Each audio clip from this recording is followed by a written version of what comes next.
the way through. Like everything here is fine. We do what we want. In case we for ourselves, the president says, leave my children, and we continue. Life is just that good. For example, the recent traffic incidents, I got a ticket. Who got a ticket here? I got a ticket. I wasn't told there are tickets going to be given. I would have been more careful. So I said, I didn't know, and I was careful. So I said, I didn't know, and our Mzee said, no, those cameras were not to charge people and stress people. We are for security reasons. And here we are, free souls. So this is the beauty of Uganda. Can we clap for our president, ladies and gentlemen? So, no matter if you're new, for real, real, if you're new in Uganda, it is totally different how it looks like. It's just a small fraction of, but the rest of us, we are happy. Very happy, very okay. And of course, welcome one more time for this Middle East and Africa Digital Transformation Summit, where everything here is we're discussing is digital transformation. And of course, this year's theme is simple: driving inclusion, and of course, driving inclusive socio-economic development through digital transformation. And this here is proudly brought to you by the COMESA Business Council, High People, and the Ministry of ICT and National Guidance. And of course, protocol observed, we want to welcome you, and we have officially started. And allow me invite this amazing team. It's coming in from Aries AI, Daniel and your team. Please make the stage and come do this presentation. And we're going to say they are artificial intelligence for voice-based customer care and sales assistant. Let's have them and then see what we have all the way through. So give it up for Daniel and the Aries AI. Tongue twisting.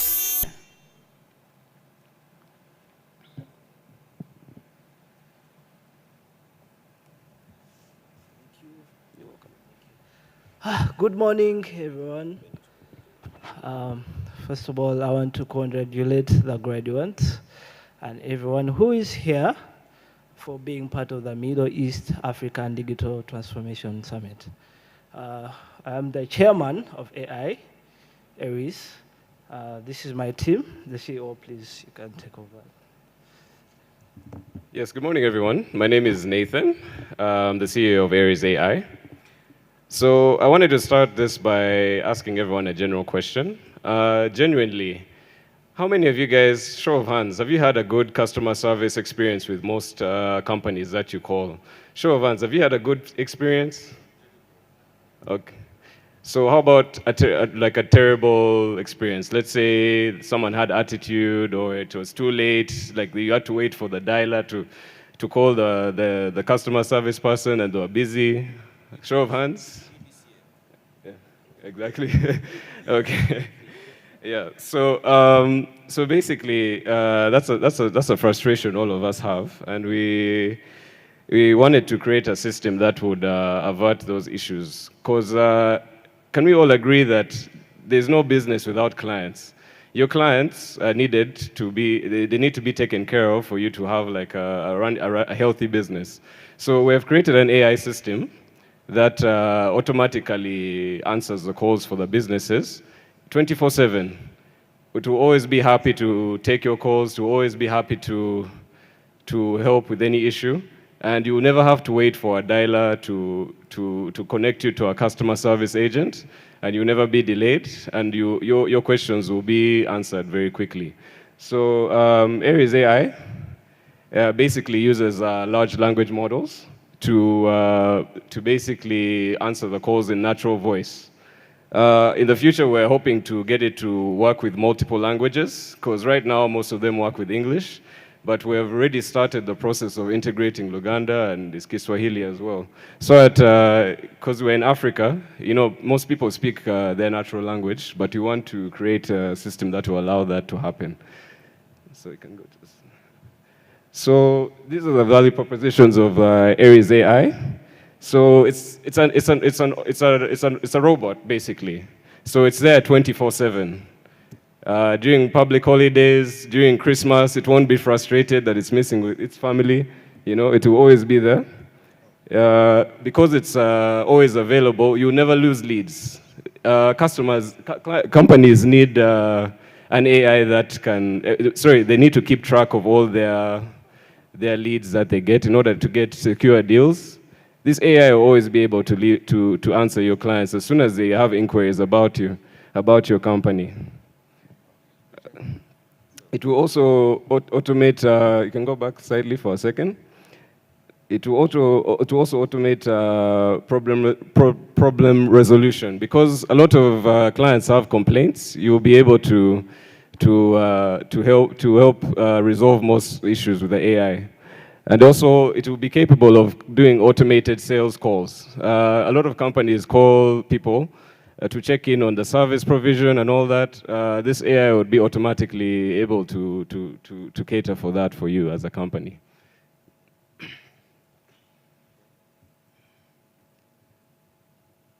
So once you join our system, you'll be able to get a dedicated business number.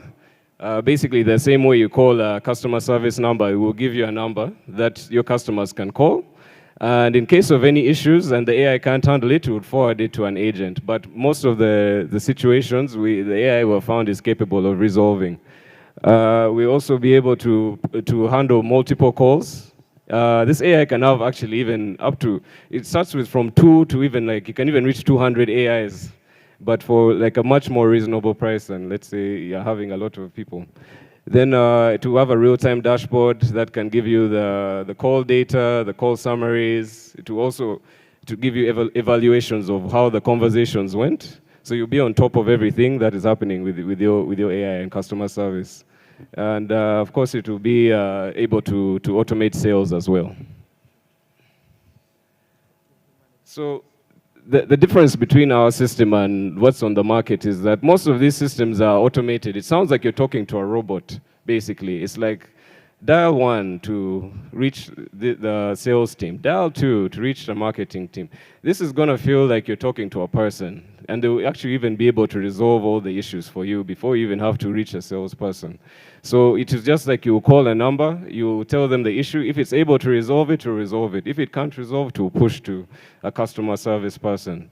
It will just be a more natural flow, and you'll be very in tune with your clients without having to make them go through that frustrating process of dialing 1, dialing 2, something like that. So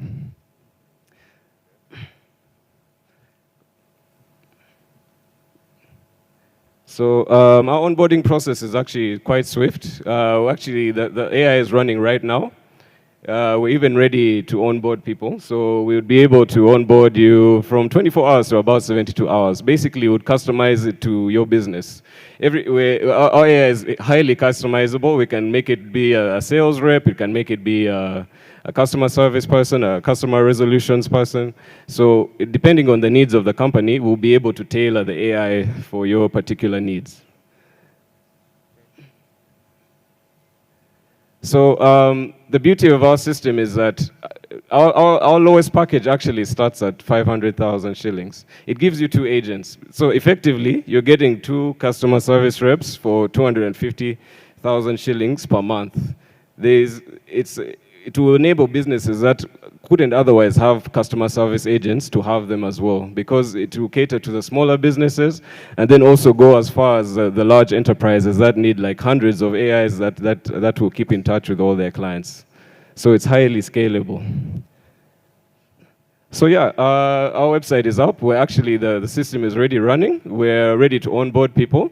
This is our QR code. In case you guys are ready to check it out and find out more, we're always happy to guide you through. Our team is really enthusiastic about this. So I don't know if we have time, but I wanted to do a quick demo. We made an AI for high people. So in order to kind of demonstrate how it works, we are going to do like a quick prompt for you, so that we can show you the AI in action.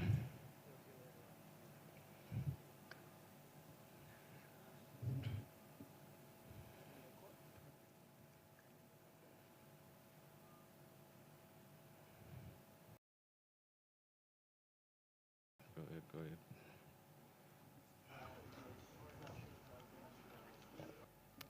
Yeah, let the team just set it up for a second.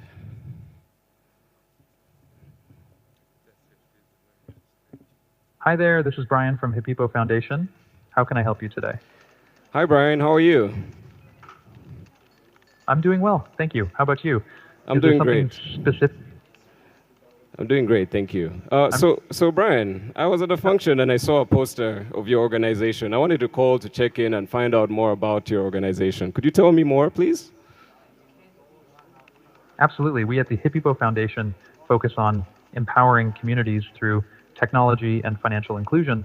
We support RC's various initiatives, including fintech development and women's empowerment in the industry. Is there a specific area you're interested in learning more about? Sure, tell me about the women's empowerment. That sounds kind of interesting.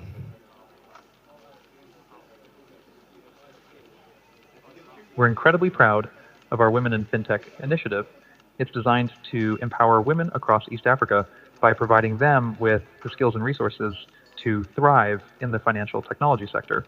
We do this through hackathons, summits, and incubator programs. The program focuses on building digital financial systems, improving access to credit, and fostering entrepreneurship. Is there anything specific you'd like to know about the program's impact or structure? No, thank you, Brian. I think that's okay. You've taught me enough about it. Thank you so much.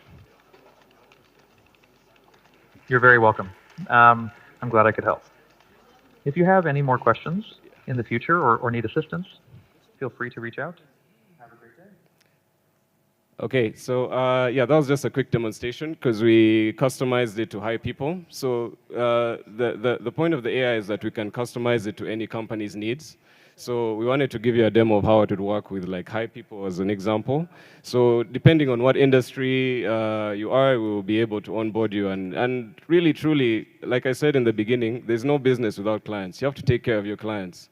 And if you have a system that will never miss a lead, will always be there, be friendly, it will really boost every business. So I think it's really needed for most of the companies around here because of the frustration we have. But yeah, well, thank you so much for the stage and giving us this opportunity to share with you. Thank you.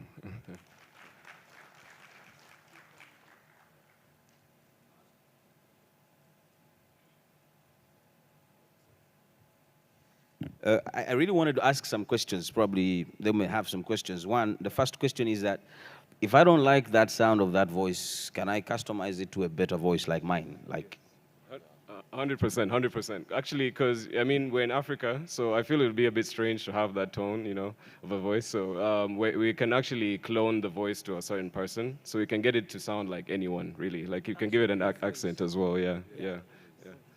my exact voice or any other, you know. Okay, I think because sometimes you want to touch base with a particular person. So now that can be incorporated in an app. So basically how it works is like, we'll give the companies a phone number. So the same way you call a normal customer service line, they'll just basically call the phone number and then the AI will answer, yeah. Ah, all right then. Can we clap for them one more time, ladies and gentlemen? Unless you have a particular question. Oh, I think they're comfortable. Thank you very much, guys. This is a good initiative. Can we clap for them one more time? And I think we need to. I know most of you are scared. AI has come to take our jobs. AI has come, but the fact is, yes, it has come to take our jobs. So now there is a space where you can actually use AI for your benefit. So I think it is time now that we get to embrace AI, get to understand AI, get to create AI. I am super proud of you guys that you are typical Ugandans that have actually really embraced AI and really decided to do something beautiful with it. I think this is a serious solution. I know how sometimes Ugandans be, man, there is a way you call someone in their moods, they're in their feelings, you ask yourself, why did you come to work? Mukitegeera simanya I am grumpy simanya what you know n'ogamba naye really so work is work, and having such kind of solutions is actually a very beautiful thing, and it mitigates quite a lot of things. Man, one particular phone call like this to a customer care can mess up your whole day, you know, and you're like, really, did they have to speak to me like that? So there's a time also I called, you know, those billboards you see, you know, One was saying, give your life to Jesus. You know those billboards, eh? So I'm like, let me try these guys today. And I called, I called that number, nobody picked it. I called again, nobody even called me back. So the good thing, I knew the owner of the billboard. So I went to them. I told them, what if I called you and you're my last resort to tell me whether to commit suicide or not? Would I be helped? So, and I was not happy.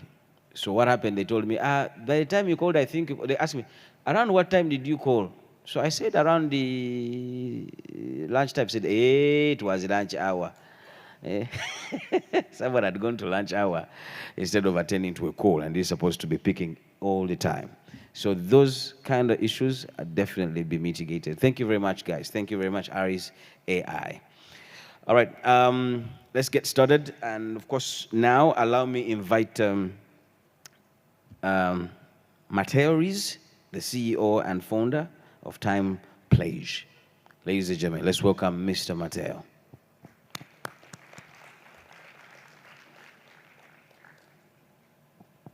Thank you. Good morning. Good morning. How are you doing? I'm great, but this is not AI. No, it's not AI. This is me.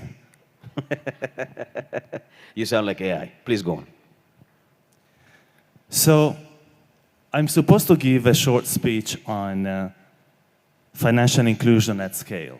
And I will start by saying that my name is Matteo, and my daughter, who is soon 18 years old, told me that if you put the name Matteo and the word Fintech on ChatGPT, ChatGPT tells everything about me, just with the first name.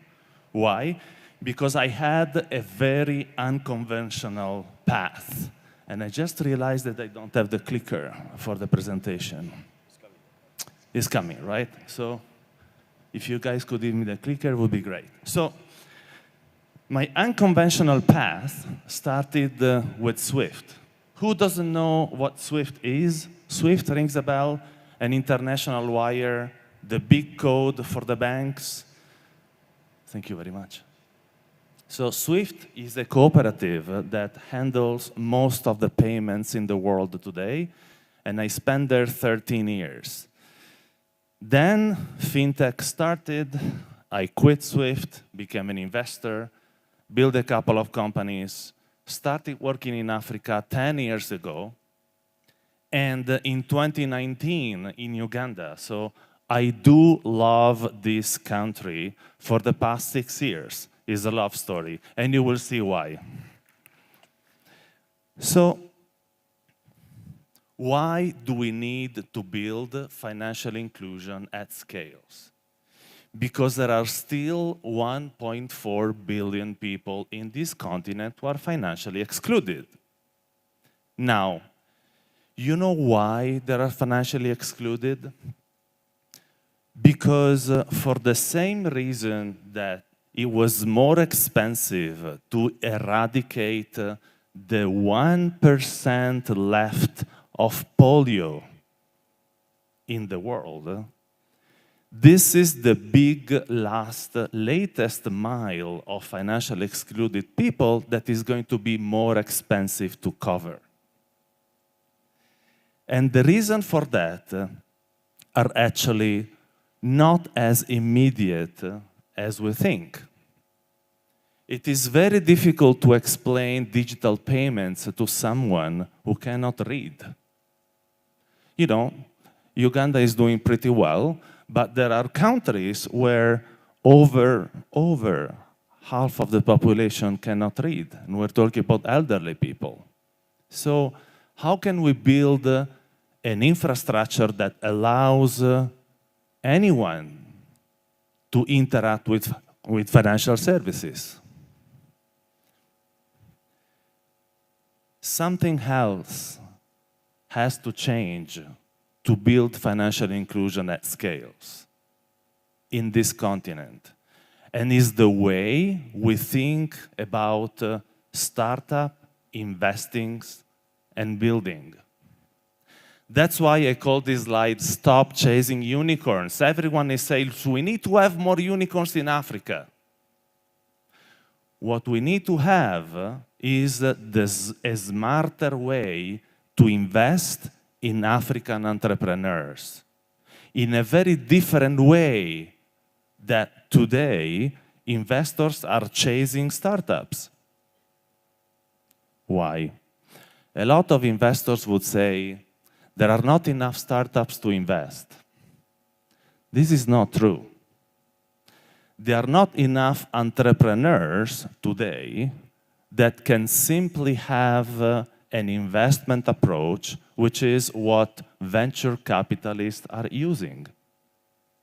If you think instead of investing, building, accelerating, or having, for example, a venture studio approach where you actually build an idea collectively with the entrepreneurs, then the model changes.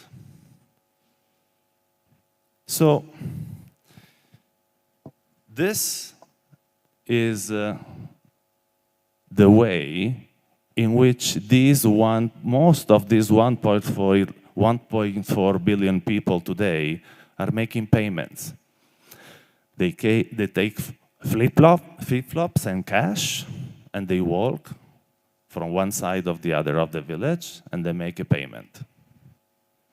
Now, the only way to build financial inclusion at scales is to set up a network of interoperable instant payment systems. Now, this looks like a huge sort of buzzwords mix, but I see a lot of students here. I love to give an example. So, tell me if it's already happened to you to call an Uber or a Bolt, and the driver says, is it a cash payment? Did it happen to you? It happened to me several times. And I said, dude, there is an app. That was at the beginning, right? So, of course, it's not a cash payment. Otherwise, I wouldn't use Uber. I would take the cash and give it to the driver, right? And I give you a second example. Most of the bodas today only accept cash, right? 99% maybe. Few exceptions. So the reason why that Uber driver asks you if she can be paid cash is because the money is not instantly in her bank account after the ride.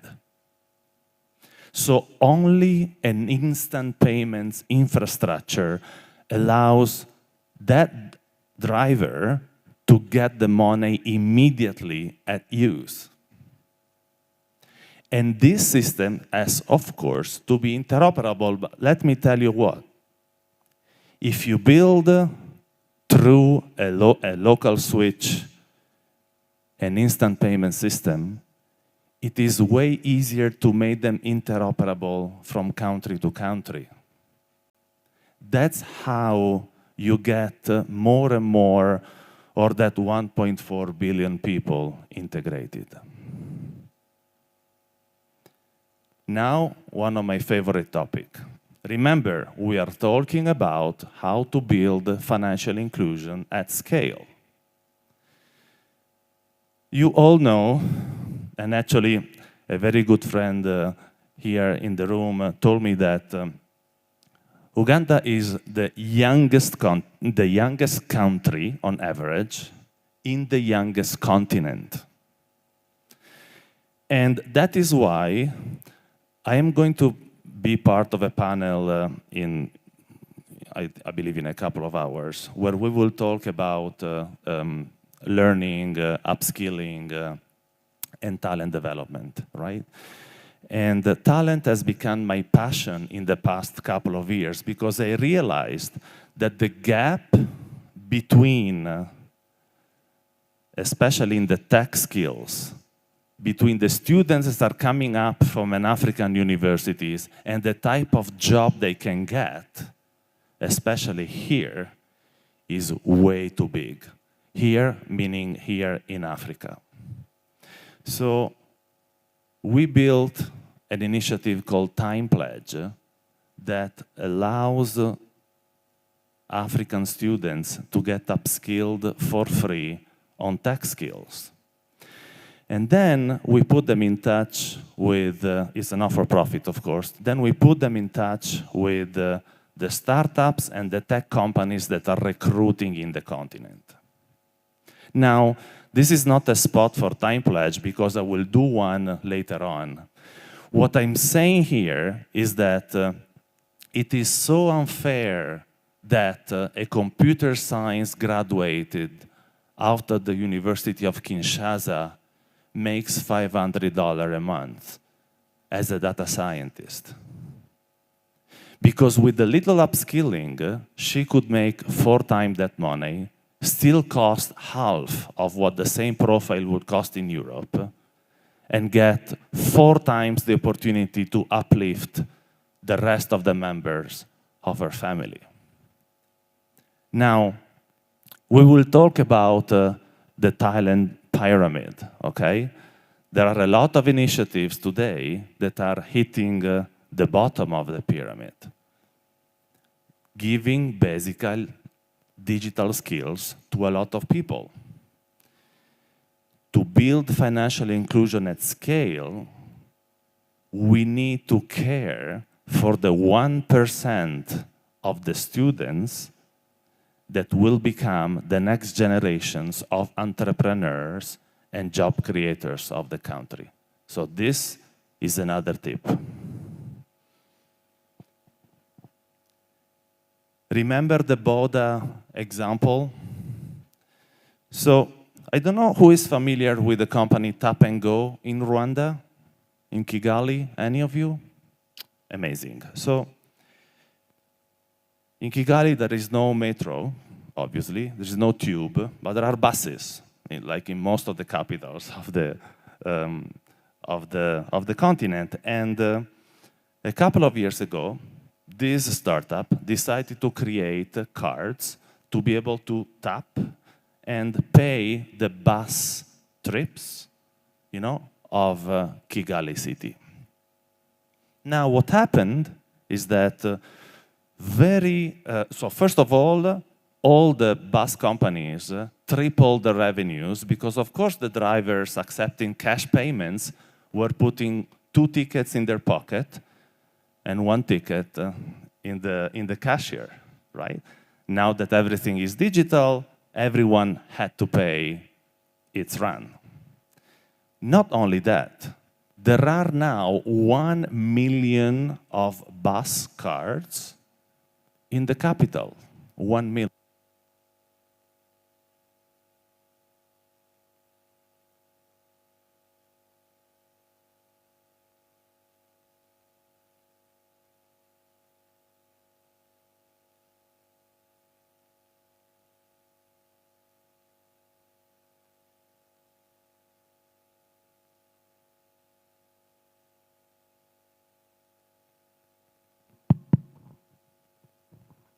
Thank you.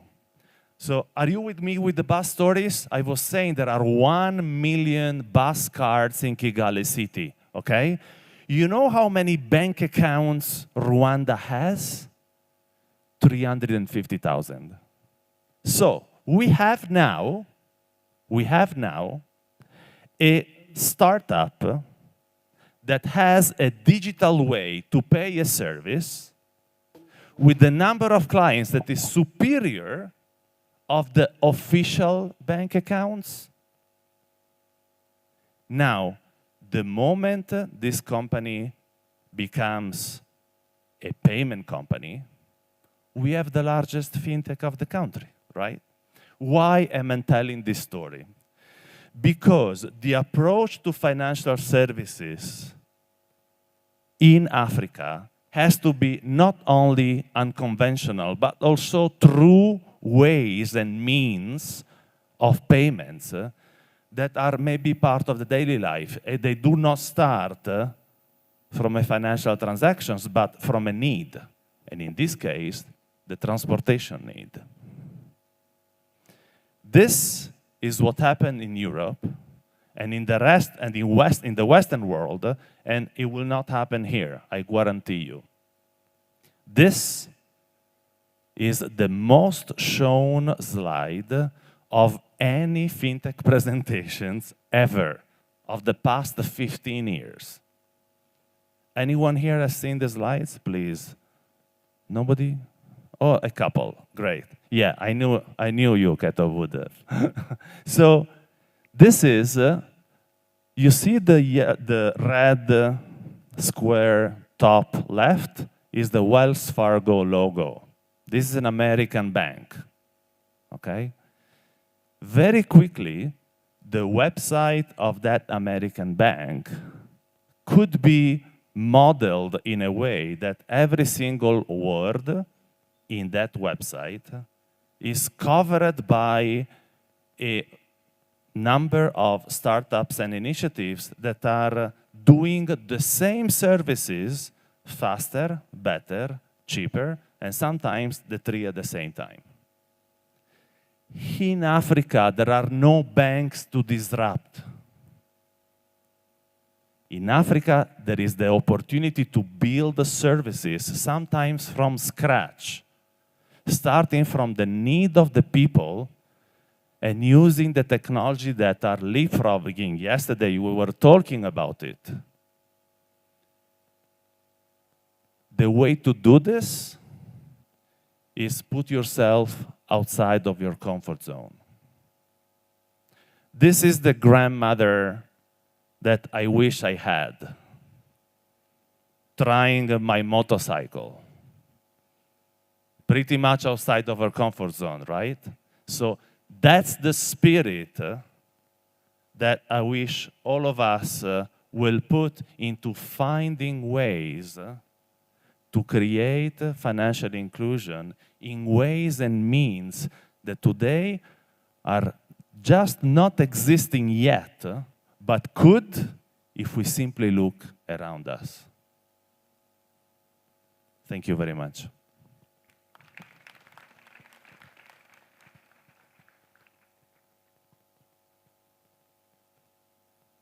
Questions, maybe?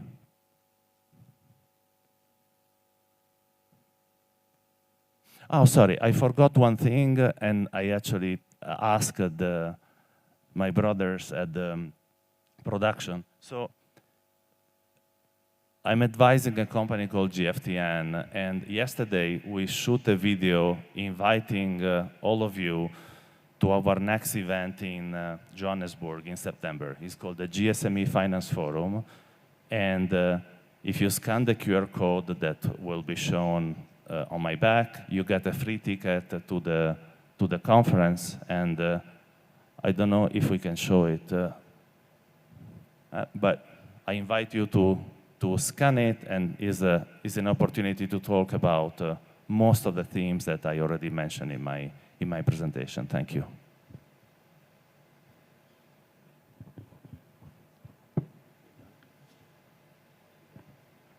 I'm done once they show the QR code.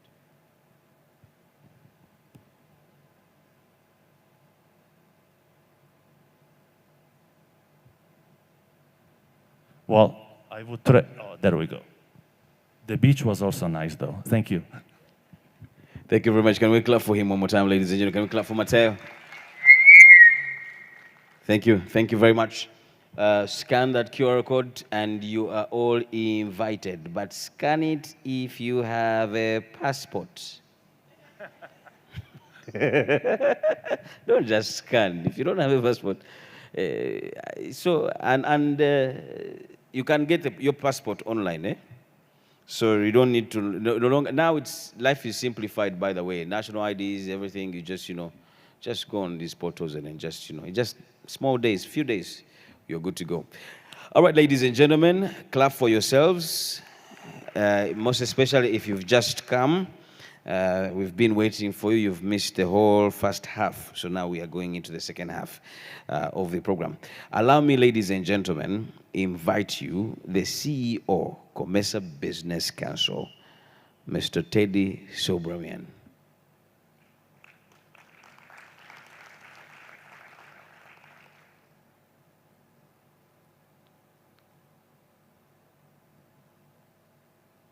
Can we add him another hand of applause, ladies and gentlemen?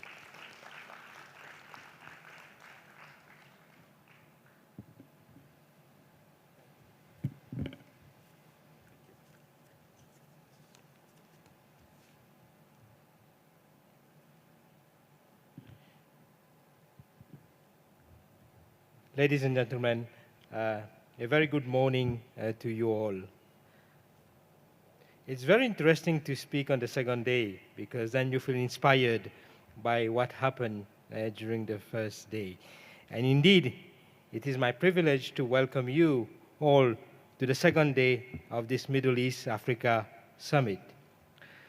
As I mentioned, yesterday, I'm sure you will all agree with me, was truly inspiring on multiple fronts. The impactful statement by the ministers and the president set the tone for this August gathering. The various sessions were groundbreaking. We explored innovative financing for digital transformation, smart agriculture, leapfrogging. We stress the importance also of interoperable systems, cooperation, and collaboration, just to mention a few.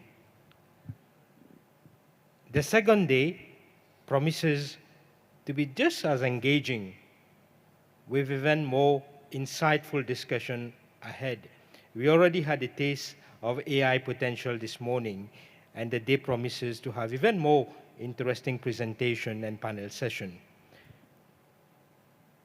Distinguished delegates, allow me to mention that as the leading voice of the private sector in the COMESA region, CBC is proud to champion bold private sector-led digitalization efforts and unlock opportunities for businesses of all sizes, from large corporates to MSMEs, from tech hubs to traders at the border. The Middle East and Africa regions share a unique relationship, rich with opportunities for mutual growth and collaboration. The Middle East brings world-class expertise in digital infrastructure, investment, and innovation. Africa, on its part, brings the vitality of a young population, untapped market potential, and a rising tide of digital entrepreneurs. We have seen some of them making presentation yesterday. This summit provides a powerful platform to leverage these synergies, foster partnerships, and jointly develop solutions to our most pressing socio-economic challenges. It is only through such engagement that we can realize Africa's ambition to becoming a digitally empowered and economically resilient continent. Ladies and gentlemen, allow me here to pay special tribute to High People, our co-host and long-standing partner in this journey. I would also like to thank the Ministry of ICT for hosting us during these 3 days. To the IPPO colleagues, your relentless dedication to digital inclusion has inspired innovation, driven advocacy, and empowered communities across the region. As we engage in the panel sessions ahead, innovation showcases, youth dialogues, and networking forums over the coming days, I urge all of us to challenge the limits of what is possible.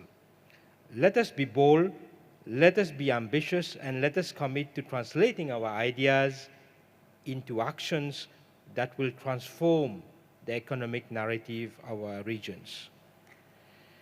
Look, since we are in an era of disruptive technologies, I am tempted to disrupt this traditional saying. So what I will say to you is, together, let's go far, but also faster, and let's leapfrog technologies. Thank you very much.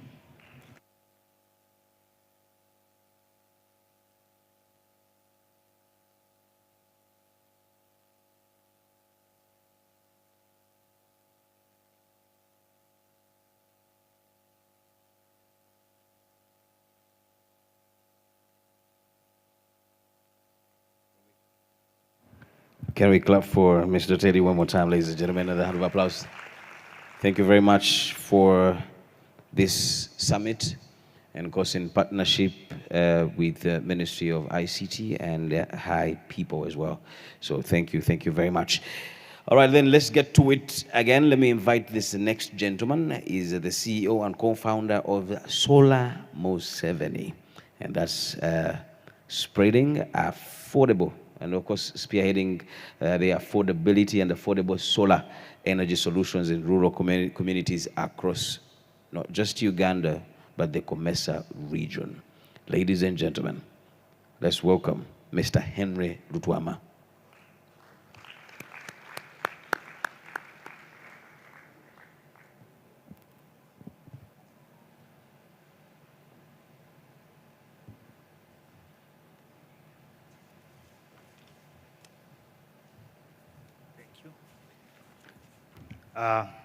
Maybe for clarification, it is Solar M7, not Solar Museveni. So that is breaching on our patent. Hope that is clear, my friend. All right, thank you so much. Yeah, Solar M7, not Solar Museveni. That is quite different. I'm deeply honored and exceedingly humbled in a special way to welcome our esteemed delegates from Uganda and from around the world. Welcome to Uganda and welcome to this landmark summit where the Middle East meets Africa. I would also want in a special way to welcome the CEO and the board president of and the entire delegation of the Comesa Business Council. Thank you so much for always standing with the High People Foundation, and we're glad that we have your partnership. And to all our partners, the global partners who are driving the digital transformation road, we thank you so much for your work. I can see Dr. Somoraki in the audience. You're welcome to Uganda. I see Professor Roman from Goethe University. Thank you so much for turning up. I've seen Mr. Peter Kuo. Where are you? Mr. Peter Kuo from California, Silicon Valley. We are glad that you're here. Stefan Chen, are you here already? Stefan Chen, over there. But you're sitting behind. Please come closer. Gregory, my brother from another mother. Where are you, Gregory? Come closer, gentlemen, come closer. Thank you so much for turning up for this wonderful summit. We are glad to have you. Your presence today reflects our shared commitment to unity, innovation, and inclusive growth. As we engage in vital discussions and cross-border partnerships, we must ask one simple but very serious question. Can we truly advance digital transformation without reliable and inclusive access to energy? In simple terms, how do we go digital in the dark? Has anyone thought about that? Maybe my brother Matteo Rizzi, the AI gentleman, has thought about it, right? In many rural communities across Africa, especially in the Comesa region, life stops when the sun sets. Children can't study, health services struggle. This is why Solar M7 was born. First and foremost, to light up lives and unlock digital opportunities where the national grid does not reach. The Solar M7 kit is a compact, durable home lighting solution designed specifically for home grid areas. It includes a high-efficiency solar panel, a rechargeable battery pack, bright LED lamps, USB ports for charging phones, and a radio that can you listen to when you're doing your work. So with Solar M7, families can light their homes for safety, study, and then do business as well. You can use it to charge your phones, for communication, and mobile money if you need access to funds. I've seen my brother from MTN. You're welcome here. So yellow is for M7. I'm not promoting MTN today. Hope you're clear about it. So Solar M7 Kit can also help extend business hours, empowering women and youth. It can also enable children to learn after sunset when the classes are done. So briefly, Solar M7 is more than just a product. It is a pathway to energy justice and digital inclusion. Our goal is to light 1 million homes across the Comesa region by 2030 and lay the foundation for digital access in underserved areas. This mission needs partners. We invite investors and innovators who believe in a connected and inclusive Africa to join hands with us. I sincerely, in a special way, thank the Honorable Minister Joyce Nabosa Sebugwao and Mr. Innocent Kaoya, our National Independence Medalist, for embracing the Solar M7 vision. For embracing the Solar M7 vision. I understand you're already playing the video, but when I'm off this stage, you can even play it with sound. And now let me take the opportunity to present the highlights from the official launch of the Solar M7 product. This is a bold step towards energy access and digital transformation. Thank you so much. Can you please play the video? Too long, many of our people, especially women, children, and elders in remote villages have lived in darkness, not by choice, but because they cannot afford the electricity that others take for granted. Solar M7 is our answer, a life-changing product and movement dedicated to bringing light, power, and opportunity to every corner of Uganda and Africa. We are proud to announce that over the next 5 years, we are starting with 1,000 solar kits, which I will personally hand over to women leaders in the remote villages for free and give away up to 5 million solar kits at the lowest prices ever, changing lives across Uganda and the entire Comesa region, which is home to over 640 million people.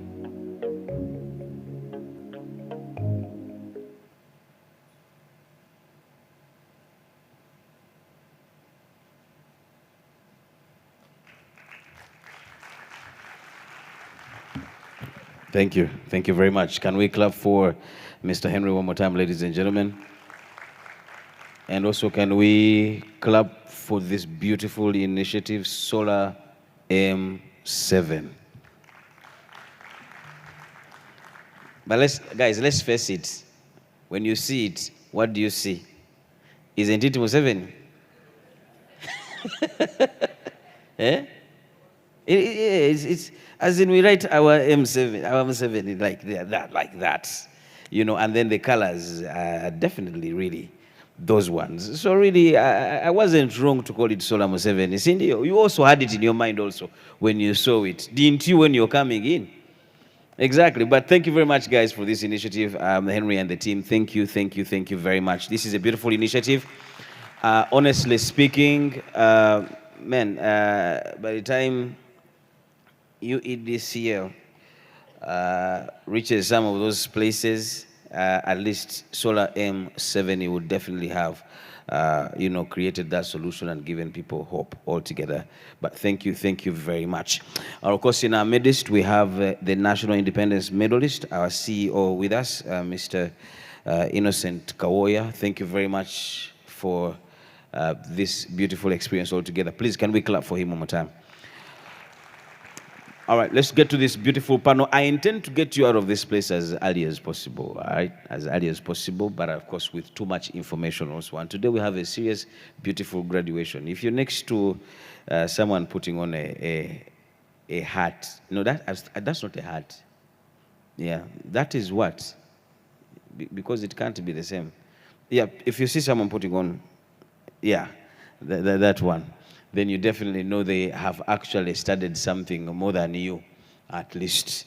So please bow for them, bong at them, honor them, because it's not easy to actually sit in a space like this with that beautiful heart. But anyway, let's make welcome our Chief Operations Officer at High People, and that's Mr. Nicholas Karunji, to moderate this next panel.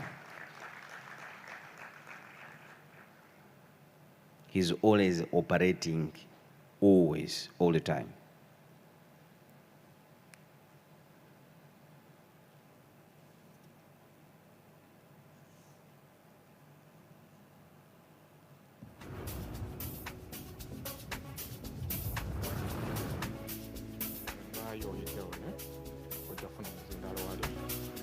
Thank you so much, and good morning, ladies and gentlemen. Without wasting time, we are diving deep into our first panel session for the day, and we are focusing on health, using technology to change health. Our panelists for this panel are Bridget Wamai, CEO My Doctor. Bridget, please make your way. Then Ingnia Crispin Onyacha, CEO Clinic Pesa. Please make your way, Ingnia. Then we have Nicholas Indest, CTO Health Tech Startup, and My Doctor. Please make your way, Nicholas. Then we have Irene Wanyama from Makerere University School of Public Health. Please make your way, Irene. We also have Joy Mwesigwa, the president of My Doctor Outreach Community. Please make your way, Joy. And lastly, we have Michael Grace Kawoya, director at Ernest Cook Ultrasound Research and Education Institute. Michael, please make your way. Thank you so much, ladies and gentlemen.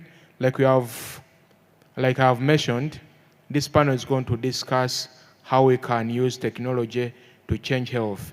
4 years ago, you remember COVID happened and so many things came with COVID. Around that period, things like telemedicine became very common. You realize you can order medicine and bring it at home without you going there.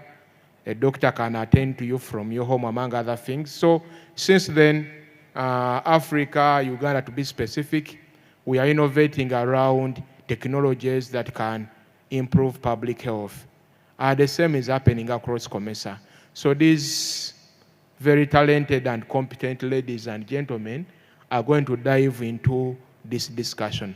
But before they do it, I'm going to ask them to each use not more than 1 minute to introduce themselves. I will start with Mr. Kawoya. Your names and what you do within 1 minute. Thank you, Michael Kawoya. I'm the Vice Chancellor, Ernest Cook University, previously a Curie. I'm a radiologist by profession, a medical doctor. Yes, thank you. My name is Wanyana Irene. I work with the School of Public Health, Makerere University. I'm a lecturer, and I coordinate the Master of Health Informatics program. I'm a PhD student at Karolinska Institute in Sweden. Thank you. Thank you. All protocol observed, good morning. My name is Mwesigwa Joy. I am the president of My Doctor Community. I am also a fourth-year student pursuing Bachelor of Medicine and Surgery at Uganda Christian University, and I'm the Vice Guild President Emeritus 2023-2024. Thank you. Thank you. Yes, good morning, ladies and gentlemen. Onyancha Crispinus, the CEO at Clinic Pesa. Yes, good morning. I'm Niklas Inderst. I'm from the Technical University of Munich, and I'm the CTO of My Doctor, and I've been working with My Doctor for nearly a year now. Thank you. Thank you. Good morning, everyone. I am Bridget Wamai Nakakuyu. I am the CEO for My Doctor. Thank you so much. The team was competently shared, these are experts in health. We have PhD students, PhD holders, entrepreneurs, CEOs, presidents, among others. All of them gathered here to discuss matters health. I'm going to start with you, Bridget. Within 3 minutes, please build a case of how my doctor is using telemedicine or digital innovations to reach last mile sick people? Thank you very much. My doctor has options, telemedicine tools that we're using. We have our free voice, text, and also video consultations for communities that are unable to either travel or afford healthcare. As someone who grew up having to walk miles just to get access to healthcare, I believe solutions like these would have made so much sense then. They are making so much sense now. And as my doctor, we face, there are certain challenges that come along with just having to use these tools. We have... Bridget, before you go into the challenges, let us first understand how you are making sure that whatever you are doing works. Yes, let us look at someone who is not in an urban center. How are you using telemedicine to reach people in villages, for instance? Or how do people in villages reach and get served? Okay. Like I said, we have free consultations for people that have access to phones, whether it's a feature phone, whether it's a smartphone. We believe that there are people in these communities, whether it's a slum, whether it's a village, that they have access to a bit of digital tools. We're saying if you have a feature phone, you can dial our number. The call doesn't have to get through, and we shall call you back. You don't have to afford airtime to make that call. You don't have to have data on your phone to make a call. So when you have those, you have a phone or you have someone in your community that can access internet, you can go on our website, you can come to our WhatsApp, you can access us through all our social media platforms and get access to healthcare. Free consultations for everyone that uses the digital tools. Thank you. Let me speak to Joy. Like she has noted, they provide free consultation. I don't know how free is free, but we shall go to that later. Joy, make me understand. I've seen a lot of podcasts by you with a lot of advocacy around public health, digitalization of public health, connecting students, doctors, among other things. From your perspective, one as a student and as someone who does the public outreach, how is technology shaping or reshaping healthcare in Uganda? So I'll start by telling you what the community does so that you have a clear idea of what I'm talking about. So the My Doctor community, I had over 1,000 professionals, clinicians, advocates, and patients, and we have 4 sectors. So the first sector deals with public education, like he has talked about, podcasts. So we believe that if we empower people with knowledge on health, then they can take charge of their health and be able to live healthy lives. So we have a podcast called the My Doctor Podcast running on all social media platforms. And we also deliver that education in fun ways. Recently, we partnered with High People, Children Voices Against Malaria. We have a song on malaria. So that way we can educate people in a fun way, but they're getting the education. The other sector deals with community engagement. So we go into communities, the underserved communities, and we are able to find out what needs do they have. Then we go and take to them short-term solutions like community clinics and long-term solutions like the telemedicine Miss Bridget has talked about.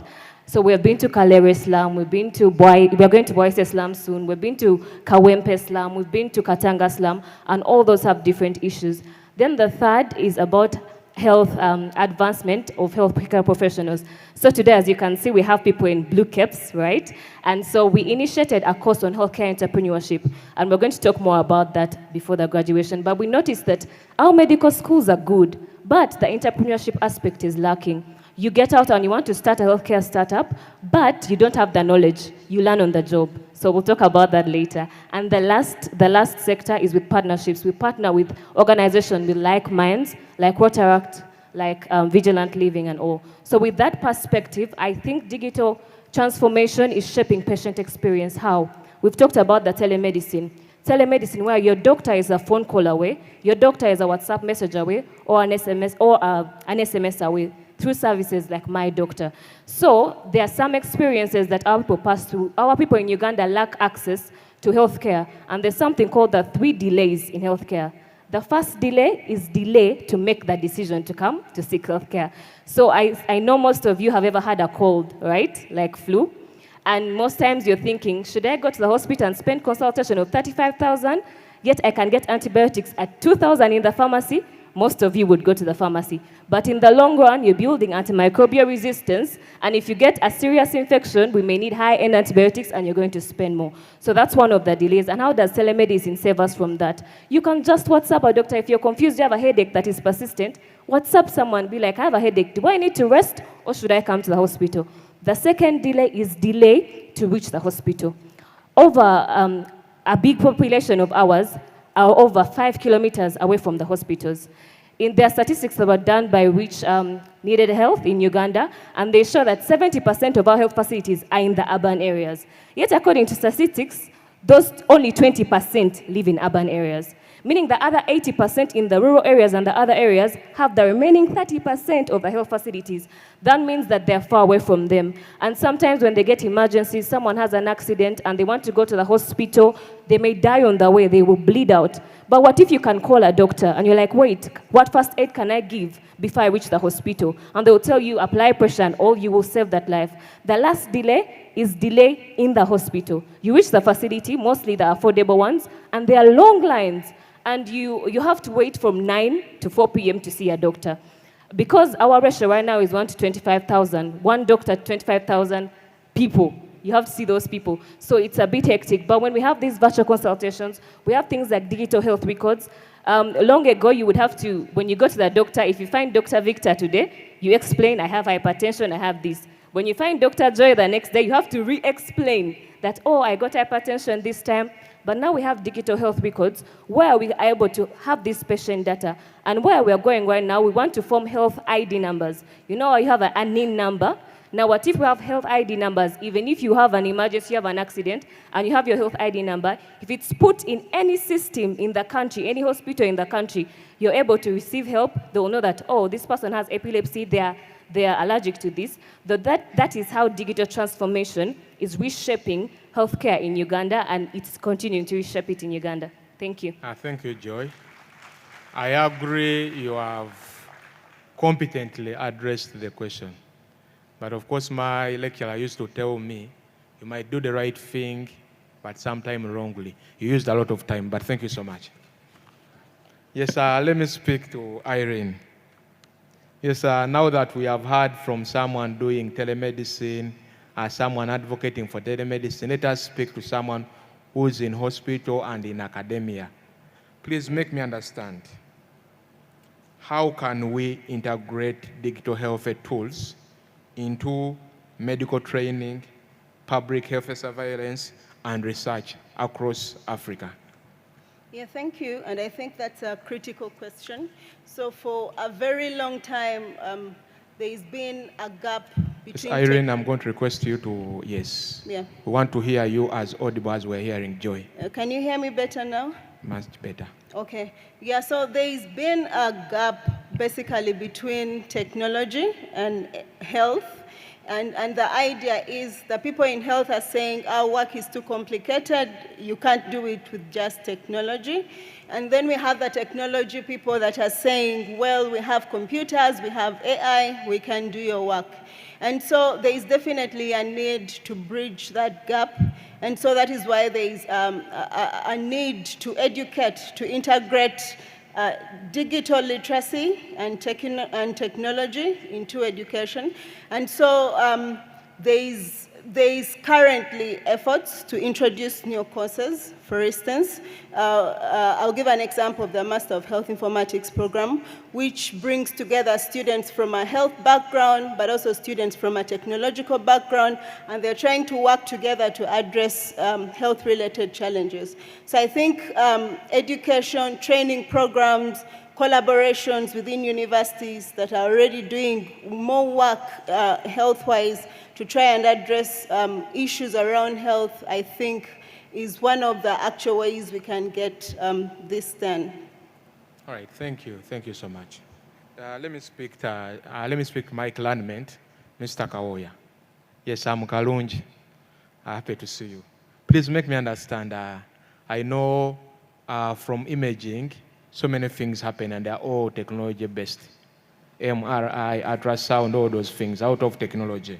Please, how can diagnostic technologies, especially those powered with digital platforms, improve early detections, reduce referrals, and strengthen primary health care among the underserved? Thank you so much, my clansmate, Kalunji. I'm Kawoya. Very good question. How can you use these technologies to improve early detection, and how I've used them also in this country? Like you've heard, I'm from the world of imaging. So imaging, we look at the whole body using equipment, and most of this equipment is coming now powered by AI. So it's important for us to know what's the algorithm which is embedded in that equipment. How was that algorithm developed, and how was it trained? Was it trained on local data, or was it trained on data outside Uganda? Because we all know that in AI, for an AI model to work, to be accurate, it must be trained with data which is similar to where it's operating. So all this equipment has to be validated. In other words, if an ultrasound machine tells you that the baby is 4 months old, a baby who is a European baby, or 4 weeks, so to say, does it tell you the very same thing about the baby in Africa? So you have to validate that by training or retraining, or checking that data, training data set for which that algorithm was trained. That being said, imaging helps, first of all, in what we call risk classification, by taking all your data and using an AI model.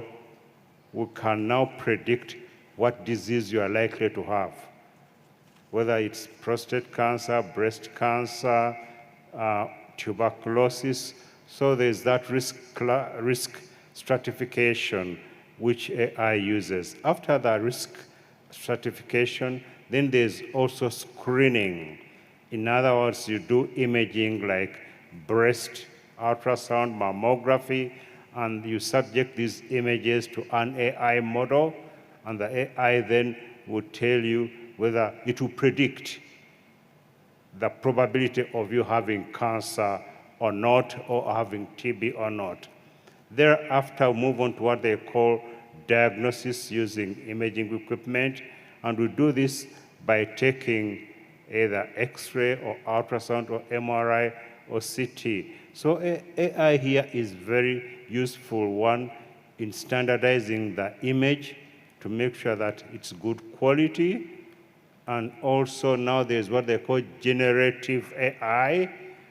Generative AI has the capability of shortening the examination and reducing the radiation dose, because it reconstructs some of those images and puts together with the ones which are taken, and then within a short time you have a good image which is of good resolution. And so we see AI helping to improve resolution and also reducing radiation dose to the patient. Then also we see AI helping us in interpreting early disease, because the human eye is not as good as a robust AI model in detecting very intricate, very small pathologies. So now we are at a moment in medical history, or not history really, because it's current, where the AI model does better than the human eye. But the human must own the diagnosis.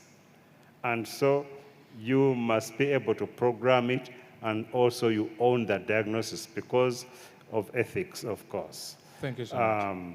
So in all those ways, we see that imaging together with AI is improving early detection of disease. It's also useful in streamlining workflow and also in patient referral.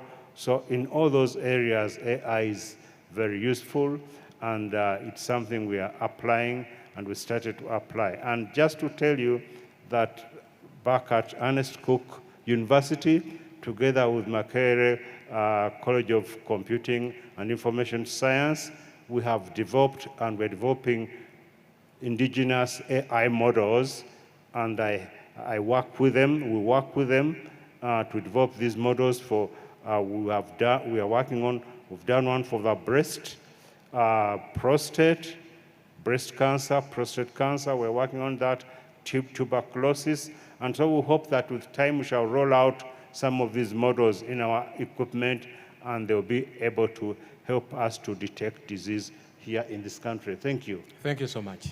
Much appreciated.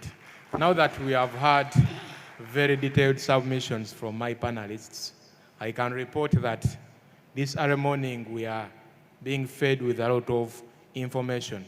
Information that is important because health is key. Like they say, health is wealth. Nicholas, please let me hear from you. As someone with a very strong technology background, what technology is available and is proving impactful in Africa's digital health, and how affordable is this technology for Africa? Thank you very much. Yeah, let me start by saying why we need these kind of solutions. So we heard about this a little bit before, but in general, like we had before from Joy, we have one doctor per 25,000 patients here in Uganda. So there's a huge patient-doctor gap, which means that for a lot of patients here, especially in the rural areas, it's very hard to access healthcare, to speak to a doctor or get any kind of healthcare information. So this is the kind of gap we are trying to bridge with our digital platform at My Doctor.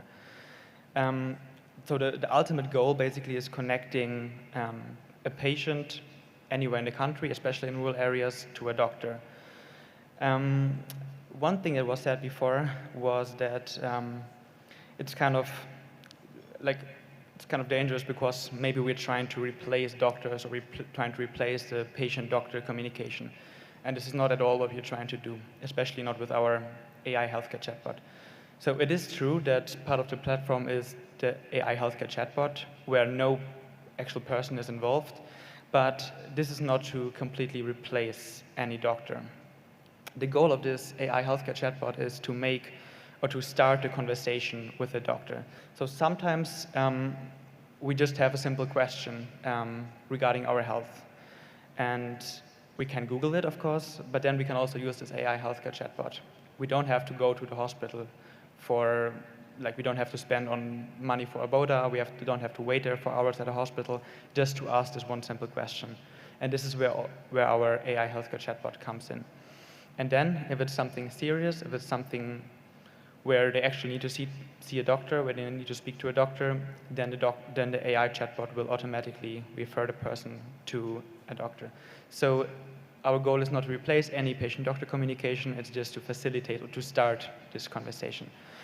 And then regarding your question, why it is important in Africa that we have this kind of services. So like I said, there's a big patient-doctor gap, and we're trying to bridge this gap with the platform. Let me quickly say what kind of components the platform has. It's 4 different things. The first one is the AI healthcare chatbot, which is basically the door to our platform or to the patient-doctor conversation.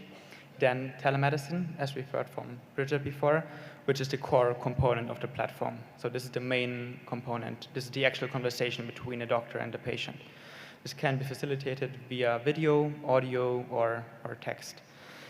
Then the third one is electronic healthcare records.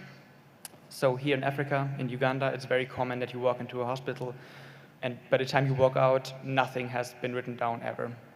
So when you come to the hospital the next time or to a different hospital, you start from zero. So you have to tell the doctor what kind of thing you suffered before and all these things. So this is also what we're trying to change with introducing electronic healthcare records into the platform. And the fourth thing to kind of like wrap it all up is SMS USSD support for people without access to a computer, to a laptop, or to a smartphone. And this is where a question comes in regarding the affordability for Africans. So it is true that for this platform to access this platform, you can use a laptop or a smartphone to have a video call, which you can't on a button phone. But that's where our support for USSD SMS comes in for people who have very basic phones to access the platform. And how we've heard before, we have a very high mobile phone penetration in Uganda, 50% for button phones and 50% for smartphones and 70% for these button phones. So that's what we're doing to make it accessible for everybody in Uganda. Thank you. All right, thank you so much, Nicholas. Ingnia from Clinic Pesa, let me speak to you now. From the records I know, by end of last year, Clinic Pesa was the most successful digital health platform with over 2 million customers. Thanks to your partnership with MTN, 2 million customers that are getting health insurance and getting treated across Uganda, which is a huge number. Please make us understand. What does your success say about the link between financial inclusion and healthcare access? Thank you so much. Just to give a little bit of an overview about Clinic Pesa. So Clinic Pesa has different verticals. That is typically saving for healthcare. We have the loans, and then we recently introduced a level of investment. So what we're saying is that our customers should be able to earn some good return as they're actually saving for their healthcare. And then we also into the pharmaceutical space, which I think later on we should be able to explore the goal with my doctor, in a sense of they talking to the customers are talking to the doctor, then they should be able to get the treatment that has been actually diagnosed for them. With a wallet, that means they can be able to now pay for this. Of course, there's massive value in this. Let's say, for example, for the investment side, the wallet gives a customer to a tune of 12% on an annual basis, which is a courtesy of a partnership with Sanlam. Now, what our success actually speaks to the bridge between healthcare and investment is that, of course, when someone is healthy, then they can be able to actually go along their day-to-day activities and operations. But of course, when someone is actually not prepared for this, then it becomes more of a challenge. So when we come from a digital perspective, our reach has been expanded by the partnership we have with MTN. Of course, MTN is everywhere, so most of the people have MTN SIM cards, and this gives our target customers or our target audience the aspect of being able to access our services. Now, when they can be able to access our services, our role is to ensure that we continuously add more value to the customer so that there is a return on them actually protecting themselves against the catastrophic costs that come along. Now, when we look at my fellow panelists, we have technology taking shape. And of course, with technology taking shape, it means the rest of the areas have been covered. You can see a doctor, you can receive medicine, you can be scanned, but then the element of affordability kicks in. Now, when the element of affordability kicks in, that's where Clinic Pesa comes in and gives you a platform to be able to cover that. Yeah, thank you. Thank you so much. Yes, Mr. Kawoya, I'm back to you. Please make us understand, what role is your institute playing in closing the training gap for imaging, digital adoption, and digital diagnostic support? Mr. Kalunji, I had already alluded to that. When our institution was set up was to address a gap in ultrasound, and that's about coming to 20 years ago now. The President of Uganda, His Excellency Kaguta Museveni, came and actually opened up our institute, and he signed a letter and sent it to all hospitals in the country. And well, presidents not advised. He ordered that they send health workers to Accuray, at that time Accuray, to come and train in ultrasound. So since that time, we're now matured into a university. We have trained coming to over 2,000, almost 3,000 ultrasound users in the country. Not only in the country, but we are the biggest trainers on the whole of the African continent. We train more ultrasound practitioners than any other country on the continent. And not only on the continent, also if you go to the UK, I think we are their second supplier of ultrasound practitioners, apart from Australia. So that's our flagship, and we have excelled tremendously. When it comes to imaging technology, these are the professionals who operate imaging equipment like ultrasound, CT, MRI, and also make interpretations there. I believe we are also one of the leading trainers on the African continent. Actually, in Uganda, we train more medical imaging technicians than any other university. To such an extent that actually the president, I think a year ago, we were given an honor, or we're honored, we're given a plaque for being the best, what they call other degree awarding institutions, and really the reasons where we are leading in ultrasound training and also in imaging training. And so our graduates are all over Africa. Any hospital in Uganda where you go, or private clinic, you're likely to find one of our graduates operating one of those machines. Now, in addition to that, we came up with biomedical engineering. We're actually the very first institution trained biomedical engineers, and the reason was we found out that there's a lot of equipment in hospitals which is lying idle simply because of either it's just a plug or what they call them. Something very simple which can be repaired. And so we said, why should we buy equipment and that equipment just lies idle? And so we started training engineers. Now we are giving masters, bachelors, and diploma qualifications in biomedical engineering. Of late, we also, I think we're the very first to pioneer a bachelor's degree in health informatics. In fact, one of our students for their project came up with an app which the Ministry of Health is considering to use all over the country, and this app can help you to know that in this hospital, if I go now, there'll be this number of doctors, and there'll be a specialist, or there won't be a specialist. In other words, it helps you to trace where specialists are, and when you can book for a specialist, it's quite an amazing app. So those types of applications are being developed by our students and graduates in health informatics. We are also doing a lot, research. We guide our students into research.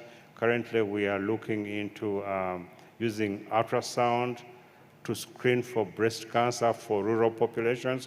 We use handheld ultrasound machines. They go out of those machines, and then data is being collected, and that data, we're going to develop an algorithm together with Makerere University Institute of Computing, College of Computing and Information Science, to be able to predict possibility of cancer in your breast. So in several ways, in training, in research, we're addressing these gaps in the country, and I think we are quite a noticeable player in addressing gaps. Thank you so much. Yes, Joy, within 2 minutes. 2 minutes. What role do youth and digital advocacy play in driving health equity and building trust in technology for the underserved population? Okay, thank you. So according to CDC, health equity is the fair and just opportunity for everyone to access the highest level of healthcare. But that may seem impossible because we have financial barriers. Someone may not have the money to access that care or even the transport to go to the facility. And we also have geographical barriers. As an advocate, I may want to advocate for maybe health in all the districts and the villages in Uganda, but I can't reach them in 1 year. I can't visit all of them in 1 year. That's where digital advocacy comes in. Right now, as the youth, I can just hold my phone and record a TikTok video or Instagram social media about health, and people will watch it all over the world. I'll give you an example of the My Doctor podcast. We had an episode on tests people should do before marriage. And one of the tests we had included was the rhesus factor incompatibility. I don't know if you know about it. So if a lady is O negative and a gentleman is O positive, that means that the first baby may survive, but the next ones may die. And people don't know about it. And a lady came up and told us that she had lost 4 babies because she didn't know that Uganda has a solution to that. We have an anti-D that we can give you and you won't lose the babies. So this digital advocacy in the youth, it means it has become easier and it's less, financially it's not a burden. You can just use the tools you have and it really will help all the people around you. Yeah, thank you. Thank you so much. Irene, please make us understand, what does the future look like for Africa public health workforce that is adopting technology?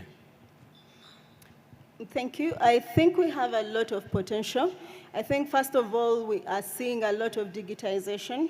I think the ministry has put a lot of effort in having health information systems, automating, but then also we have seen a lot of examples here from a lot of applications and so many interventions that are going on. So I think that we are in a good place, also given that we have a very young population that is quite enthusiastic, and technology is definitely becoming a part of us. I mean, all of us have WhatsApp and we have our social media. So there is a lot of opportunity for us to actually use technology within health. And also, as we have all these things coming up, the wearable devices, tech companies, we have a lot of data that is being collected, and all those are evidence, those are opportunities for evidence-based, information. So then you don't have to spend so many years doing a research on something that you can do with data that is collected within a very short time. So in my perspective, that as we address issues alongside low adoption of technology, bringing on board people that are still thinking negatively about technology, even AI, I think, and also bringing on board doctors and letting them know that technology is here to aid you and to make your work a lot easier than it has been. I think the future is really bright for technology and health. Thank you so much, Irene. The future is bright for technology and health. Those were our closing remarks. Nicholas, as we adopt this technology, please help me understand, how are we managing issues like privacy, security, and ensuring that these solutions are interoperable? Thank you for that question. I think that's a very important question, especially because we're working with healthcare data, which kind of is like the most sensitive, most private data a person can have. So I think like your own healthcare data is should be more private than even your bank details or whatever, because it's your physical health concerned. So it's very crucial that we make sure that the way we store the data, the way we process the data is very, very safe. So this is what we're doing, what we're definitely doing at my doctor. We are using the safest way possible to store the patient data, to store the electronic healthcare records. So one thing that we're working on this front is using blockchain for that, because for blockchain it's basically impossible to hack into the data that is stored on the blockchain. So this is an efficient way to store the patient data. This is done already in some cases in Europe. In Germany, for example, it's not possible. Something like this is not possible because we have very, very strict data laws, or very strict laws how you're supposed to store and manage patient data. But anyway, so yeah, it's very important that the way we store the data is very, very, very safe. And then especially in the context of AI, of our AI chatbot. So a lot of people are worried that, okay, AI has my data, or artificial intelligence, some robot knows about my most sensitive data, which is a valid worry. Like me, myself, I'm also like, I think about the details that I share with AI. So, and the way we manage this kind of the data is that it's anonymized. So the chatbot knows about the patient record, it knows about the pre-existing medical conditions, about the immunization that the patient got before, but it's not connected to the name, or it's not connected to the ID number or anything like this. So the patient knows about the AI knows about the medical history of the patient, but it doesn't know it can't connect it to the ID, for example. So yeah, this is what we're doing at my doctor. We are making sure that we store the data very safely, and we know that it's a concern of many people to give away the personal data, especially to an AI agent, and this is what we're working on. Yeah, thank you. Much appreciated. Thank you, Nicholas. Yes, Bridget, as we wind up, make me understand, what kind of partnerships do you think players in telemedicine need, and what will these kind of partnerships achieve? Thank you.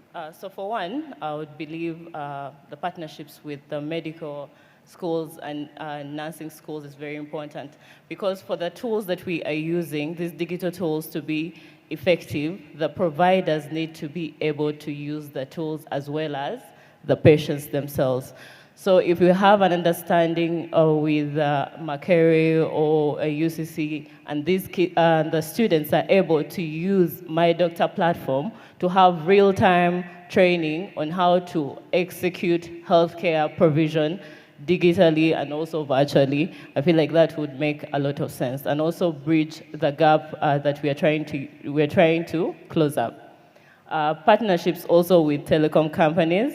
My fellow panelist here has a partnership with MTN, as I believe has pushed his access to people from different districts. He doesn't have to be there. So I believe if we have partnerships with telecom companies, we're able to integrate our USSD, we're able to send bulky SMSs, we're able to also create trust with the companies that are already providing these services. Also, partnerships with the government would make a lot of sense. Like Mr. Nicholas said, we have a lot of data, sensitive data as well, that I believe the government would make very much good use of in terms of tracking diseases, but also sending campaigns. Imagine how many people you would reach, or how much impact the government would make if it had access to the information that we, the private sector, have. Thank you. Thank you so much. Ingnia from Clinic Base, I want you to wrap this up. As a successful fintech, insurtech, medical tech player, what should be the role of government in ensuring that digital health actually works? Thank you so much. So from experience and looking at so far what has worked, the role of government typically when it comes to regulation is to create an enabling environment. Government can play a very good role in promoting some of these initiatives so that people get to know about these services or technologies. Now, of course, government comes with the bigger hand, which is the hand of trust, and with the hand of trust gives the population or the public at that level of actually taking the first hand in participating in these services. And that, of course, improves the access and quality of healthcare across. Even the people in the hard to reach area are able to enjoy the same service that the person in Central or Kampala is actually enjoying the service. So in terms of regulation and enabling environment, in terms of advocacy, typically them taking the first role in advocacy, and as well, when we look at the national health insurance that is, of course, underway, of course, that would play a key role in helping streamline when it comes to affordability. When we talk about affordability, of course, there are those different tiers of income levels in the country. And so we all need the same quality of healthcare, but we have different income levels. So to create a streamline between the two, typically we'll need to see, of course, the National Health Insurance Scheme coming into play. And with such technologies, which are more like enablers, like, for example, Clinic Pesa, would play a key role in making sure that the person at the last mile is able to access and enjoy this service. So this would be typically an element of improving healthcare and also advocating for quality healthcare across. Thank you so much. Yeah. To my audience, please give my panel a hand clap for a job well done, because we know health is wealth. Thank you so much. While the panel was going on, our patron, our chief cheerleader, the State Minister of ICT, Honorable Joyce Nabosa Sebugwawa arrived, and I will ask my audience to give her a resounding hand clap, because if it wasn't for Honorable Joyce Nabosa Sebugwawo, maybe this summit wouldn't have happened. From inception to today, she has been here with us. She makes sure if it is going to the Prime Minister's office, she gets you the way to there. If it is going to State House, you find your way there, because she's a minister dedicated to ensuring that young people can use technology to transform themselves and transform their communities. Thank you so much, Honorable Joyce Nabosa Sebugwawo. The panel that you found was discussing how we can use technology to transform public health. We have had Bridget Wamai, CEO My Doctor. We have had Ingenia Crispinas Onyach, CEO Clinic Pesa. We have had Nicholas Endest, CTO Health Tech Startup and My Doctor. We have had Irene Wanyama from Makerere University School of Public Health. We have had Joyce Mwesigwa, President, My Doctor Community. We have also had Michael Grace Kawoya, Director at the Ernest Cook Ultrasound Research and Education Institute. Thank you so much, ladies and gentlemen. Let us have a group photo for the panel. Thank you so much. As we wait for... My Doctor. Reach your doctor from anywhere. We offer online medical consultation with primary care and specialty doctors. You can now call us on images and real art films. Thank you so much. 318-431. Yes, allow me to appreciate our team of photography and videography, Met Images, Real Art Films, and Waraga Events. Thank you so much.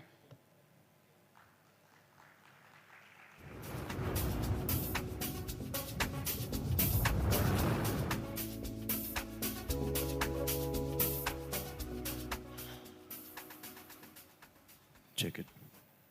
All right, thank you. And I'll hand over to my colleague and brother in Christ, Wesley, the King of Radio.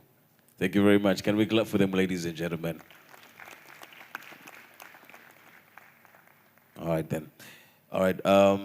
Without wasting time, ladies and gentlemen, allow me invite the next speaker, Dr. Kimo Soramaki, founder and CEO of FNA. Can we clap for him, ladies and gentlemen?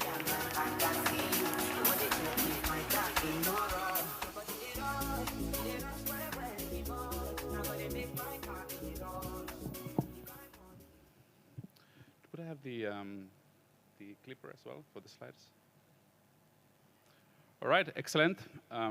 Great to be here today and speak about a very important topic about consumer protection and scams and fraud and digital transformation. I'll be making a few points. The first one is, like Matteo said in the morning, that digital transformation is and financial inclusion are advancing rapidly in this region here, like in many other regions. And I'm going to say that there's a dark side to financial inclusion, and that is the fraud and scams that have come in many countries as a consequence of more people being accessing payment services and being able to faster move monies to criminals, and criminals able to faster launder the monies in the accounts of the payment service providers of the banks before they move them into crypto or cash or move them abroad. But because they're doing this muling activity, we can, with technology, identify a lot of those criminals and share that information and make payments safer. The second point is Teddy mentioned about leapfrogging. And that's exactly what we've been doing in Asia. So we've helped Malaysia and Indonesia really leapfrog their capabilities of countering fraud and scams to much better levels than are done in UK or Australia or other countries that usually people think are leaders in this field. So I'm going to talk a little bit about case studies in those from those countries. And the third point is that we can leapfrog here and create safe payment systems with technology, and that's the part on digital transformation, which is the topic today.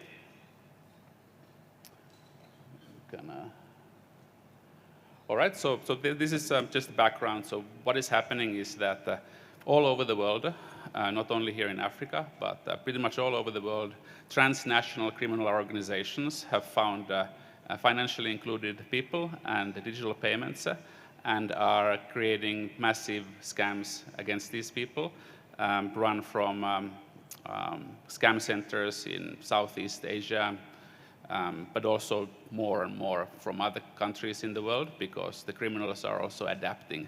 The criminals are using AI, voice impersonation, deepfake scams.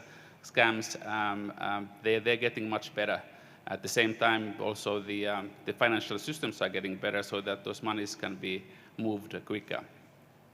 So what are the consequences of this? Are a lot of consumer harm, individual tragedies, people losing their life savings. I'm not sure, has anyone been tried to be scammed or lost money to scams who is in this room?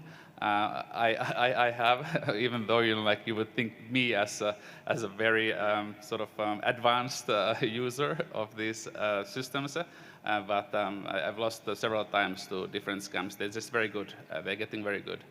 And as a consequence, people are in many places starting to lose faith in digital payment systems and maybe moving back to cash.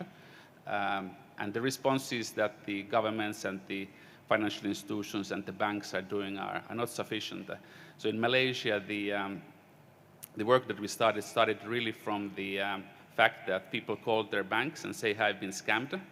And the banks would say, ask, well, did you make the payment yourself? And the victim said, yes, I made the payment. It was a scam.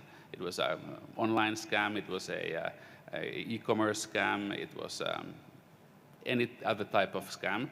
And then the bank said, okay, it is your problem, not ours, so the payment service provider. And this became a political problem. And the prime minister then said that, okay, let's assign the central bank to solve this problem, and gave $20 million to the central bank. And as a result, they set up a national scam response center, a joint utility for for all the institutions, digital wallets, payment service providers to come together and start to solve this problem. Do you want to go to the next slide? So the estimate is that all over the world, if we sum up the monies together, it's over $1 trillion that went to these criminal organizations.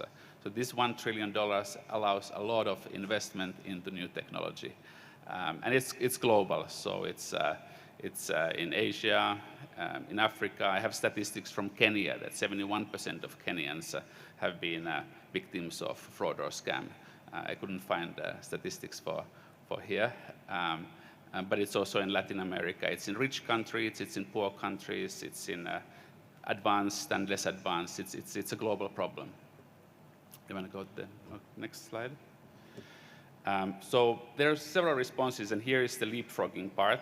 I think most countries that have started to tackle this have said that, hey, it's the bank's problem, or the payment service providers, the digital wallets, and they should coordinate with each other. So they've started to bilaterally talk to each other, say, hey, this payment was related to a scam, can you return the money? And this was the case in Malaysia 3 years ago, and the case resolution times were 3 weeks. They returned 0.5% of the monies, and the system was not working very well for the consumers. Then other countries have set up co-located response centers. They've said that, hey, all the case officers or the compliance officers from the payment service providers come into one place and try to work together, but without a lot of technology. And the third step, they start to use collaboration technology. They don't need to be all on site. In the fourth step, they start to do data sharing about, hey, this account is a mule account. I'm not sure if you know what money mules are, but that's usually people like anyone like you who is getting approached by someone to make payments on their behalf. A lot of students in many countries are approached by the criminals to make a few extra money in order to help them mule and move the monies so that they cannot be traced so quickly. And then the fifth step, these national fraud utilities, and those are the ones that we are helping set up all over the world now. So we have over 60 countries that we're talking about it. We have live operations in Malaysia for a year, Indonesia in deployment, several Middle East countries in deployment, and it's really, I think, becoming a standard. The next stage is then start regional collaboration, because a lot of the monies move abroad. So the criminals move them abroad, so then you can't trace them anymore, and then global standards that we hopefully get over time for this. So the National Fraud Portal is a utility. Often these are set up by the government, by the central bank, by the payment service operators. Is a real-time cross-payment rail, so different ways of moving money are included across bank or payment service provider and national infrastructures to counter fraud and scams. And they bring everyone together to trace the funds where they're going, freeze them, return them, provide intelligence to all the payment service providers about which type of payments are fraudulent, so that they can go back to their clients and say, hey, I believe you're being scammed here. Go to the next slide.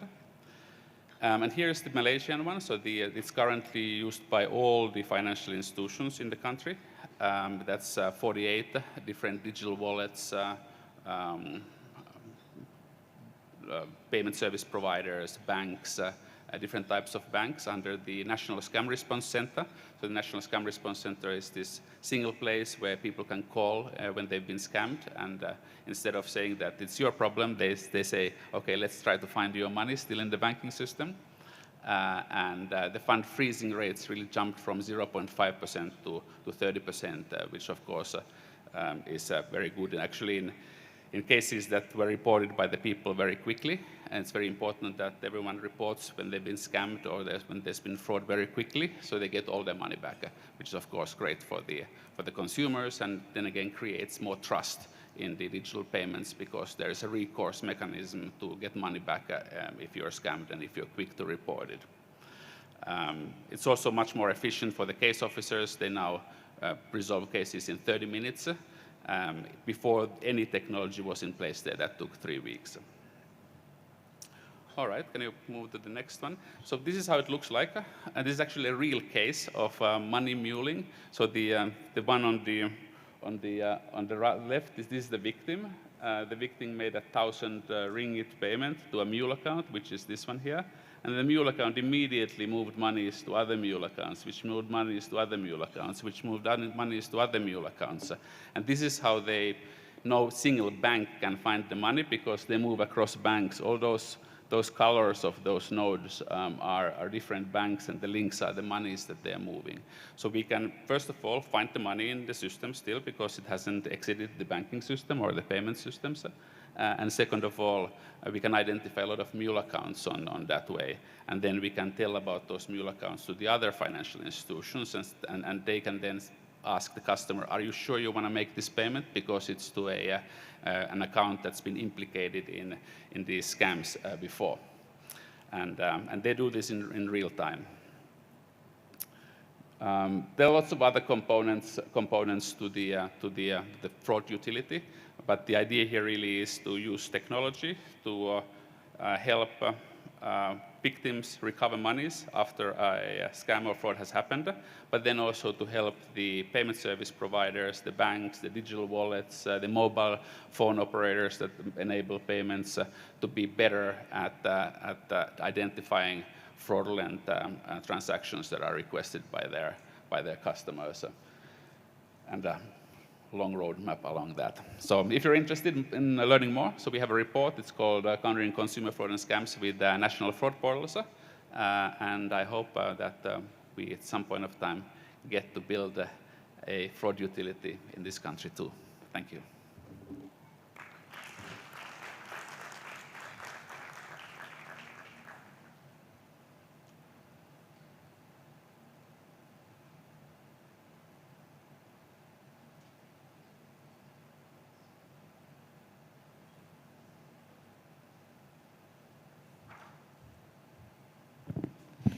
All right, can we give him another hand of applause, ladies and gentlemen? All right, okay, now the next team is interesting. And it's quite a team indeed, so I'm definitely going to invite them at once, and then they get to say something beautiful to us. They come from Meta. That's Facebook for you. Ladies and gentlemen, let's welcome Ololade Alaktan Sloan, the Director of Privacy Policy Engagement, Africa, Middle East, Turkey, at Meta. Can we clap for him? And also want to welcome Mercy Ndegwa, Director of Public Policy, East and Horn of Africa. We also want to invite Sarah Muyonga, Public Policy Manager, East and Horn of Africa as well. Can we clap for them, ladies and gentlemen? I think what you will also want to hear today is why do we have to use VPN to access Facebook, and only in Uganda? What did we do to you people? You know, so those are some of the answers should really be in that. Thank you very much. Can we clap for them, ladies and gentlemen? Thank you very much. So fortunately or unfortunately, the topic of my conversation today is really about empowering a digitally connected MEA region, privacy, trust, and policy innovation for inclusive growth, and not about why Facebook is not available in Uganda. So ladies and gentlemen, esteemed guests, I'm honored to be speaking with you today about a topic that is at the heart of Meta's mission, which is empowering a digitally connected Middle East and Africa region through privacy, trust, and policy innovation. Permit me to, once in a while, use the acronym that we leverage at Meta, which is actually Africa, Middle East, and Turkey, which is AMET. As many of you may know, Meta's mission statement is to give people the power to build community and bring the world closer together. This mission emphasizes empowering individuals to create connections and fostering a more interconnected world. It reflects Meta's focus on building technologies that enable people to connect, find community, and grow businesses. So as we gather here today, we are reminded of the immense potential of technology to drive growth, create opportunities, and bridge gaps. However, we also recognize that this potential can only be fully realized if we prioritize the values of privacy, trust, innovation broadly, but of course policy innovation in particular. At Meta, we believe that these values are not just guiding principles, but they are essential components of our approach to building a more inclusive and equitable digital landscape. And so I'd like to share with you how we are putting these values into action in the AMET region at Meta. First off, on privacy, we believe that this is the foundation of trust. Our approach to privacy is built on 3 key pillars. Number 1 is transparency. We believe that people should know what data we collect, how we use it, and how we share it with others. Second is control. We empower our users to make informed decisions about their data through intuitive settings and controls. And finally is accountability. We hold ourselves accountable for protecting user data and maintaining the highest standards of security. Today, over 3,000 people across the company focus primarily on privacy. At the heart of this investment are the teams, technology, and processes that build privacy protections into our products and create the oversight and accountability for a mature privacy program at an unprecedented scale. Permit me to discuss 2 main areas of our privacy program. The first one is what we call privacy review. This process is a central part of developing new and updated products, services, and practices at Meta. Through this process, we assess how data will be used and protected as part of a new or updated product, services, and practices. On average, we have about 1,400 products, features, and practices per month across the company that we take through the privacy process every single month. Allow me also to share what we call our internal privacy expectations, which guides the privacy review process and is based on what you typically see in data protection frameworks as principles of privacy protection. So we have what we call purpose limitation, which requires that data is processed only for a limited and clearly stated purpose. We have data minimization, which requires that data is collected and created only to support clearly stated purposes. We have data retention, which means data is kept for only as long as it is actually required to fulfill the purpose that it has been collected. We have external data misuse, which means that we protect data from abuse, accidental loss, and access by unauthorized third parties. Fifth is transparency and control, which I referenced earlier, which speaks to communicating product behavior and data practices proactively, clearly, and honestly. We try to communicate product behavior and data practices in a way that is appropriate and give people control over our practices. Sixth is data access and management, providing people the ability to access and manage their data that we have collected or created about them. Seventh is fairness, and this involves building products that identify and mitigate risks for vulnerable populations and ensure value is created for these people. And finally, accountability, which focuses on maintaining internal processes and technical controls across our decisions, products, and practices. Secondly, is about creating a culture of privacy. And for this, the idea is to ensure that everyone understands their role in protecting privacy at Meta and how this is important for driving continuous privacy learning and education that spans training and internal privacy awareness campaigns. Moving on to trust. Trust for us is the currency of digital economies. Without it, businesses cannot thrive and individuals cannot feel secure. And so at Meta, we are committed to earning and maintaining the trust of our users, customers, and partners. In the AMET region in particular, we are focusing on building trust through transparency and accountability.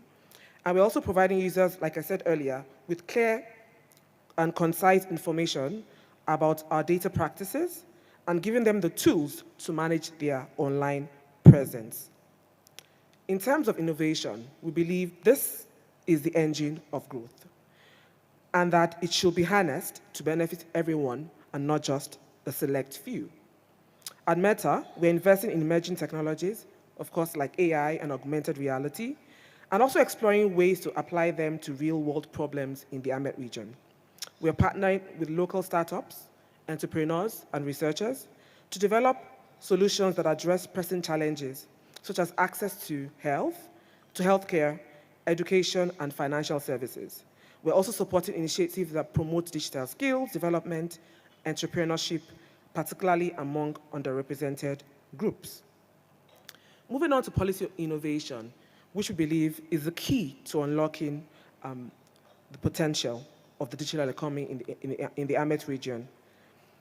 We believe that that is why we are working with governments, regulators, and industry leaders to develop and implement policies that promote competition, innovation, and investment. We are advocating for policies that support the growth of small and medium-sized enterprises and that promote a level playing field for all players. We are also promoting policies that address the digital divide and that ensure that everyone has access to affordable and reliable internet connectivity. So what does policy innovation look like in practice? Let me share a few examples. First is regulatory sandboxes. You'll agree with me that these are innovative, creative, safe spaces for innovators to test new products and services without the fear of regulatory reprisal.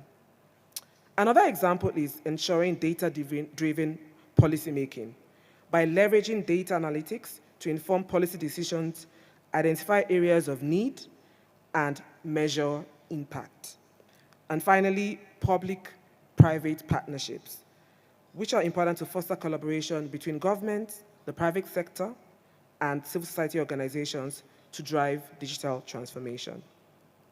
Ladies and gentlemen, as I conclude this discussion on empowering a digitally connected Middle East and Africa region, I want to leave us with a sense of hope and collective responsibility because we acknowledge the transformative power of digital technologies, the imperative of privacy and trust, and the need for policy innovation to drive inclusive growth. As we move forward, I implore us to remember that the digital economy is not just about technology, it's about people.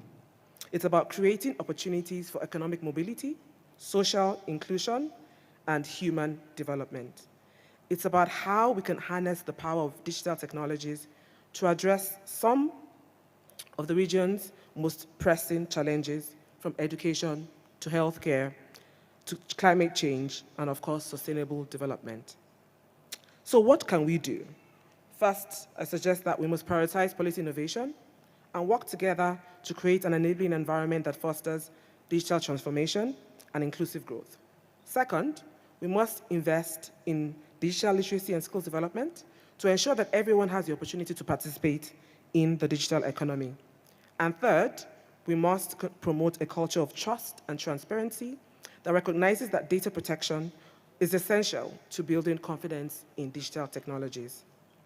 And finally, we must recognize that our collective success depends on our ability to work together. The governments, the private sector, companies, civil society organizations, and of course, individuals.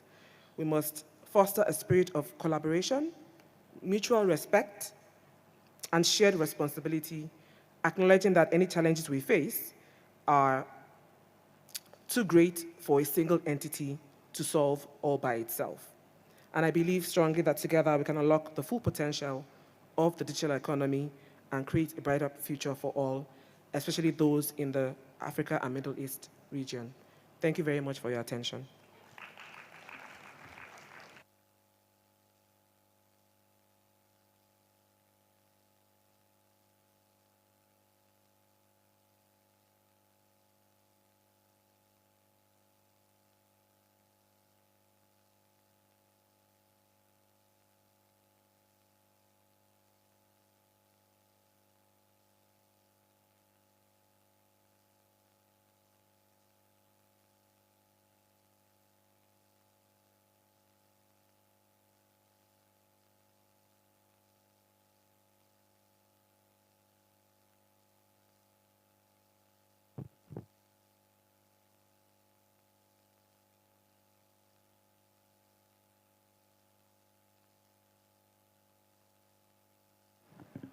Hello.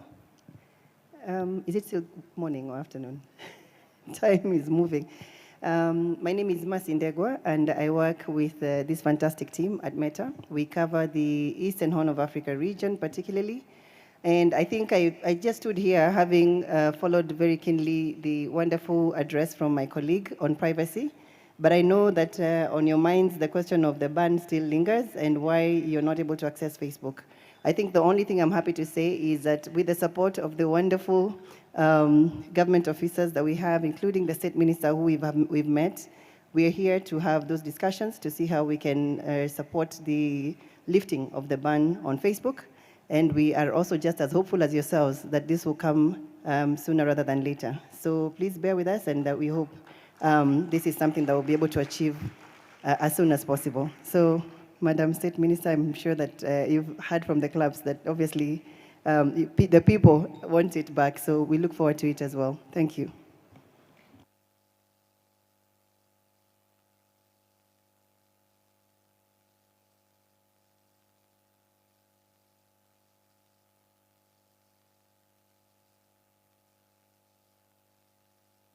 Thank you so much, and all female team from Meta, Facebook.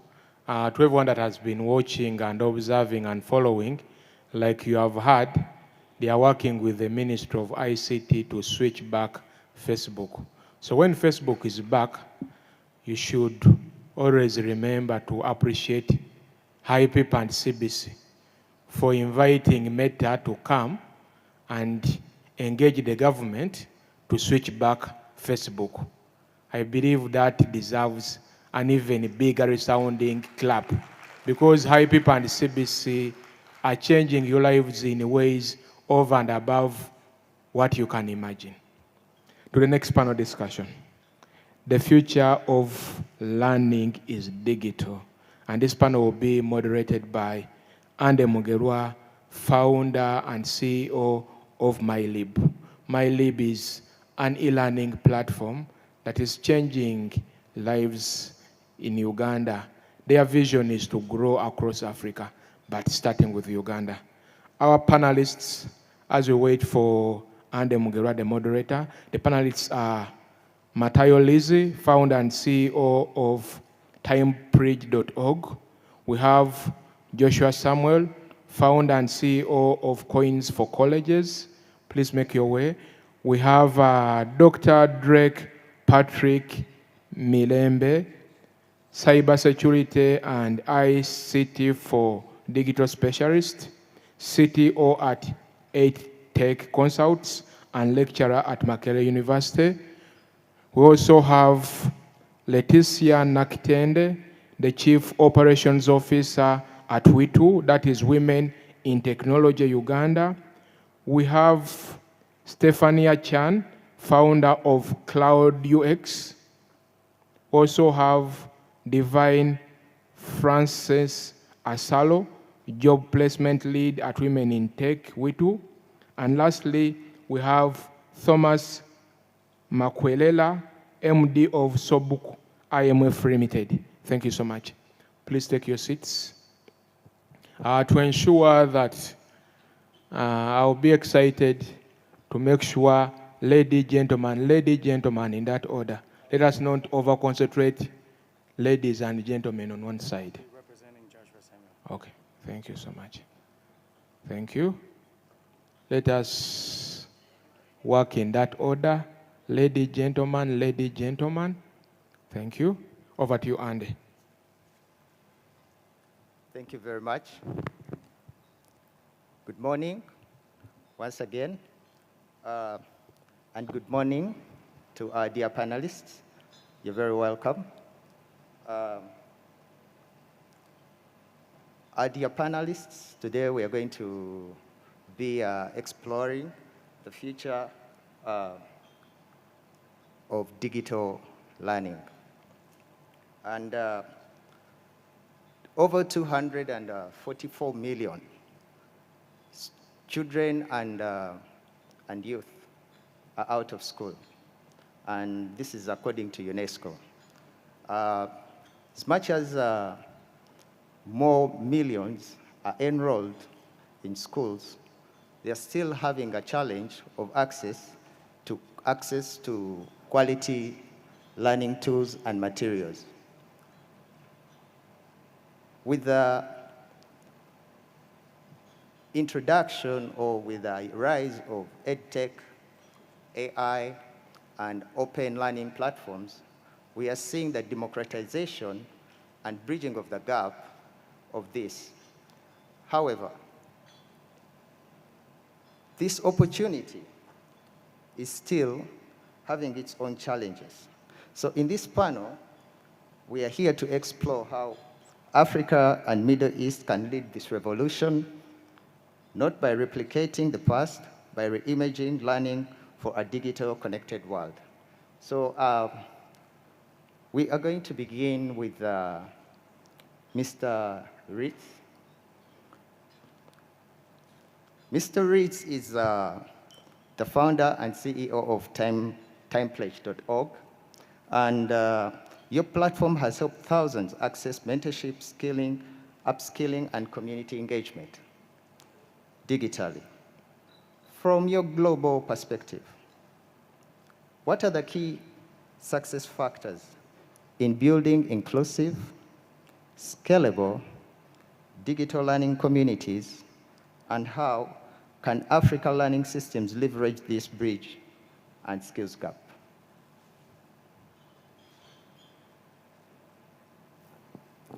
So to start with, I would like to remember earlier on I talked about the talent pyramid, right? And I don't think that everybody can do everything in the talent space. So at TimePledge, we focus on the job creators. So that 1% of talents in partnership with African universities. And our first pilot is actually here with Makerere universities. There are currently 40 data scientists that are being upskilled with international teachers. And we are going to put them, after this 6 months program, in touch with the African startups that are fundraising, as well as the tech companies that are recruiting, okay? So what is our experience so far? First of all, that no matter which universities we are talking about, there is both a curriculum and an opportunity gap, with, of course, very, very few exceptions, but in general, between the university systems in the continent and the one in the West. So, and you know, I have a computer science doctorate, so I still understand a little bit the curriculum, okay, even if most of the people here were not born when I got out from the university. But truth is, if you're a computer science student and a wannabe AI data scientist, sorry, you come up from university, you have a shitty job and a very low salary. Why? Because you don't have the right opportunities. Because the best option you have is to go apply online, you know, to a sort of corporate job that doesn't value your knowledge. And at the same time, the university did not catch up just yet for structural reasons, okay? With the skills that you need to be sort of sexy, you know, for these new hires. And I'm living it with our first batch here, you know, I'm watching with my own eyes.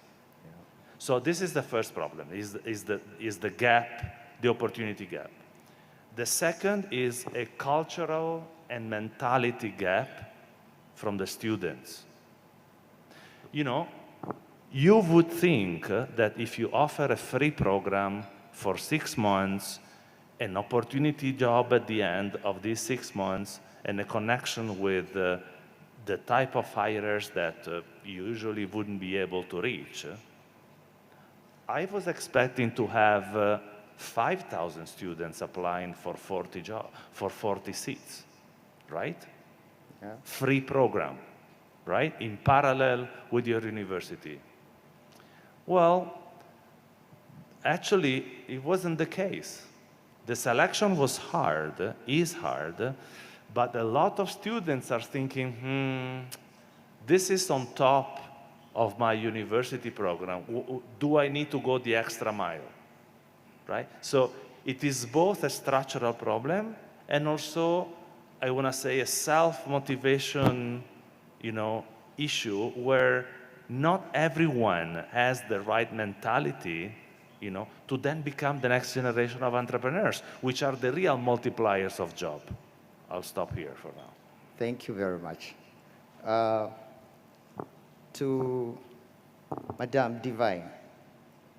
Divine is working with Women in Technology, Uganda, and at your work at WITU, which connects young women to the job market through digital skilling and placement programs. What lessons have emerged from your programs about how digital learning can truly prepare learners, especially girls, for jobs in tech, entrepreneurship, and traditional fields?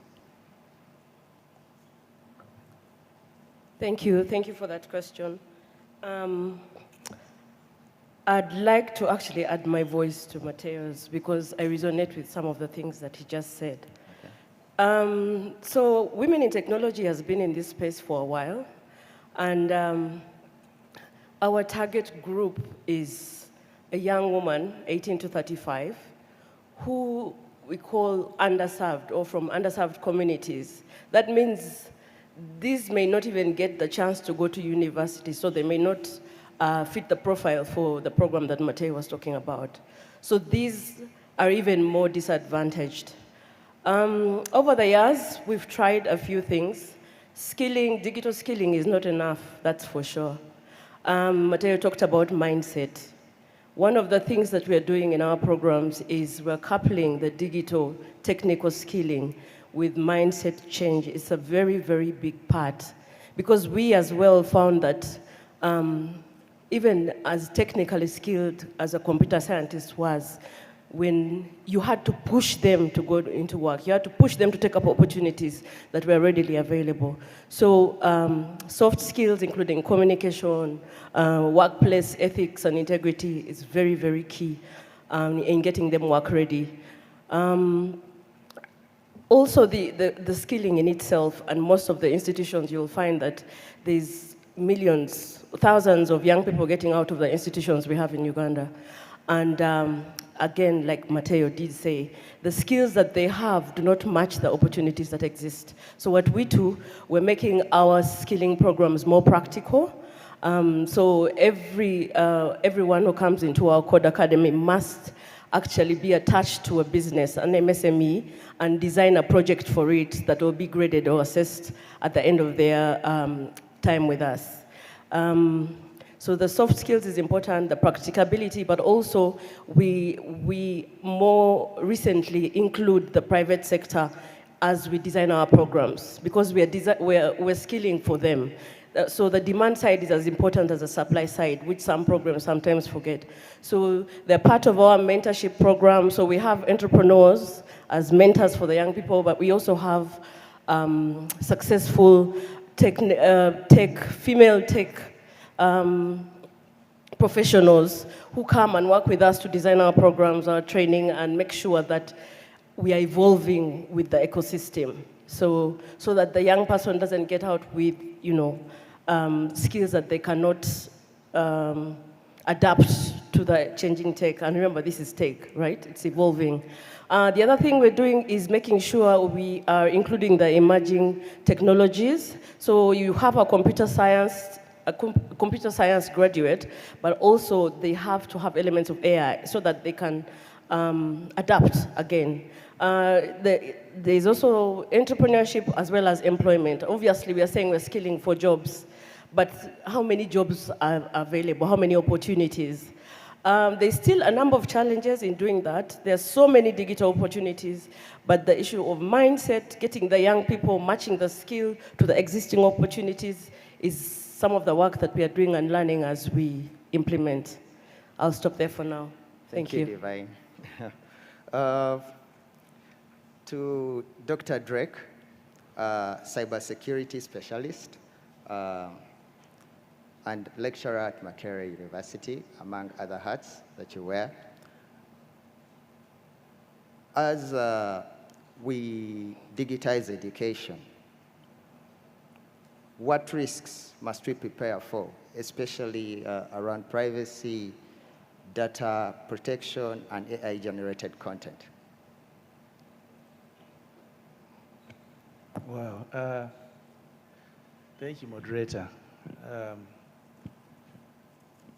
I'll be a little bit elaborate to give the context. Okay. We all know the world has changed to a knowledge-based digital economy. And as a matter of fact, the skills and knowledge you possess today may be irrelevant tomorrow. So we are all in the universe of life. So I'm certain people in this room, you are running a course, you are attending a webinar, you are listening to a mentorship session, you are following a podcast, because that's to remain current. Otherwise, tomorrow you'll be totally irrelevant. Now, on the side of privacy and security, as far as learning concerned, you have challenges on what is authentic material to learn from. Yeah? Anybody today, when we joke about journalism or the content availability, today, who is a journalist? Anybody can stand anywhere and create content and make it available and be consumed. And that's why we have challenges in terms of the content being consumed. There is no editorial policy. Yeah? And how do you implement it? In a world where everybody can generate content. You get it? Yes. So the question is, in terms of privacy, security, in terms of learning, we go back to the integrity of the materials being created. We have frameworks and systems in place to curate this data so that it's available for consumption to different agents that we're talking about. So that's number one. Number two, challenges of intellectual property rights comes into place.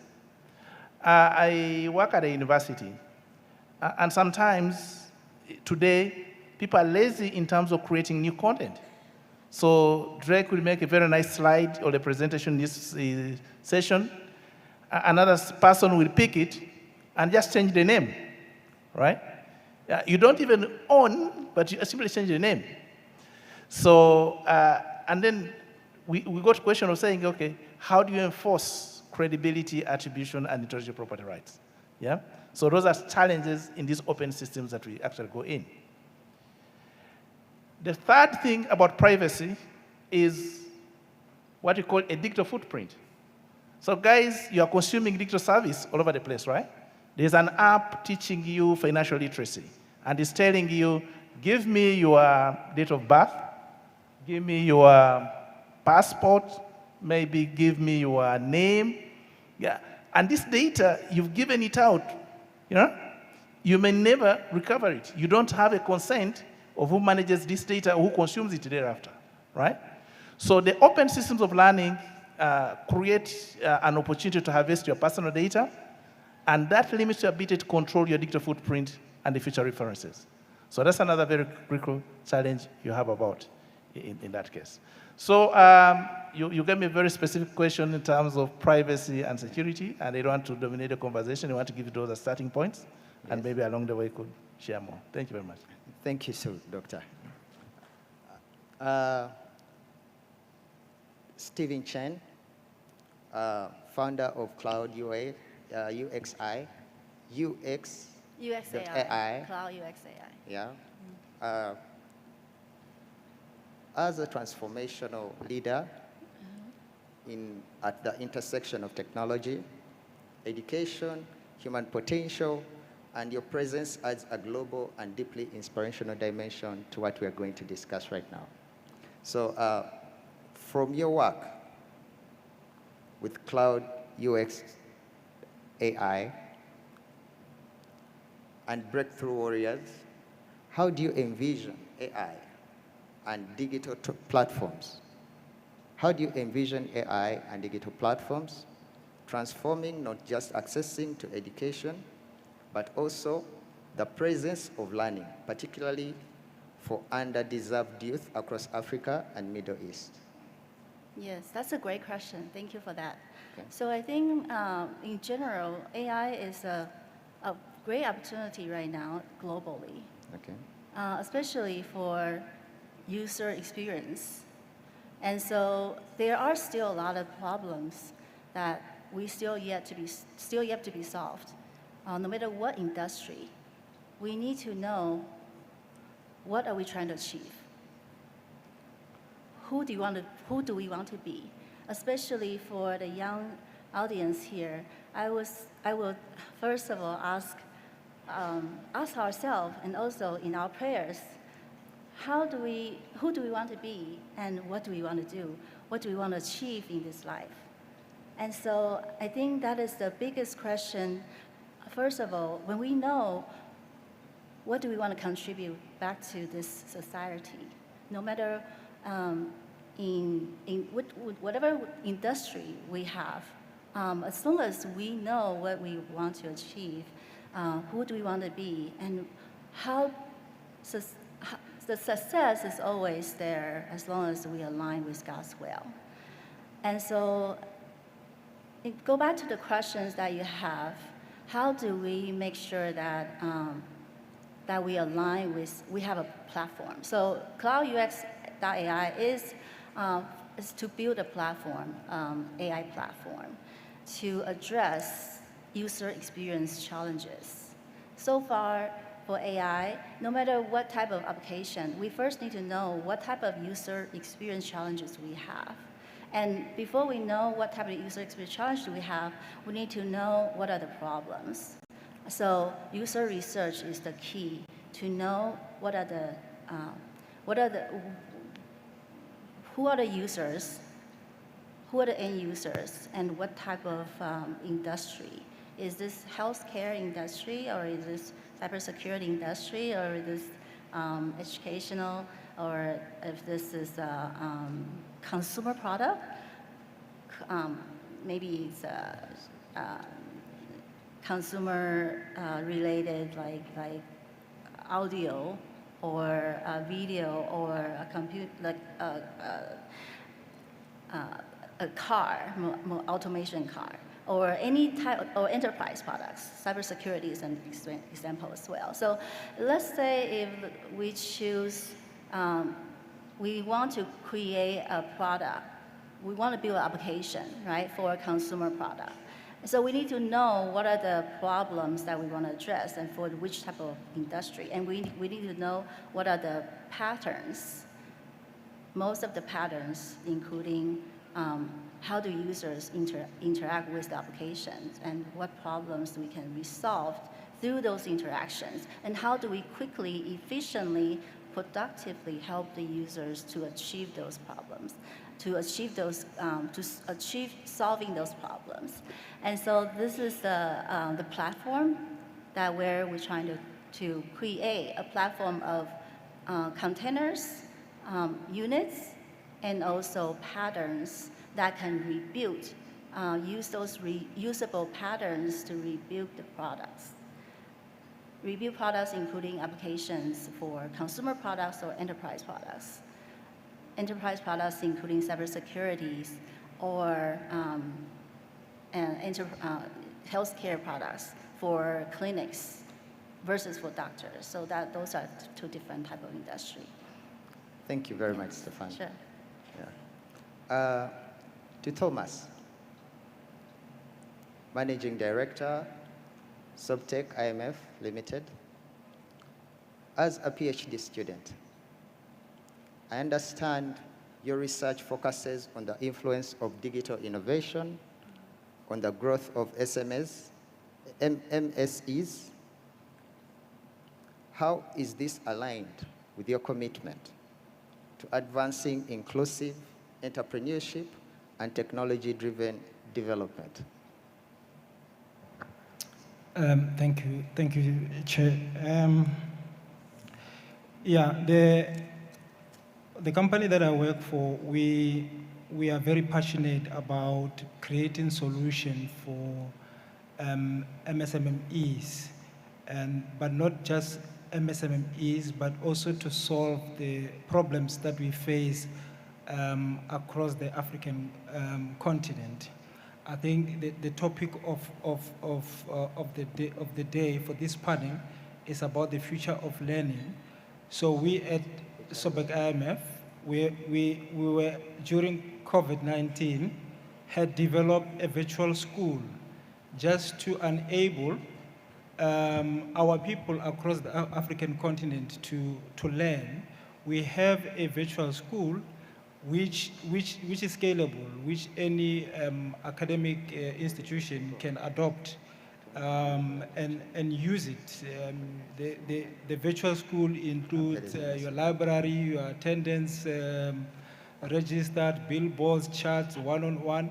So with that kind of a model, you allow a situation where skills, because my colleague next to me here was just talking about the shortage of skills. So with our platform, it allows us to source skills anywhere across the across the globe. So for instance, he was talking about data scientists that we don't have. So financial or academic institution can adopt that platform of ours, use it, having data scientists across, maybe in the US, maybe in Europe, they can be everywhere across the world. They could be rendering some of these trainings for our students across African continent. So we have created a number of solutions. Some of the solutions that we have include a virtual clinic, which includes the doctors. I saw some of the colleagues here were talking about a similar situation. So to come back to your question, how does this, what I do, align to my study? I'm passionate about creating solutions for African continent. Digital innovation has become one of the solutions that we can empower our MSMEs. We can create wealth based on what we plan and what we aspire. I think I was happy to hear some of the panelists yesterday. Somebody spoke about how do we springboard, how do we use technology in health so that we cover for those people who are based in the rural areas. I mean, we know that majority of our people across the African continent are in rural areas. How do we create solutions that are efficient, that solve African problems? So that's my passion to say, how do we then sit down and say we're creating solutions? Are this solution going to offer us solutions? Are these solutions relevant to what our African brothers and sisters are suffering from? So I'll just stop it there. Thank you. Thank you very much, Thomas. To Letitia, we too have supported thousands of girls and women to gain digital confidence and economic empowerment. What strategies are you working on to bring the most marginalized learners, especially out of school girls and women, into the digital learning ecosystem? Thank you. Good afternoon, everyone. Good afternoon, everyone. Praise God. Assalamu alaikum. Omkama mlunji. As in, okay, thank you so much. English does not bring out so well the underserved. So in most cases, we like to be more intentional to who is an underserved. You imagine a young girl in sorority, 16-year-old, senior 4 dropout, pregnant, and yeah, with our families, as soon as a young girl drops out, automatically you're going to become the housemaid, which is different from the boys. Automatically they'll go to the nearest washing bay, a nearest mechanic, yeah. So how do we engage these young people? The community knows where these people are, and the community is that local church you're going to, that women counselor in the community, the youth representative, the mosque, because which has been in existence for over 14 years, and working with these young people we have appreciated.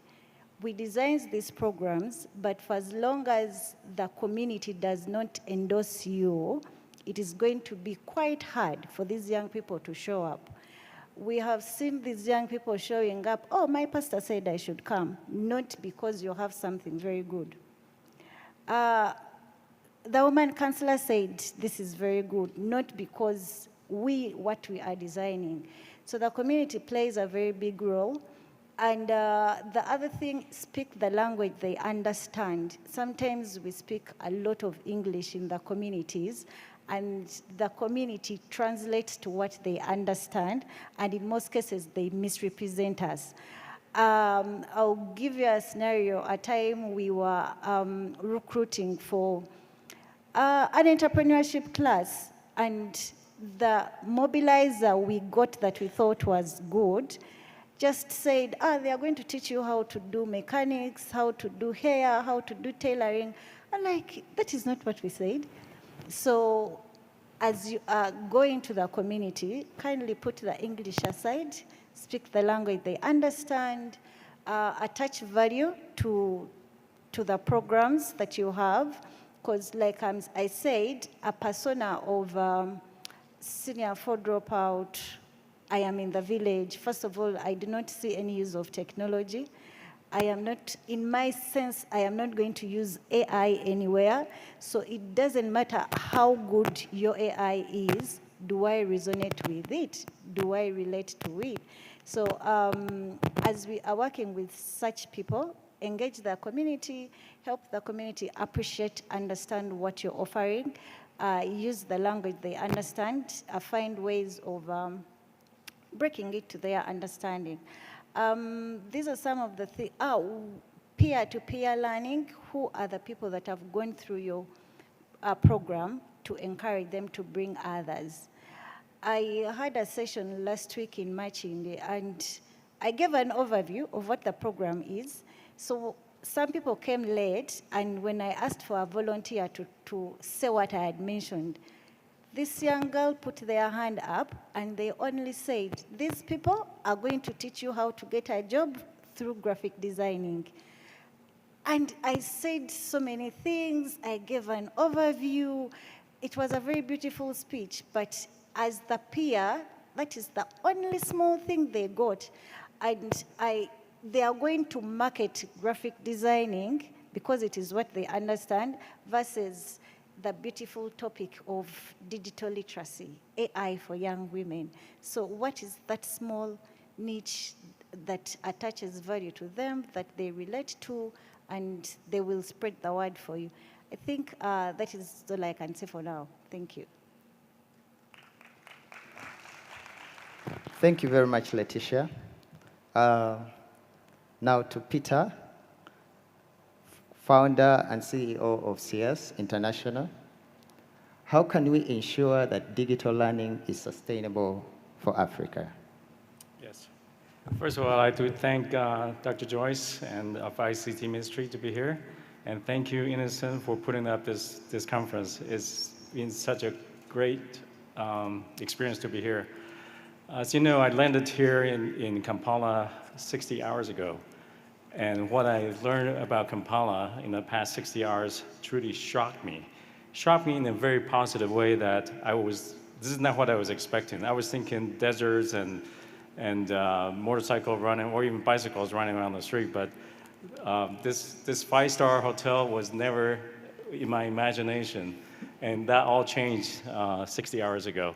So I'm today to represent Joshua Samuel to talk about the digital transformation of education, and also I'd like to congratulate everyone here who has a blue cap on you and graduate of 2025 High People University. So give yourself a big hand there. So Joshua Samuel's company called Rewards for Education / Coins for College is one of our success stories at CS, Sustainable Impact Alliance Solutions. We realized early on that education is the fundamental building block of every country. Again, education is the fundamental building block of every country. Now, with the rise of AI, this changed everything. With AI, we can make everyone in this room become PhDs overnight, become a doctor overnight, become a lawyer overnight. Those skills that take years and years to learn, it will change the whole society as a whole. And I predict, again, you can quote me on this, the 21st century and beyond will belong to those who ask the best questions with the best heart. Because again, AI could be abused by bad people. So the future will belong to the ones with the most curious mind and with a good heart. Now, with that being said, I would like to expand a little bit on rewards for education. I lost my country when I was 14 years old. Joshua lost his parents. He became an orphan when he was 3 years old. And ever since he was 3 years old, he was bouncing around the foster care system in America. For those of you who don't know what the foster care system is a paid family that look after you when you don't have your family around. And at best, they provide you with food and shelter, and that's pretty much all they do. And in return, they get paid by the government to quote unquote take care of you. Now, in the foster home care system, he get to know a friend.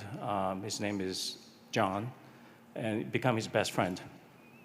And when he was 18 years old, Joshua was a year younger, he was 17 years old. John was kicked out of the foster care system because now he's an adult.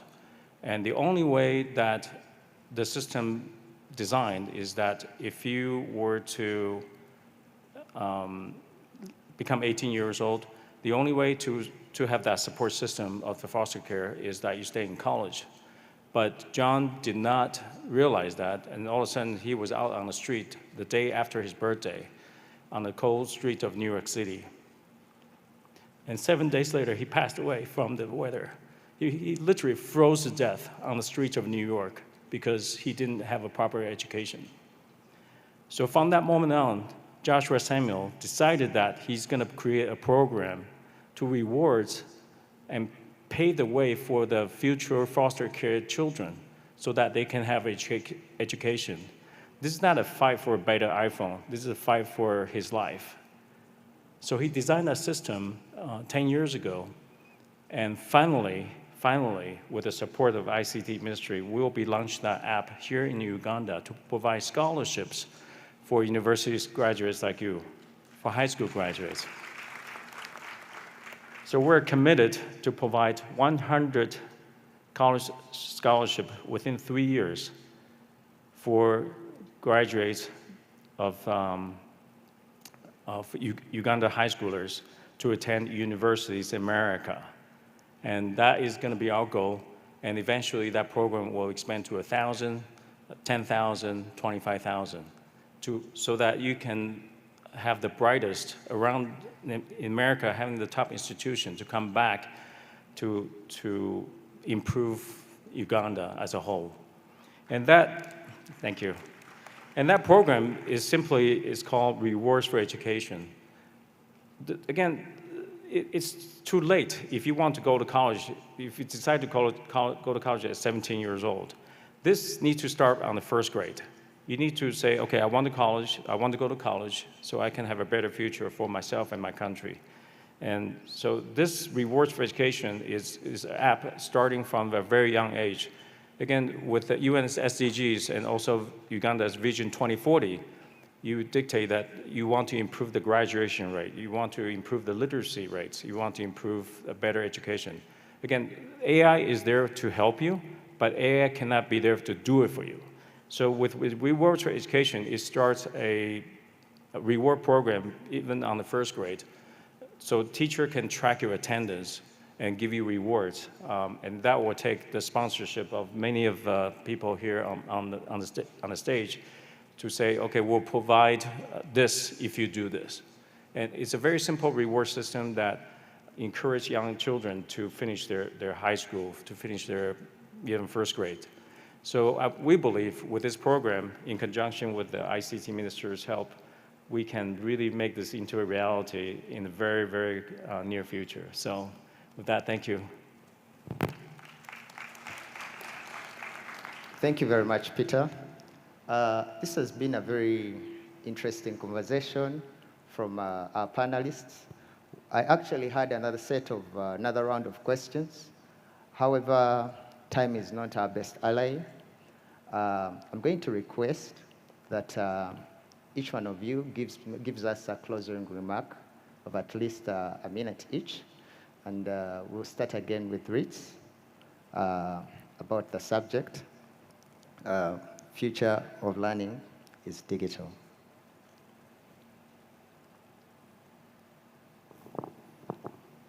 If you give me only 1 minute, then I will just emphasize the fact that we have this program for the students of Makerere, and the plan of Time Pledge, actually you should go to timepledge.org to actually be able to submit your candidature for one of our grants.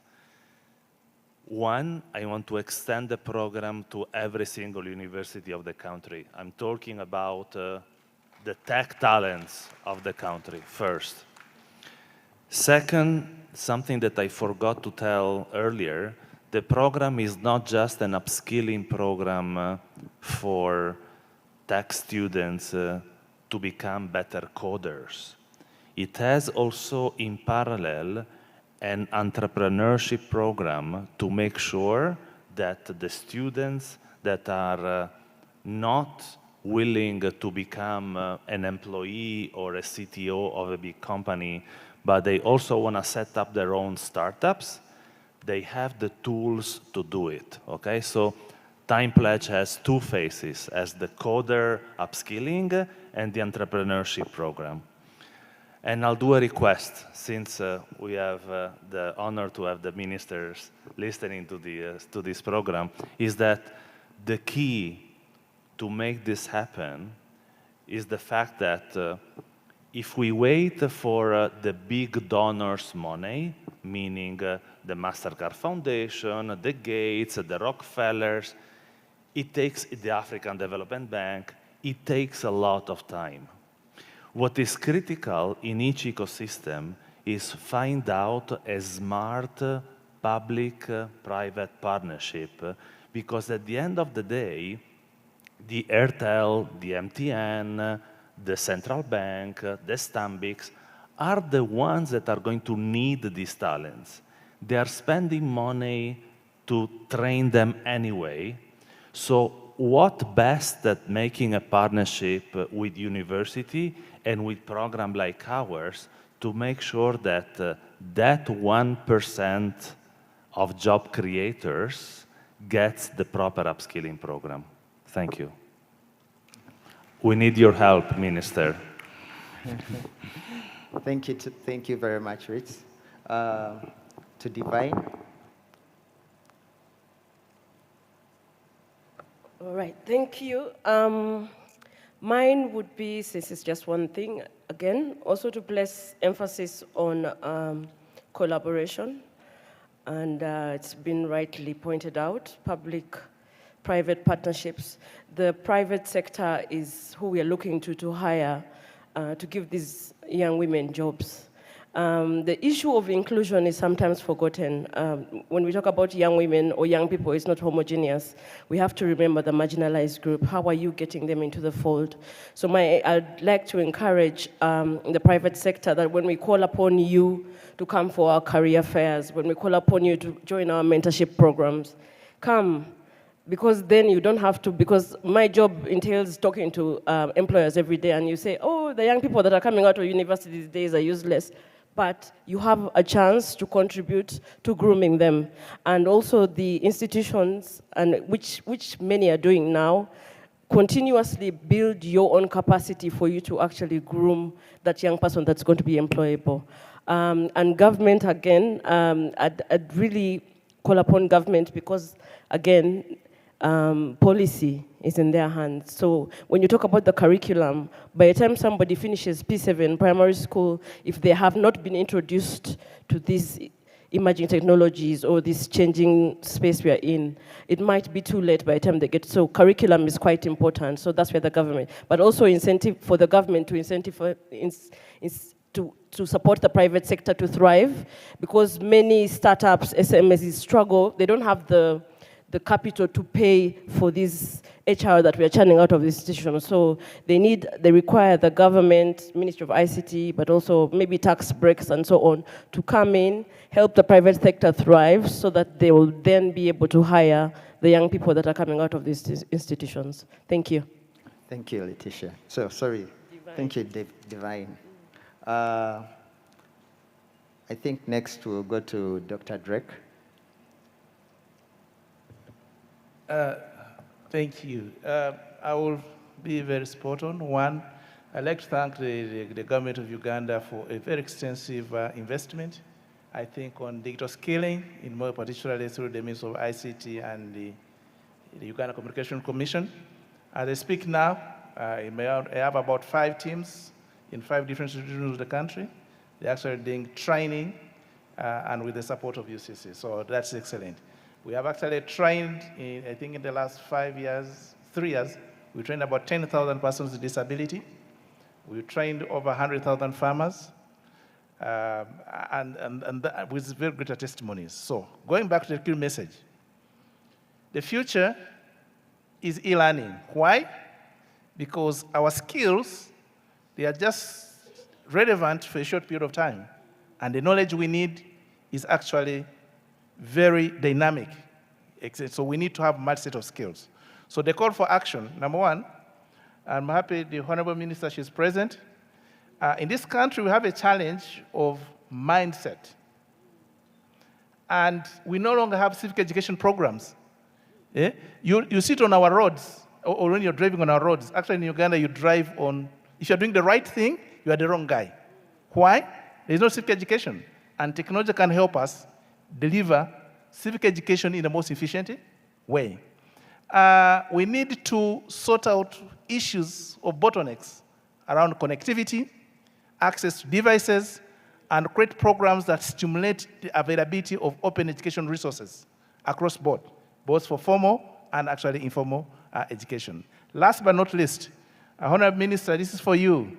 We don't yet have a national skills framework, digital skills framework, to guide the different actors on development of relevant interventions for different skills. For example, what the skills does a lab technicians in a hospital need in terms of digital? What skills do the police officer need? We are struggling with crime investigation. Our officers don't have the right digital forensic skills. So we need to, as a matter of urgency, define a national digital skills competence framework for different cadres of government and roll it out across to support. Of course, last but not least, it's all about collaboration. No one can do it all. Yeah, there's government, there's private sector, there's civil society, and us as individuals, recognizing that we are in the university of life. Thank you very much. Thank you, Dr. Drake. Next, we'll go to Stefan.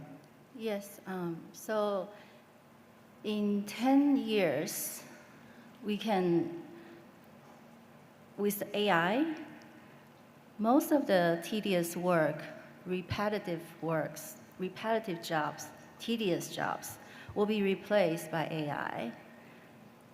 And that is already foreseen in many, many, many countries.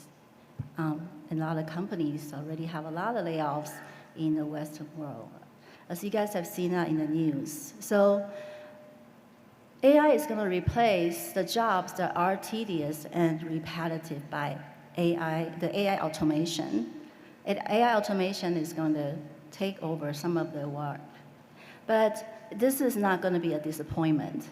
It actually encourages us to think out of the box and have a desire, a hard desire to solve problems, solve people problems.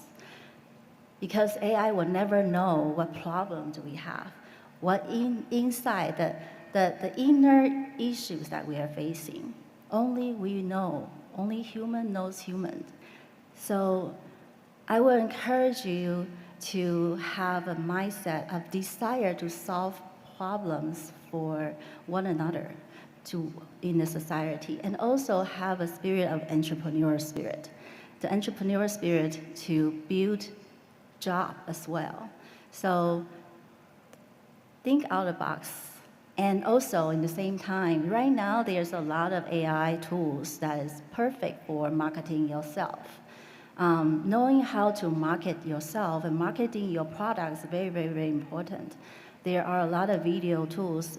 In fact, resume is no longer a tool to promote and to bring ourselves into the higher layer in the corporate HR recruiter's desk.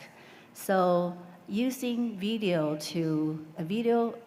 short video clips to promote yourself, to talk about yourself, to replace resume is actually a very faster way to get into the higher ranking of the recruiters, their attention, and even the higher managers' attention.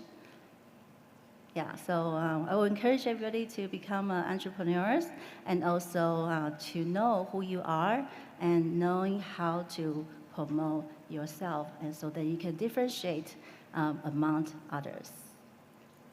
Be unique and be passionate and be outspoken. Thank you very much, Stefan. You're welcome. Next, we'll go to Thomas. Thank you, Chair. In closing, I really love what one of the panelists mentioned. He mentioned that in the future, in terms of learning, it's not going to be the issue about who produces the best document. The assessment will be who structured their questions better, because AI can produce documents for us. We started seeing, because I'm a student, we started seeing some of the articles that have been produced lately. The writer has to write what prompts did they put to generate the information they have.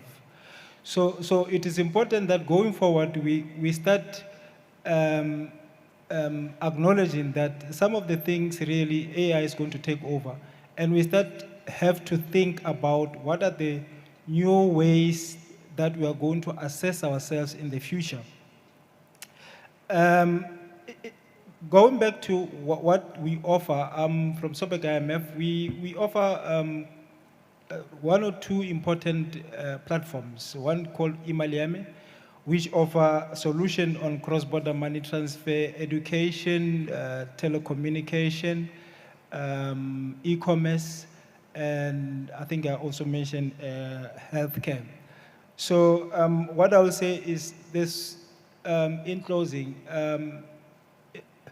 we need to try and innovate, but as we innovate, let's innovate putting our product and solution on the key components of efficiency.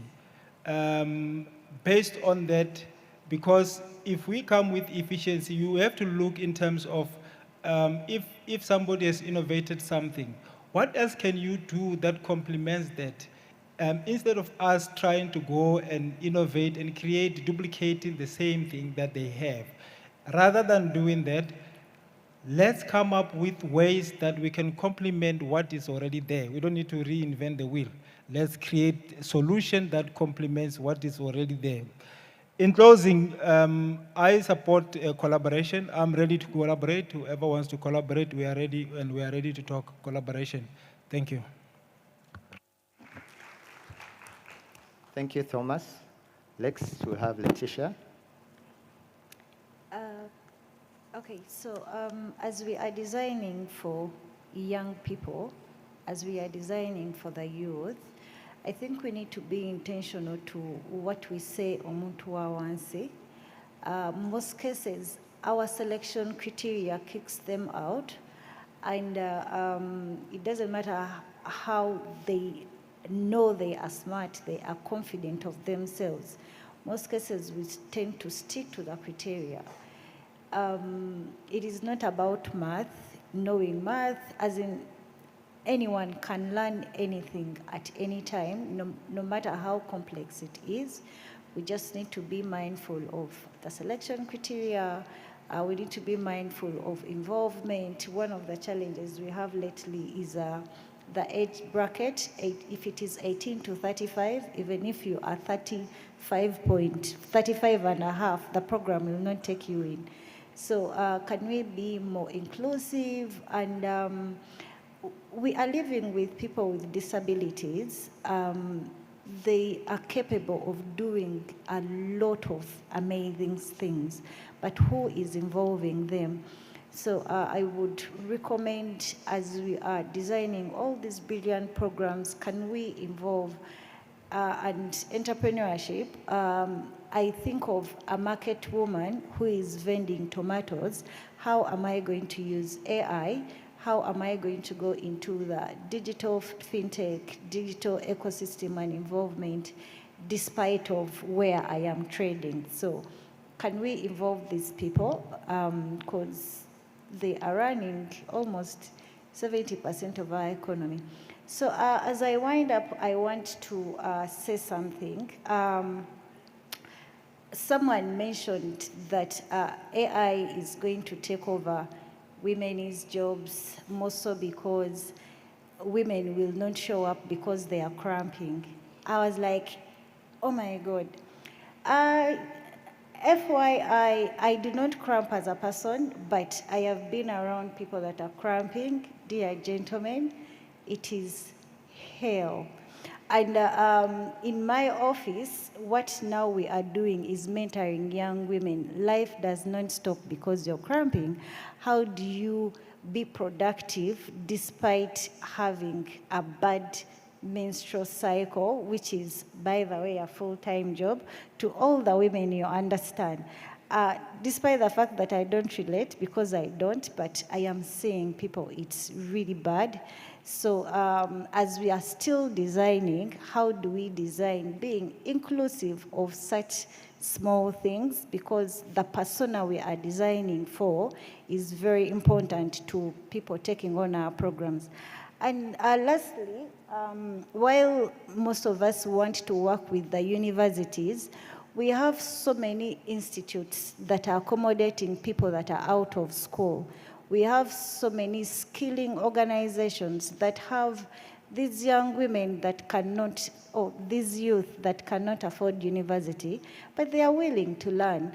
So this is a call. Is it okay if we also partner with such people that are not universities? It is a developing institute, but it has a pipeline that is going to lead into employment. Thank you so much. Thank you, Letitia. Finally, we shall have you, Peter. Okay. You know, I'm just sitting here so overjoyed with all of you here. And in closing, I really think, again, thank you for saving the best for last. And I really think all of us here have the solution ready to go, including my 21 companies that I brought in here today: Serbo Micro, Accelerator Idea, Gemini DT. All these companies are ready to go. We're ready to to provide a proven solution that is ready for everybody here to use. So the rocket ship is ready. Now we just need a nod from the ICT ministry to say, okay, let's do it. And everybody can be on board and start this digital revolution that we have started. So with that, I'm going to do something kind of bold here, so I hope you don't mind. I'm going to ask Dr. Joyce to come up here to the stage. And all those ones with the blue cap, if you can sit around that stage. Again, this is a symbolism. You are going to be the building bridge for this entire country, the country that you love, the country that I lost 50 years ago. But now we are in this position to make Uganda the forefront and the leader of the 21st century and beyond, to become the leader of East Africa. So we'd like to invite Dr. Joyce to come up here real quick. Is that okay? Okay, we'll do it later, right? Okay. All right. Again, if you have any questions, feel free to ask the sponsor of this event.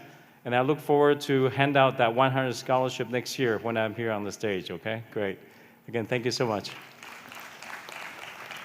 I would like to thank this... Sorry, can I add some clarity?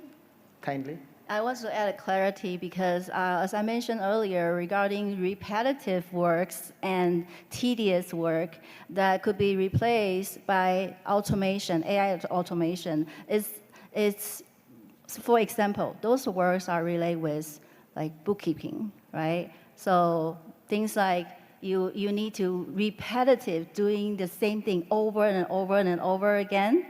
Those are the repetitive work. So similar to folding a card, okay? That is also repetitive. Let's say, think about this, like if you have to fold 100 cards manually, okay? If there's an AI bot can do this, a company will actually build an AI bot to make that happen and finish that folding work, 100 cards, fold this 100 cards, and done that in 10 minutes. Okay, so those are the type of things that I mentioned. It's those repetitive work and tedious work that we don't need to think with our own mind because those are the work that can be done by the mechanics. Okay, so think out of the box and be creative and be innovation. Thank you. Thank you, Stefan.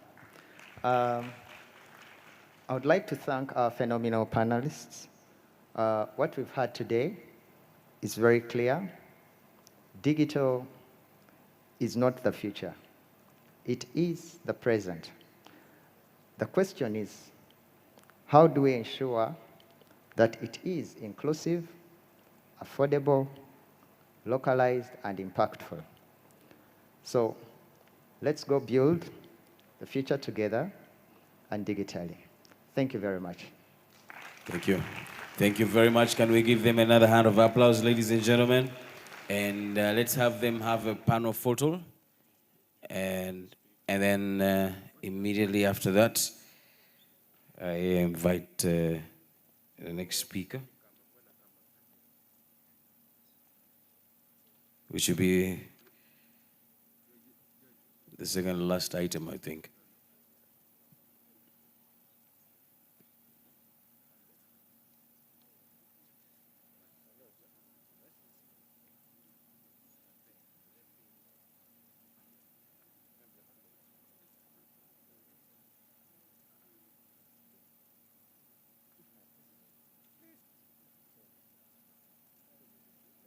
All right, thank you very much. Thank you. Now, ladies and gentlemen, allow me invite Mr. Ibrahim Senyonga, the General Manager, MTN Business Uganda. Can we give him another round of applause as he takes the podium?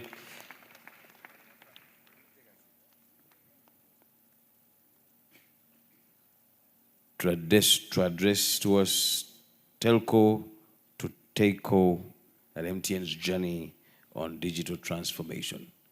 Let's welcome Mr. Ibrahim Senyonga, ladies and gentlemen.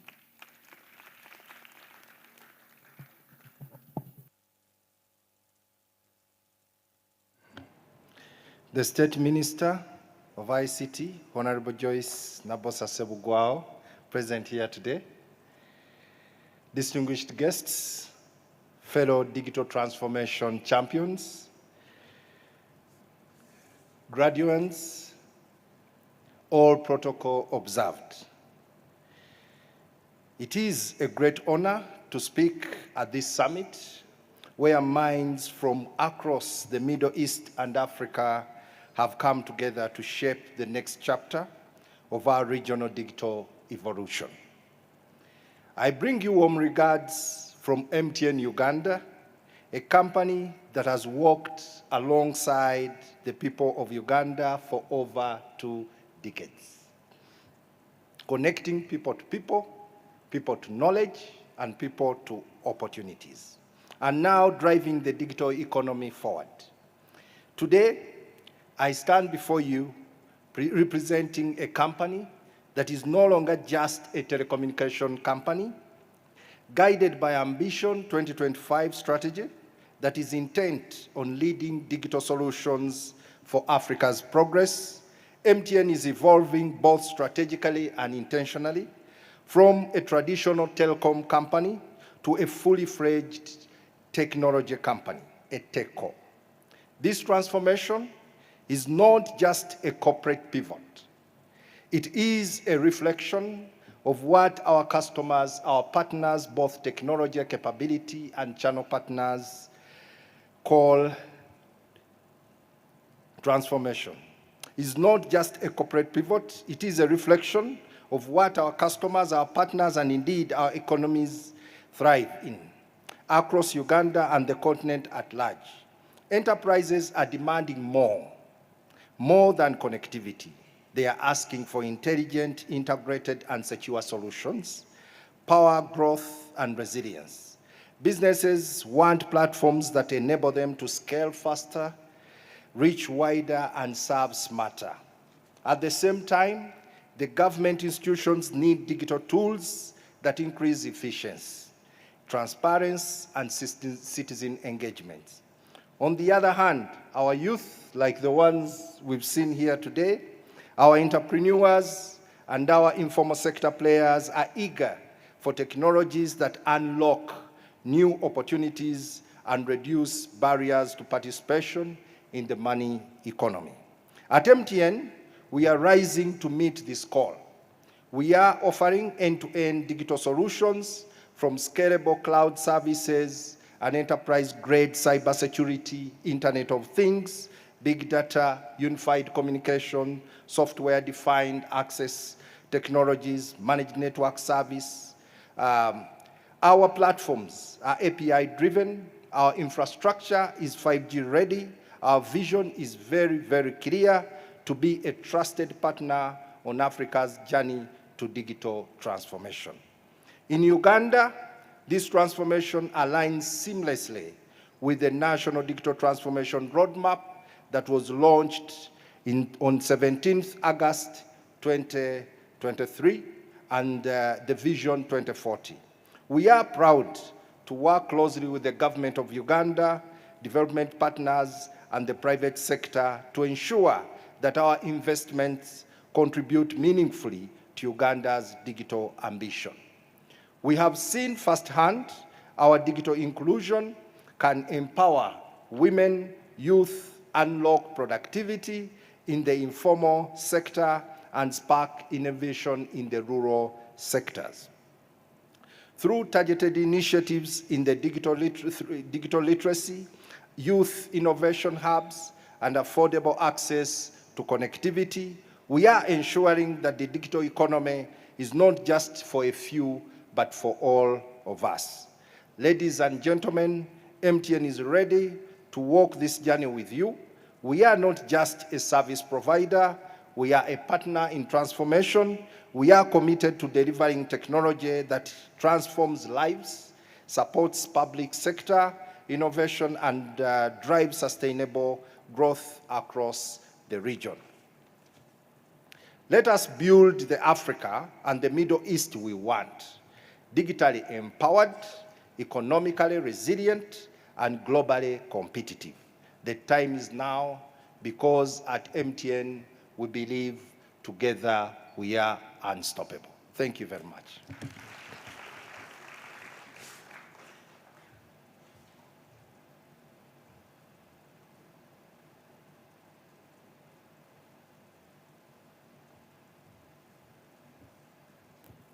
Thank you very much. Can we add him another hand of applause, ladies and gentlemen? All right, real quick, this is probably the second last item that we're definitely going to tackle. Allow me invite this group that is coming in right about now. And group of panelists, it's another panel discussion that is going to, that is moderated by Ministry of ICT. Let's welcome Mr. William Matambo, the Deputy Governor Operations, Reserve Bank of Malawi.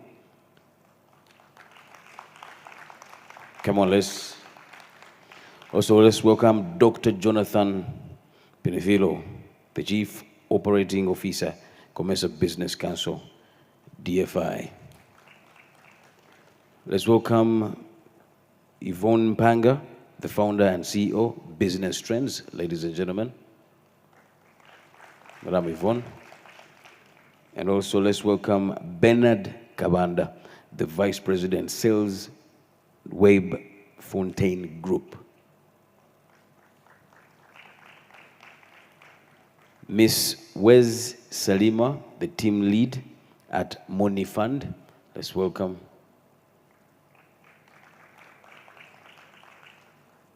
And also let's welcome Lily Ajarova, Senior Presidential Advisor on Tourism, Office of the President of Uganda.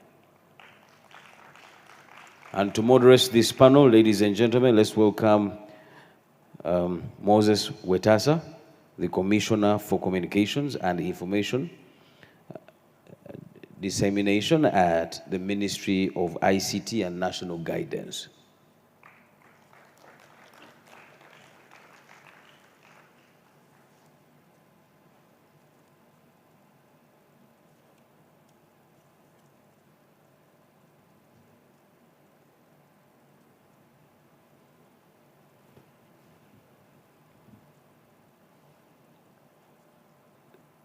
Someone next to Mr. Wetasa.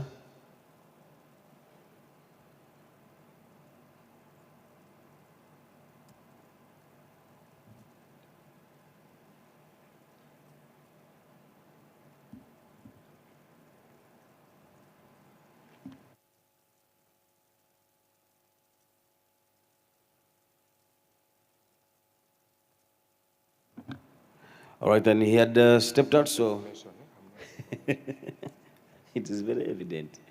He was saying, I am not the commissioner, I am not the commissioner, I'm going to step in. The commissioner has stepped out, so he'll definitely step in and moderate this panel.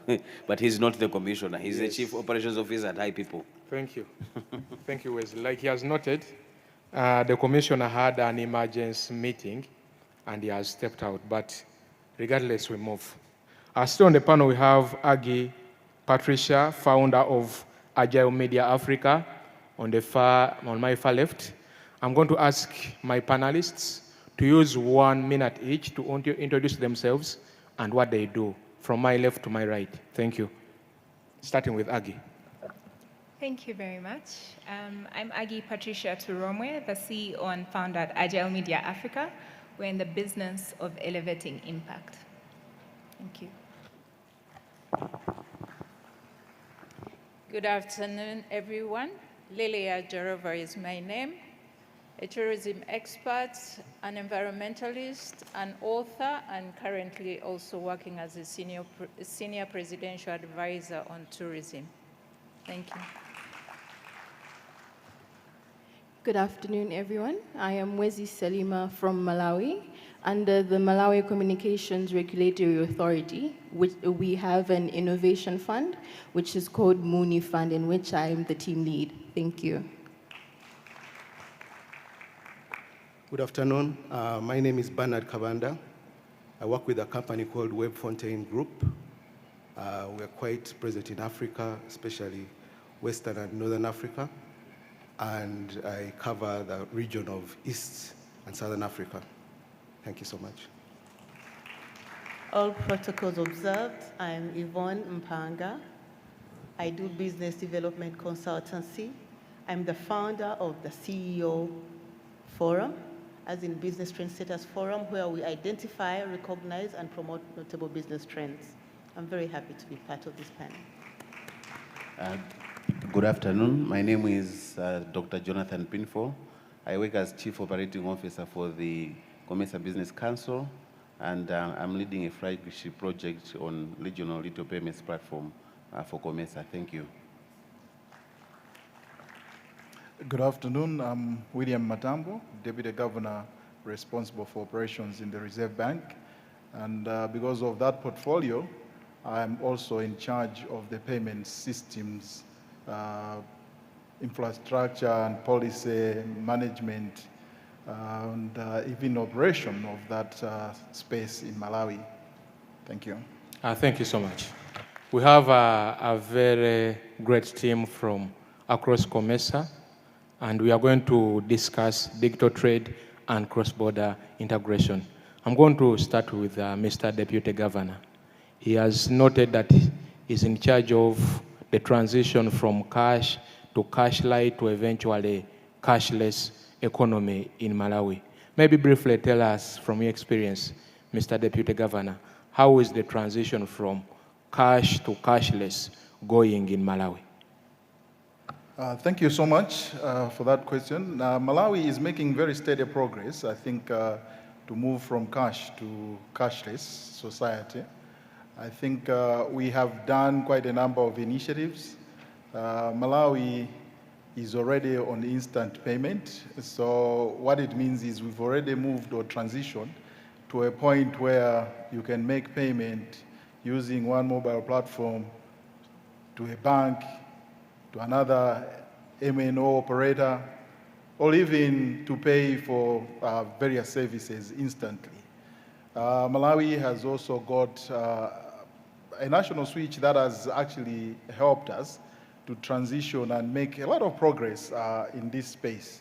So I think from a domestic front, I would say we are not very different from where most countries are. And I would say the journey to cashless or cash-light society is very steady and is moving very, very well or progressing very well. There are still a number of initiatives that as a country we are doing.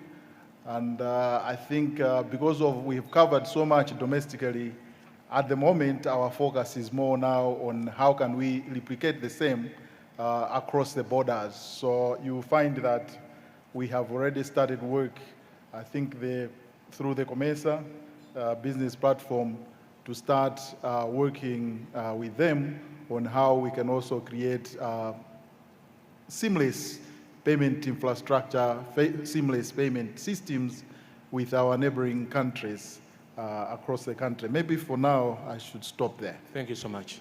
Let me speak to Lily. As a tourism expert, a trade expert, briefly tell us, what is the state of tourism in East Africa, and how are we integrating technology in making tourism better across East Africa? Thank you very much. First, I want to start by saying thank you, Honorable Minister, the organizers, distinguished ladies and gentlemen. First, we have heard this. We heard a lot about how Uganda was being described yesterday. For our visitors, once again, welcome to Uganda, the Pearl of Africa, where we have breathtaking, lush landscape, diversity of wildlife, and vibrant culture that gives you authentic and exceptional travel experience. And it's not by mistake that we are described as the Pearl of Africa. Once again, our visitors, you're most welcome. Kindly do not forget to taste some of the delicacies we have in Uganda right here in this hotel. I'm sure wherever you are, you should be able to taste luwombo. I'll repeat, luombo. It is steamed food in the banana leaves. Try it. And I think it might be something that might bring you back to Uganda. Thank you very much. Where are we with the digital transformation and tourism?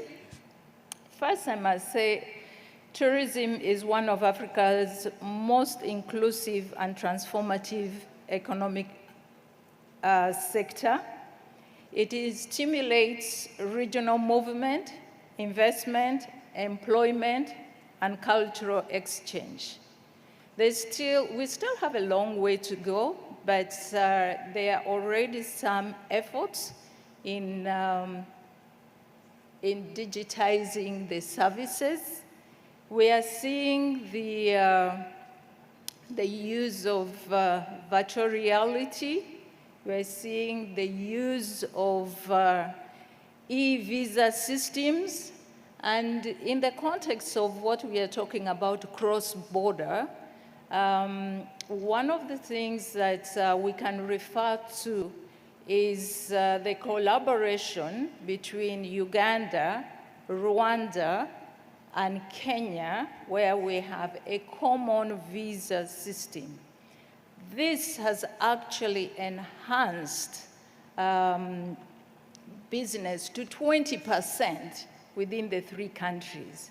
What if we enhance this to COMESA, to Middle East and Africa in general? I believe that will be a greater benefit to all of us. 2, we have a lot of innovations happening, but we need to scale this up. I will also give an example from Uganda. Once again, we have such a rich country, not just Uganda, but also the continent. The COMESA, we are talking regionally, Middle East. There's a lot of diversity in culture, but how are we using technology to actually promote what we have? To an extent, this is happening, and I will give you an example of one event that is being promoted through digital marketing. A number of you here, I believe, know the musical event that is held every November in Uganda, Nyege Nyege musical event. The reason why Nyege Nyege has become so popular, it's because of use of digital marketing. And this one event brings in 10,000 internationals to Uganda during that 1 week, which translates to $5 million of economic value to the local economy. And that's the power of digitizing marketing. And I think that's one of the things that we can learn in marketing our culture, in marketing the different tourism services that we have, from culture to landscape to wildlife and the rest that we have in the region. Thank you so much, Lydie. And talking about that festival that brings in so much money, maybe I would allow me add that the most successful of music events is the High People Music Awards, a digital initiative that has run for 16 consecutive years. It happens every year here at Serena Hotel. It is largely marketed digitally, and we fill up this space and outside. Power of digital. Thank you so much. Let me speak to Salima Wizi. As a young entrepreneur and someone so much interested in inclusive finance, what challenges is your organization facing in helping women, traders and non-traders, access inclusive financial services? Thank you for your question. Firstly, you'd look at it from the financial barriers that are being faced by women-led and youth-led enterprises. Majority of finance is done formally, which is not accessed by these groups of people. They normally use informal financial services, which is not what is identified when it comes to digital trade. So through our fund, what we try to do is encourage all those individuals who have any digitally innovative ideas to come to us so that we may be able to incubate them to a point where they can grow from having that one idea into expanding as an SME, given the major financial barrier that is found, whereby maybe there's limited access to capital. What we're now working on is leveraging on the Malawi Stock Exchange market. So what our plan is we are going to list these individual businesses under our umbrella company, whereby they will be able to access a vast amount of funding from the Malawian investor platform that's already available. By giving them this access to seeing that it's possible to get financial support from a fund, a government-backed fund, and also from your Malawian investors, it might pull in more external investors because they'll have that confidence that if Malawian companies, Malawian investors, and the general Malawian public are able to provide support to these initiatives, what more can an external investor do? And also just to add on to that, the fund is mainly youth-led. So once they see a female, a young female for that matter, it brings that confidence that if she's in this position to do this, what more can we benefit from this collaboration? Thank you. Thank you so much. Let me speak to Mr. Kabanda, also from Malawi. Salima has given a highlight of the challenges and opportunities for inclusive finance. From your point of view and someone who's versed with South African markets, how do we make sure that youth can run their businesses digitally, can trade digitally, and be profitable? Okay, first of all, I'm from Uganda. I'm Ugandan. So Kabanda is a Ugandan name, but it's also found in Zambia and other countries. That's why I had sent you to Zambia and Malawi. Yeah, yes. So thank you so much for the question. Yes, you're right. This is a very youthful group. And I can see there's a lot of talent here. There's a lot of, I've been quite impressed when I looked at some of the apps that are being developed. This morning we had one from Aries, I think. Yes. Yeah, so it's interesting. One of the things that we need to look at in terms of IT and digital space is that there are a lot of benefits coming from IT right now, and the tools are able to transform businesses. So I can just give you an example in the work that I do. A lot of tools are being developed, and I'll just try to motivate you just to show you how you can impact the way business is done in a country. So one of them is, we've looked at 4 areas, for example, and we're using intelligent automation. So the theme, I think, is talking about digital transformation, and also we're talking about cross-border systems and that kind of thing.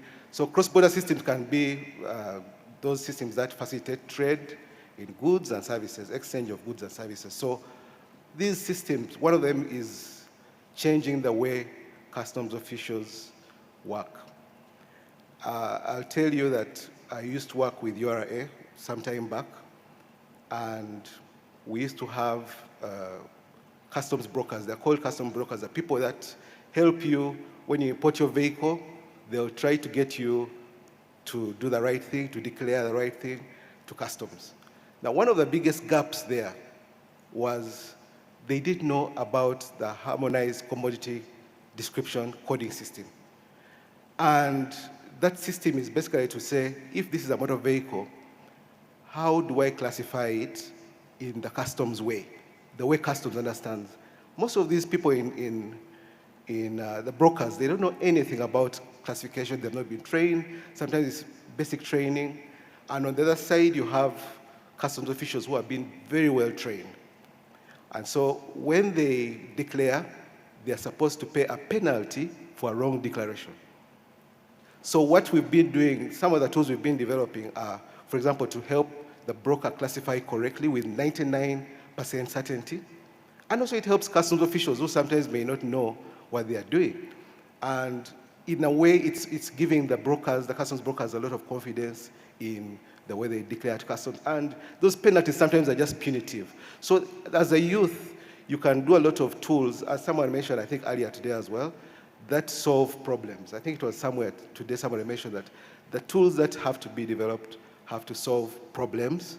They have to be geared towards helping and enhancing the business. So another way we've done another tool which you might find quite interesting.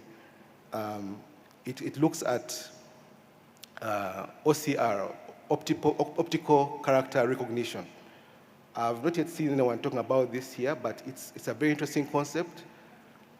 Customs, for example, is always worried about fraudulent invoices, right?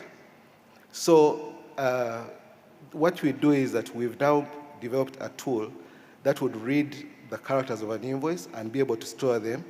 And then based on the machine learning, we're able to teach the system, this is a fraudulent invoice, this is a correct invoice. Thank you. So these are very interesting. I'm going to wind up shortly. I know you give me just a little bit of time, but you can see that there's so many things. Now, I'm talking about things that you've not spoken about in this summit for the last 2 days.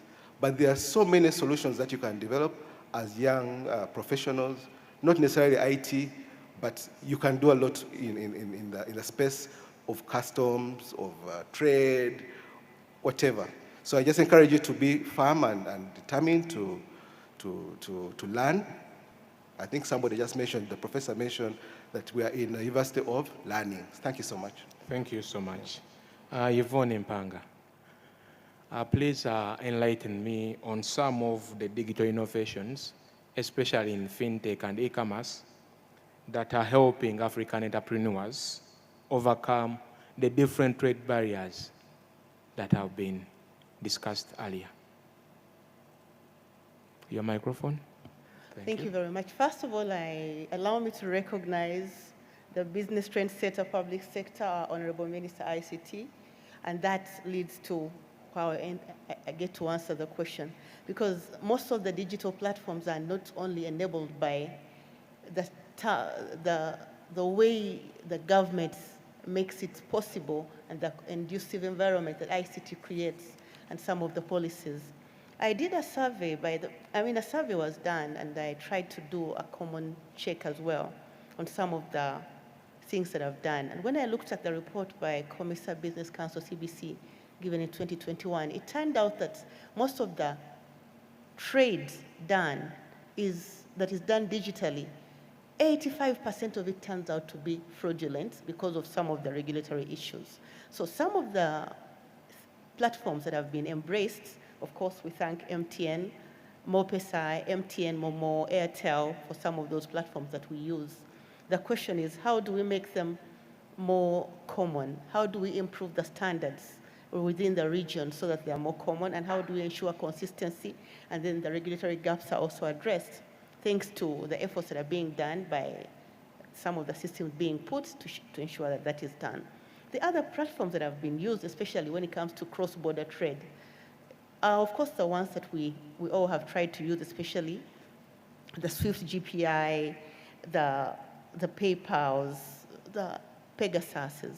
The question still goes back to, if we are doing intra-trade well, how do we ensure that the external, international trade, the regional trade is done without for fear of fraud? Because the mindset is actually changing everything. People are like, when this is done, the costs of me going the other mile and ensuring that there are no loopholes in the system is guaranteed. And once we ensure that people are secure and feel secure in doing that, then all these platforms will even become more embraced. So when I did the survey, like I said earlier, most people were more afraid of the potential loss of their money before the product has got, because they've had cases similar to that. So we are embracing the M-Pesa, we are embracing mobile money, Momo Pay, we're embracing Airtel. The commercial region is also up to the mark. And we're happy that as a country, we are between 2021 when that survey was done and now, there's now 37% increment in the usage of technology. That means that we are on the track. Thank you very much. Thank you, Yvonne. Dr. Jonathan from CBC, what are the major digital infrastructure challenges that you have observed that are hindering cross-border trade, and what should be the cure to those? Thank you very much, moderator. Also, let me recognize the minister and all protocols observed. So basically, when it comes to challenges, there are quite a number of them, but I'll just highlight a few challenges. So one of the challenges is to do with fragmented digital infrastructure. You find that most of the payment systems are isolated, so to say. Hence, there's lack of interoperability, meaning to say, if I'm to send money maybe from Uganda, maybe MTN, maybe to Zambia, let's say Zamtel, it will be a challenge for me to send money. And this also leads to high cost of transaction. It might take me maybe $20 to send maybe 400, which is very high. Secondly, you're also talking about issues to do with inefficient payment systems, but also as well as issues to do with even other platforms, like for instance, e-commerce platform, which also makes life to be difficult when it comes even to finding what sort of market information can I find maybe in Uganda, what can I buy maybe in Mauritius. The third aspect is to do with delayed clearance as well as settlement. So in that aspect, for instance, if I'm a trader, I want maybe to send money from Uganda to send on a Friday, maybe the money, we are coming up with a regional retail payments platform. And with this payment platform, the cost of transactions is going to be cheaper. So in our context, we are targeting the World Bank target, whereby the principal value, it has to be, the cost has to be 3%, not more than 3% of the principal value as far as the cost is concerned. Secondly, we are also looking at aspects like, for instance, use of local currencies. Today, if you look at most of the COMESA countries, even beyond COMESA countries, most countries are struggling to find Forex. So with our platform, that is going to sort out challenges to do with Forex. And finally, probably just to highlight is to say that we are also being very innovative in as far as our system is concerned. We are deploying artificial intelligence. It's not just theory, but it's practical. So in as far as the system is concerned, we are going to incorporate what we are calling the fraud risk management module that is going to use artificial intelligence in as far as detection of fraud is concerned. Thank you. Let me stop there. Doc. Thank you so much. Now let me speak to Aggie. Aggie is a communication consultant, a communication expert. So many things have been said, issues discussed, and challenges. From a communication point of view, how can strategic storytelling and media influence help mitigate all those challenges? But importantly, how can we use communication to achieve success in our efforts to make digital trade a reality across Africa? Thank you very much. If you look at the room, we have a lot of young people, and some of these words can be jargons or buzzwords, but just for us to understand, how many of us have sold something online? Okay, we have a couple of people. So just to bring it back home, it's a woman in Gulu selling their shea butter into Nairobi, to a trader in Nairobi, but having seen that shea butter on their WhatsApp catalog, or a fintech here in Uganda selling their services to a government in Dubai or here in Rwanda, or even our own creatives, storytellers who are going to other countries to tell their stories, our own creatives who are championing the stories of Uganda, the beautiful food, like Ms. Ajerova said, the beautiful stories that make us different. That is what the discussion is about, digital trade and cross-border integration. Now, in this crossroads, of course, infrastructure, but also the frameworks, the policy frameworks are very integral. And we have the support of the Honorable Minister, who is also a mother. She has championed these frameworks. But what do we also need? We need to have trust, we need to have clarity, we need to have storytelling or strategy. And I think storytelling is the strategy here. We are so different. We are so special, as Ms. Ajerova said. It makes us the pearl of Africa. But why then do we want to speak the same language just to sound like everybody else on the internet? So what do we need to do? We need to tell stories that are truly different from those elsewhere. For COMESA, for After to Work, I mean, Africa is not short of potential. We have a lot of potential, but we're just not coordinated for our visibility, which High People is doing such a great job.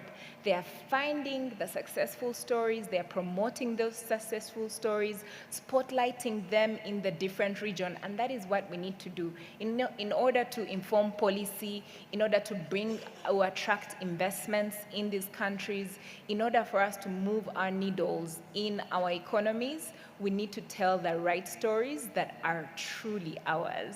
Sorry, I stole that word from Uganda Tourism Board. But we need to tell the stories that truly are identical to us, and that is what the world wants. They don't want us to sound like everybody else globally. Thank you so much. Deputy Governor William Matembo. In March, I was passing through Mwami Muchinji border, and it was around 2 a.m. So I was in Mwami at 2 a.m.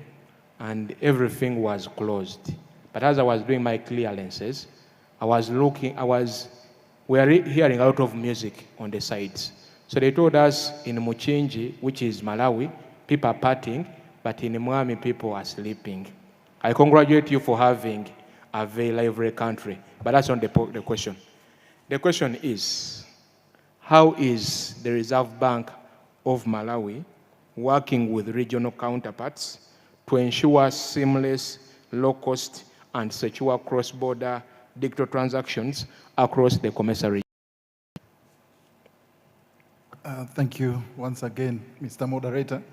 And let me also extend my respect to the Minister of Technology, ICT rather, who has been recited as the role model in Uganda over and over. I think it's no small feat. Elsewhere, I would have said, let's clap hands for her. That said, I think you've asked a very pertinent question. I think the idea is that Africa must now wake up and realize that the world we were used to is drifting away. I think things are changing. Some of us were used to be funded by development partners in our budgets. I think looking at what is happening around us, that's something that we should start to forget. So the future of Africa is in trade. And unfortunately, when you look around, most of the trade, if I said, who are the biggest trade partners of Uganda, Kenya, Tanzania, all around, you'll find that we'll mention distant places. And because of that, we have tended to rely also on systems that are more international, that reach out to those distant places than regional or local systems. So I'm happy to say, I think through the COMESA initiative, because this is an African thing now, Malawi is working or is piloting a system that they have developed, the COMESA Digital Literal Payments Platform, that will help to address the issue that you had. With that platform, we should be able to achieve a number of objectives. And I think coming specifically to your question on what do we see coming forward, I think Dr. Pinifolo mentioned a number of hindrances to trade and or to regional payment systems rather, which eventually affects trade, of course. But I think if we had a regional system that allows us, for example, between Malawi and Zambia, we use what we call kwacha. Kwacha, Malawi kwacha, and there's also Zambian kwacha. Yes. But these are different currencies. If I was to go to Zambia, inside Zambia, for example, in Lusaka, usually they would expect me to have $1 and not a Malawi kwacha. While the main business that happens along the borders, people use local currencies. So a Malawian would go to Chipata across Mami border, he use Malawi kwacha to transact. Same with someone from Zambia who will cross the Miami border to Nchinji, like you've mentioned, he will use the Zambian kwacha. The currencies are allowed at that level. But we have not made any effort to make it possible to use it even inside and beyond the border regions. So I think through this initiative that COMESA has started, which we are piloting as Malawi and Zambia, we believe that we will achieve a lot of issues. We will achieve convenience. He talked about lower fees. At the moment, I think a lot of people use the MTOs, but I'm sure MTN is here, Airtel is here. I'm sure Bank of Uganda has talked to you once or twice about the fees. So this is also an issue that is prevalent even in our jurisdictions, and it's something that we are working on. But if we use the international platforms, we know there are rules and regulations that we have to follow. If you make a payment today, you don't get value same day. Maybe it's N+1 or T+1 as they call it, or even more. So these are issues that within the borders we need to deal with. I mean, being one block, I think we can do better. And we just want to thank COMESA for coming up with this initiative, which will ensure that a lot of these challenges are dealt with. But lastly, and most importantly, I think as governments, we always want to collect more tax. Sure. The trades that happen across the borders are usually not very transparent, because it would be someone on a matatu moving from this side to the other. He beats all the systems, nothing to show to government. But if we can put a regional system like we are trying to do through COMESA, I'm sure that will become a story of the past.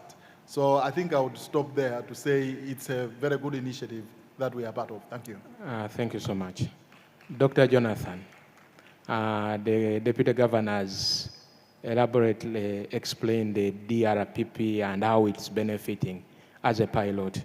Please, in 3 minutes, tell us when are you scaling the DRPP for the rest of COMESA, and within there, also explain to us how you are working with high people to support cross-border women traders through the Include Everyone program.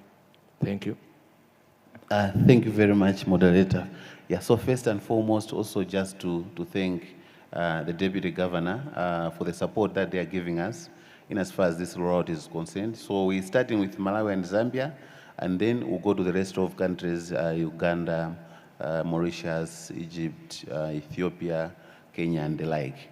So in terms of our plan, what we are looking at is to start the soft launch next month, soft launch, whereby we have to start the trials, what we are calling friendly user trials, where basically tests have to be done. Then after that, we'll go into another phase of closed user group, whereby we'll take a specimen of customers to do the test. Then after that, we are now going to go into the commercial launch, which we are targeting probably Q4, end of the year, and then we'll onboard the remaining countries. In as far as our collaboration is concerned, so we are in collaboration with so many partners, like for instance, financial service providers, fintechs, but also commercial banks and non-banks, and of course the supervision of the central banks vis-a-vis Reserve Bank of Malawi, as well as Bank of Zambia. As for high people, we have got a very good collaboration, hence the fact that we are here today. So basically, what we are looking at is to say, in our context, we want to see how best are we going to get the product to the users out there. I must say that looking at our collaboration, we've done quite a number of things, extending the initiatives that are here in Uganda. Like for instance, we have done the 40 days for the fintech, but also we have done the women in fintech hackathon. These have been also very beneficial for our traders, both in Malawi as well as Zambia. So to say, I should say that this is also helping to train as well as prepare the traders out there.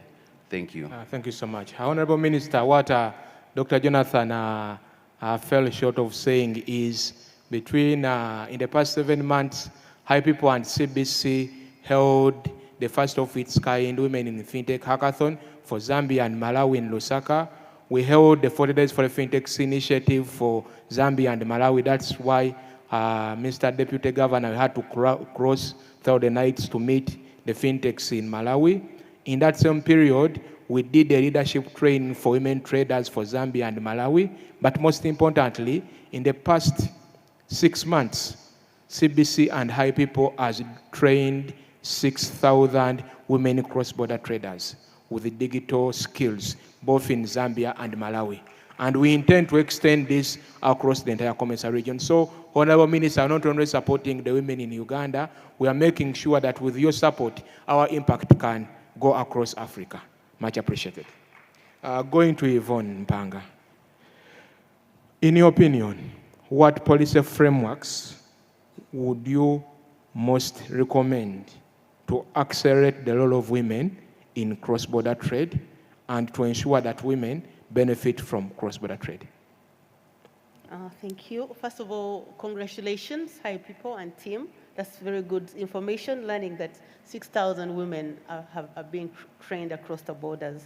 Like I've said, it's very important for us to recognize the fact that the policies is what will actually accelerate the trade, both intra-trade and cross-border trade.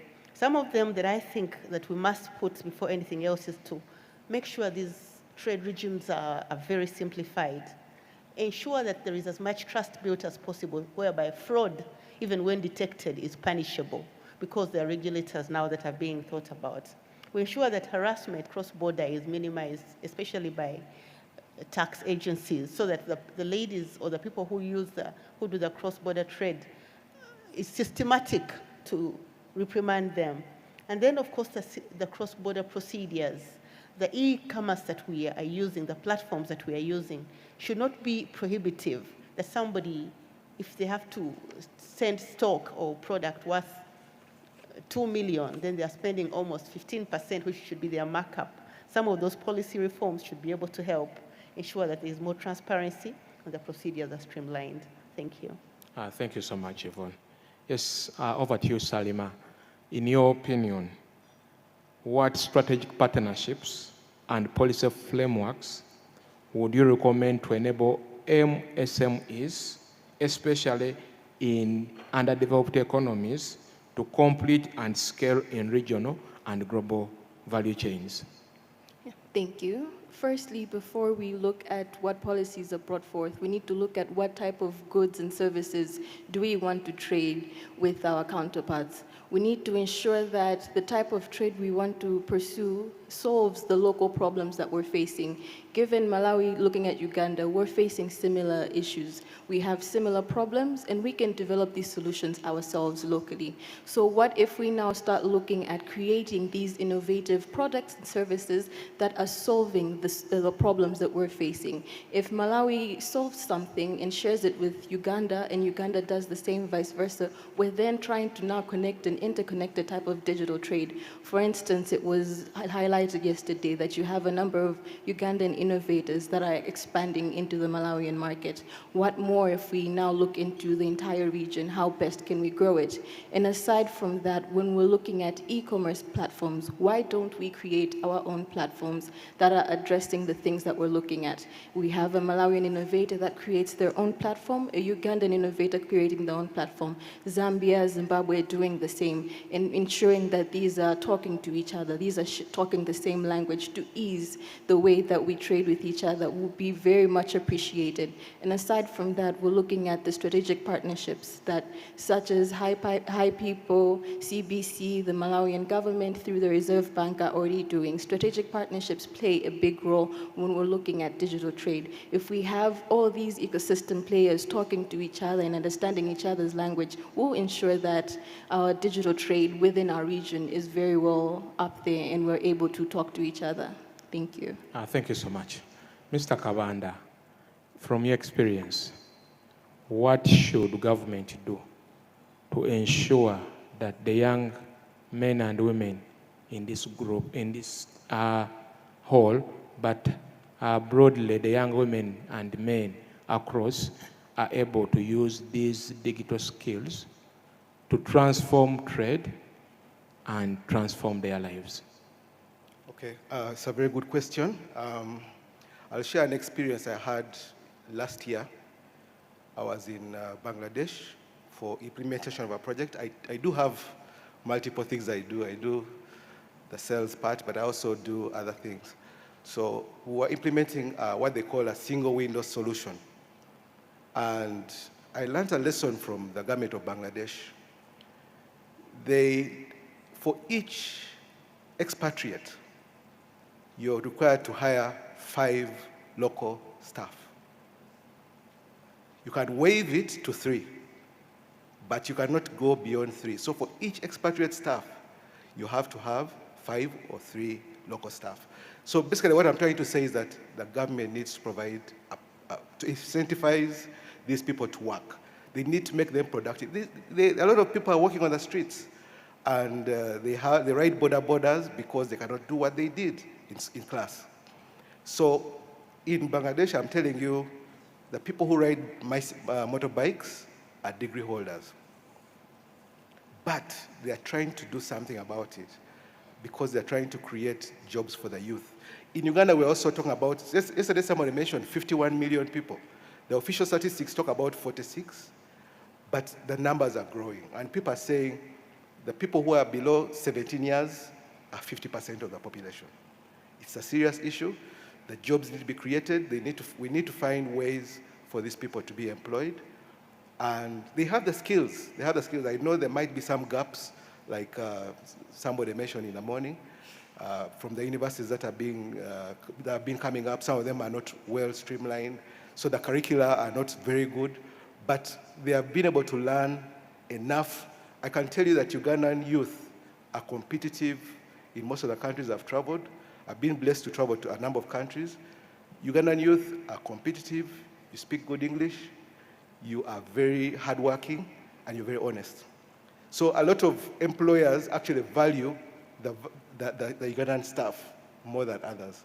So I would encourage that for the thing that is critical for the youth right now, nothing else, jobs. Thank you. Yeah. Thank you so much. Yes, Lily, as we wind up, as a tourism expert, what digital innovations and policy reforms need to be put in place to unlock COMESA's full tourism potential?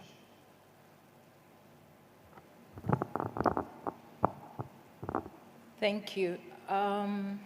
There are a number of policy reforms that can happen. One, I would point out that digital skill training for inclusive tourism. We need governments and regional bodies to invest in digital literacy program tailored for tourism stakeholders, particularly the youth and the women, who are mostly, the categories that are absorbed in tourism industry. And additionally, we also need affordable digital tools for SMEs. We need low-cost digital tools such as cloud-based booking systems, digital marketing platform, AI-driven customer analytics. This would go a long way in helping the rural-based community, host communities who are hosting tourists. Most times they do not have the opportunity to market their services and products. So the government needs to come in here to help in reducing the cost and providing the opportunity for them. Another policy reform for digital inclusion, I think specific to COMESA and Middle East and Africa governments, should implement policies that reduce internet costs and improve broadband access in rural places. This is still a big challenge, and I think this squarely lies more with the government. And in addition to that, tax incentives for digital tourism startups, and simplified licensing for women and youth-led enterprises would spur innovation and inclusion as well. And lastly, I believe that blockchain for transparent supply chains is also another very important. Adopting blockchain technology can ensure fair trade in tourism supply chain, especially for the rural artisan and farmers supplying tourism businesses. By providing transparent payment systems, just imagine in a rural setting somewhere in Uganda, a family providing homestay, service. How can they market? How can they receive payments from internationals traveling to that destination? Because most people internationally are not traveling with cash anymore. So I think that is another area that they need to be supported with. Thank you so much, Lily. Aggie, as we wind up, within 3 minutes, what role does inclusive, gender-sensitive communication play in bridging the digital divide and promoting cross-border digital financial inclusion for a region like COMESA? Thank you for that question. I think digital is such an equalizer that there's so many diverse stories being told there, regardless of who you are, where you are, which part of Africa you are. So I think in terms of policy recommendations, back to the trust that is needed to tell our brilliant stories, the government needs to act up on their, or keep up on their promise for the social contract. Our citizens are not as informed, but if we do translate our policies and inform the citizens, we can probably have much more informed citizenry that can also help with finding solutions to all the problems we have. There are so many millions and millions of amazing, brilliant stories that can build our economies, but we need the citizens to also understand that this is a journey government and also themselves need to play for all of us to build our economies. Thank you so much. I want to appreciate my very attentive audience. This has been our last panel. And after this panel, we have one speech, and we shall do our final event for our trainees. But as I rewind, we're going to have a group photo for all the panelists for this panel. We have had Mr. William Matembo, Deputy Governor, Operations Reserve Bank of Malawi, who I have promised to visit on my next visit in Lilongwe. We have had Dr. Jonathan, the Chief Operating Officer of COMESA Business Council. Dr. Jonathan, I will not pronounce your second name for reasons best known by me and you. We have also had Ms. Yvonne Mpanga, Founder and CEO Business Trends. We have had Mr. Bernard Kabanda, Vice President of Sales Web Fortune Group. We have had Aggie Patricia Triomwe, Communication Strategist and Founder, Agile Media Africa. We have had Ms. Wezi Salima, Team Lead at Money Fund. And lastly, we have had Ms. Lily Ajarovu, Senior Presidential Advisor on Tourism, Office of the President, Uganda. Please, dear panelists, let's have a group photo here. As they come for the group photo, Rio Art Films, Met Images, Oaraga, our video and photography team, please, a group photo here for the panelists. We are going to have Mr. Gray Romeo present a 5-minute pitch speech under the topic, how partnerships are critical for Uganda's sovereign digital transformation. Thank you.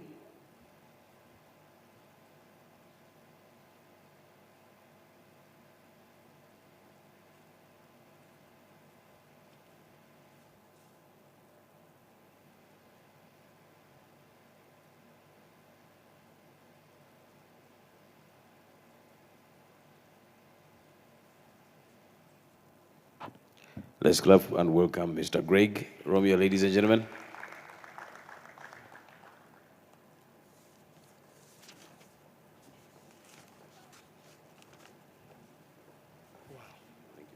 Thank you. Wow, I told him if I could just get his vocal range, right? I mean, it's amazing. No wonder you're the king of radio, yes? Wow, let's give him a hand, come on. I know Madam just left the room, but I want to thank the ministers for putting this on today. Honored to be here today. Thank you, Commissioner Moses, ICT Director, and Honorable Chris. It's been such a wonderful time being here. You know, for over 23 years, my family and I have walked alongside Uganda from dirt roads, rural villages. I remember Uganda coming to the capital of Kampala, and only the main roads that were built were around the parliament buildings. Who remembers this? Does anybody else remember that? Just the main roads around the main part of the city? No, not many. Well, I've been coming for almost 23 years with our family. We've been in rural villages. We've had national conferences. Our journey has taken us from building orphanages and schools to standing shoulder and shoulder with Ugandan-led organizations, BTM TV, helping and advancing business development, broadcasting, into now digital transformation. I think we need to do something. Look at your neighbor and say, good job.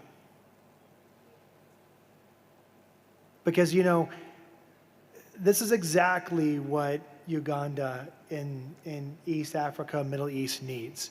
We need partnerships like this, and we need to come together and work together in tangent to be able to create a better future, yes? I can't hear you, yes? We need to, yeah? So this is exactly why when working with Dr. Henry through USIS Uganda, and we are working on a sovereign digital transformation initiative in collaboration with SIS International, Plan A Technologies. And I think that Uganda is leading the way in really desiring to design and tailor developed, secure to departmental specific software systems for its citizens and not being imported. Does that make sense? I believe we need to lead the way to be able to have systems that are developed in partnership to where we're not actually importing the work, we're not importing the labor, we're not importing the actual development, but we're actually doing it right here as Uganda.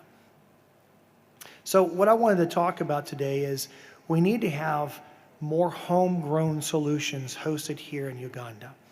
Part of our purpose in our relationship and our partnership is how can we get Uganda to not only own its own data centers, not own its own sovereign data system and software system within the government, but how do we develop a digital transformation initiative that's not just about systems, but it's about the people. It includes transitional training. How do we incorporate every ministry program within the government to develop, redevelop, and to launch an actual sovereign software for each development within the government? And how does that affect you guys as a people? Because how many know that they mentioned something related to, that's close to my heart, 23 years as a family coming, I never went on a safari in Uganda. I say because the first 8 to 10 years I stayed in a safari.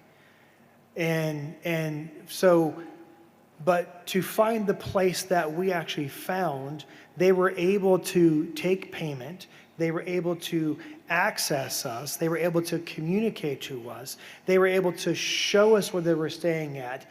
That is digital transformation. We have to have that. And how do you as students walk into that graduating? How do you not just have partnerships with software firms, but partnerships that are relational, long-standing, and mission-driven? So I would say none of this is possible without partnership and relationship. We have to have relationship and partnership. So that's why I'm here. I'm not here as a consultant or as a strategist, but I want to congratulate you guys because you guys have done an amazing job coming together here. All the organizations that's been putting it together. This is what I've seen for 23 years, kind of being family with Uganda. Someone who's deeply believing that Uganda's digital sovereign transformation is foundational to its economic future. And we have to have partnerships that bridge and get us there. Yes? We have to. And see, this is coming from somebody who didn't just start doing work in Uganda 2 years ago or after COVID. I've been working in and around Uganda for 23 years. And we have seen so much change. And Uganda is family to us. And always will be. Uganda has a place in my heart. And we have to get people to see what I see in Uganda. They have to see it, yes? And through digital transformation, they'll see it. And I'll close with this, that when Uganda owns its own systems, trains its own people, sets its own standards, it doesn't just participate now in digital trade, but it makes it more efficient for Uganda's citizens. It makes it more efficient for investors, for tourists alike. So digital sovereignty is not isolating yourself from partnering with organizations. It's the starting point of meaningful integration in partnerships. So I would just encourage you guys, let us move forward in partnerships as one people building a future where Uganda controls its own data, empowers you guys as citizens, and sets the standard for digital sovereignty across Africa. Yes? Thank you for letting me come today. It was such an honor to be here with you.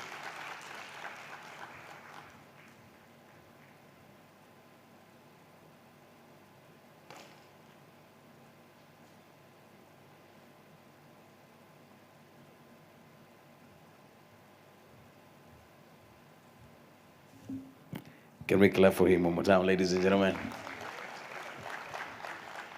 All right, ladies and gentlemen, we have come to pretty much the end of this beautiful celebration. And of course, tomorrow we'll have a tour and of a few things. And I know you're definitely invited for that tour. We'll definitely be rolling with you. But for now, we're getting into the very last beat of it. Those ladies and gentlemen you're actually seeing graduates today. And of course, this is the very first, the inaugural High People University graduation. Now, the inaugural Healthcare Entrepreneurship Clubs of 2025 is what is graduating today, all right? And as the Chancellor is coming in, OHTW, Honorable Joyce Nabosa, I will ask all of you to arise and we welcome the Chancellor. Come on, arise, arise, all of us, arise. And then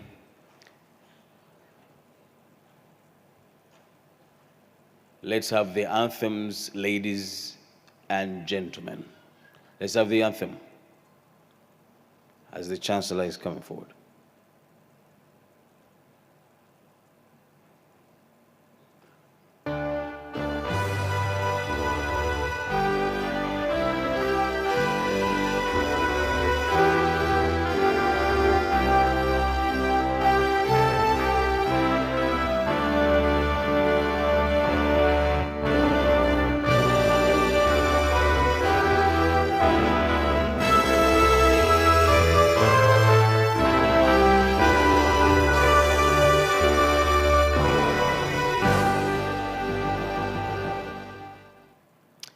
Thank you very much. Can we have a hand of applause? First and foremost, it's not, you can actually have your seats. Ladies and gentlemen, it's, first and foremost, it's not a normal day that you get to graduate from Kampala Serena Hotel, all right? So pinch on yourself. If you're graduating from here, you post it and say graduation, Kampala Serena Hotel, as in, you know, it's not every day. It's only when your Chancellor is OHTW, Honorable Joyce Nabosa, that you get to graduate in a space like this. And also, we have a director. Nim, you're a director. So can we clap for our CEO, who is a director at the same time of the university? So I am the head boy of the university. So in case you're looking for one, and I will be. Okay, let's have these two just brief presentation, presentations, and then we'll have, then we'll definitely get over with this. Let's clap for the presenters, ladies and gentlemen.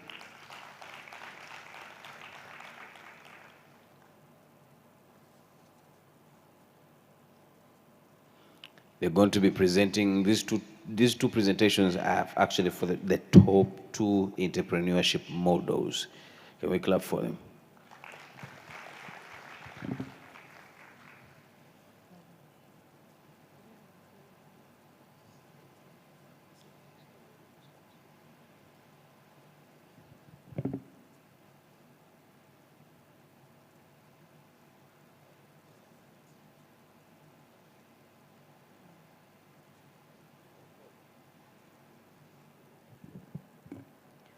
A good afternoon to everyone. My name is Apiolona Hope, a year 4 medical student from Makerere University, and I am honored to present our community-driven innovation addressing the rural mental health crisis in Uganda. This project blends AI technology with cultural wisdom to bring care to where it is needed most. Welcome to our journey.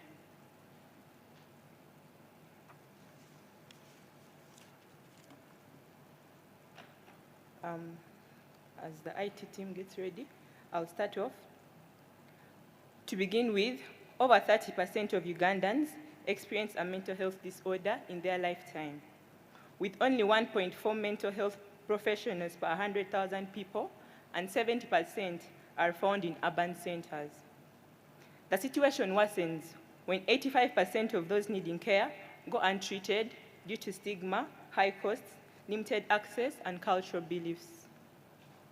Another layer to this problem is limited funding, with less than 1% of the national health budget allocated to mental health. At the heart of the issue, rural communities suffer the most, lacking access, support, and awareness. Our innovation, which is a community-based AI-assisted mental health hub, integrates AI-powered mental health screening, structured community health worker training, wearable mood trackers, and culturally adapted care. Under the AI-powered mental health screening, we have speech and biometric analysis, detecting signs of distress, and then we plan to, under structured community health worker training, we have local providers using AI decision support tools for guided diagnosis, low-cost bands that track stress, sleep, and fatigue, and storytelling therapy, faith-based sessions, and radio programs in local languages to implement the culturally adapted care. Our impact metrics and projected outcomes. In our first year of launch, we expect to screen rural residents of about 12,000, and by the 5th year, 150,000 plus. In the first year of launch, we expect to train 100 health workers and 400 more by the 5th year of the project. With the high rate of untreated cases, in our first year of launch, we expect to reduce this by 15 to 20% and by 50% by the 5th year of the project. We expect a user satisfaction where 92% report feeling heard and supported, and with the therapy adherence, we expect to have adherence of 85% with SMS and wearable reminders. How we secure and sustain funding? Through government grants and NGO funding, the Ministry of Health, World Health Organization, USAID, and Mental Health Uganda. We also plan to work with public-private partnerships like MTN Uganda and Airtel, corporate sponsorships with Philips, Gates Foundation, and pharma companies that will help us provide the medications that we need. Community contributions that will be tiered, that will be of a tiered-based contribution model, and also looking at local savings groups in the community. And then social impact bonds, where returns are based on health improvements. With scaling, in the first year of launch, we expect to establish 3 community mental health hubs in high-need districts, train 100 community health workers on AI-assisted screening and referrals, launch radio-based mental health education programs for awareness, and reach 12,000 plus residents across these 3 pilot districts. In the second phase, where we expect to expand and integrate, we expect to expand our coverage to 10 rural districts, leveraging mobile AI clinics, to train 400 more additional community health workers and onboard local counselors, to develop and roll out culturally adapted therapy frameworks, to partner with faith leaders and traditional healers to boost community trust, which we expect to be a bit of a challenge, to reach 150,000 plus beneficiaries, scaling to 50% district coverage. And by the 5th year of the project, we aim at moving towards a national rollout where we scale up to nationwide mental health accessibility, our data and outcomes supporting government adoption into public health plans, and we expect to integrate these AI-driven policy frameworks into Uganda's primary healthcare system. Sustainability-wise, we expect to empower community health workers and faith leaders, ensuring deep roots and lasting change. The AI tools that we'll use will reduce costs and save time. The SMS and offline tools will keep services running in these hard-to-reach areas despite network issues. And because it's built to integrate into Uganda's health system by the 5th year, we are certain that it will be sustainable. Our target audience are these rural communities affected by mental conditions but lack access to quality care, community leaders and influencers, healthcare workers and non-government organizations that are involved in public health, children and youth needing mental health support. Our marketing strategies will be based on community awareness campaigns, digital engagement, referral incentives and ambassador programs, partnerships with cultural and religious leaders, and public-private partnerships, as mentioned. We expect to do this with a leadership and team structure, not limited to a program director that will be overseeing funding, partnerships, and strategy, a clinical lead that manages mental health screenings and diagnostics, community engagement coordinator that will be leading the awareness campaigns and partnerships, technology and data analyst that will maintain our AI tools, patient tracking, and digital support, finance and operations manager overseeing budgeting, revenue tracking, and reporting, and the community health workers that will be providing the mental health support and referrals. Our patient management includes the AI-assisted screening and diagnosis, where these patients undergo these AI-powered assessments at mental health hubs, analysis of speech patterns, stress levels, and physiological indicators happen, and then the results will guide personalized treatment plans. Then we have a tiered care model, where basic mental health support is provided by trained health workers, and then in severe cases, we'll have advanced care referrals at regional hospitals. Then follow-up and monitoring, we have SMS-based reminders and use of focal persons for therapy sessions and medication adherence, and then the wearable devices that will track stress levels and sleep patterns. Our service delivery will be through community-based mental health hubs, which will be located near the health centers for easy access and easy referral. It will be staffed by the trained health workers that will be using these AI-assisted tools. We also expect to deliver this through mobile mental health clinics, where outreach teams will visit these remote areas for screening and therapy. and portable AI kiosks for mental health assessments in these places, and through teletherapy and digital support, which includes SMS-based counseling and AI providing mental health guidance to the health workers. So what we need to go forward, we are calling on funders, partners, and innovators to help us start and expand mental health hubs to 10 underserved districts by 2030, to equip 500 plus health workers with AI-powered tools, and to reach 1 million rural Ugandans with accessible, stigma-free support. Join us in making mental health for every mind a reality. Last but not least slide, healing begins with listening, empowering our communities begins with belief. Thank you.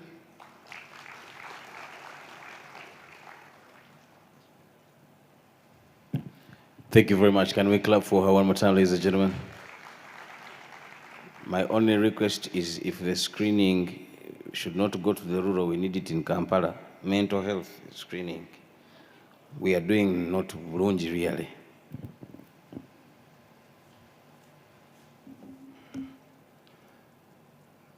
One good evening, a family man came back from his workplace and he asked for his drugs, to be given his drugs. Because he was frustrated from his workplace, he decided to take his drugs and go to sleep. However, these were not usual drugs. To the prescription by the doctors, there were instructions that he had to take these drugs only after food. Having taken the drugs only a few hours, he was struggling for his life. They tried to rush him to the hospital, and the doctors tried to resuscitate him, but he passed on. The pain was not that he passed on. The pain was when the family members, after they realized that they could save this father with just a teaspoon full of sugar. If he had not yet gone into unconscious state, the oral sugar, which is glucose, could maybe save his life. And he had gone into what we call a hypoglycemic state. It means these drugs were anti-diabetic drugs. Many more families today, they are struggling to take care of their loved ones with different chronic illnesses like hypertension, diabetes, sickle cell disease, and even some of us who have aging parents or even grandparents. These ones, they need this care in their last phase of life, plus those that need hospice care but may be suffering from chronic illnesses like cancer, where we just need a nurse by them. However, there is no trained health care at home. HealthBridge is the solution, and the solution is strong and on point. We have a mission to become the #1 brand of in-home nursing care, where we would deploy trained nurses or caregivers to your homes. This means that if, in the story that we've had, if there was no chance of calling a doctor, if we had someone in place, if we had someone taking care of this diabetic patient, probably, and this has knowledge in medicine, they would probably maybe save this person's life. Statistics that are showing that more than 26% of the population in Uganda, they have hypertension, with more than Uganda right now being in the top 5, to be specific, #3 in cases of sickle cell disease. We have rising cases of NCDs, and more than 400,000 people need palliative care and hospice. Ladies and gentlemen, we are here to tell you that as much as it is a public secret, we have an overwhelmed health system. And many of these families, they rely on their maids who lack skills. They lack healthcare skills. Maybe they would want to extend service, but they lack the skills to extend it. How about if you have a nurse who is going to clean your wounds, who is going to feed you. Just as I said, in maybe the elderly, for example, you need to feed them. The part of hygiene, to clean them. How about, because the doctor is a specialist, could be at the hospital, but is he going to clean your wounds? Is he going to provide the hygiene to maybe the elderly? No. If we can have this home nurse, if circumstances avail, you can have this person living at your home. If not, as our full structure of this company, we can have a regional part where our nurses go back to, they provide the nursing aid that is required from your home, and then go back to where they live, or where we put their camp in a region or in a district. So what does this mean? It means that with the overwhelmed health system, and instead of going to crowd to the health facilities where we know that we have a low doctor to patient or nurse to patient ratio, we see that, and most of the people we want to go to, the rural people, for example, they don't have that much amount of money to pay in hospital payments, the bills. Every day you live in the hospital is the day you're going to pay much and much more. How about if we extend this, and the hospital stay is to clean your wounds, and the hospital stay is maybe to catheterize you and then remove the catheter? Well, you know that the housemaid, they cannot catheterize, or they may not be able to do such things. But how about if we bring this nurse to your workplace?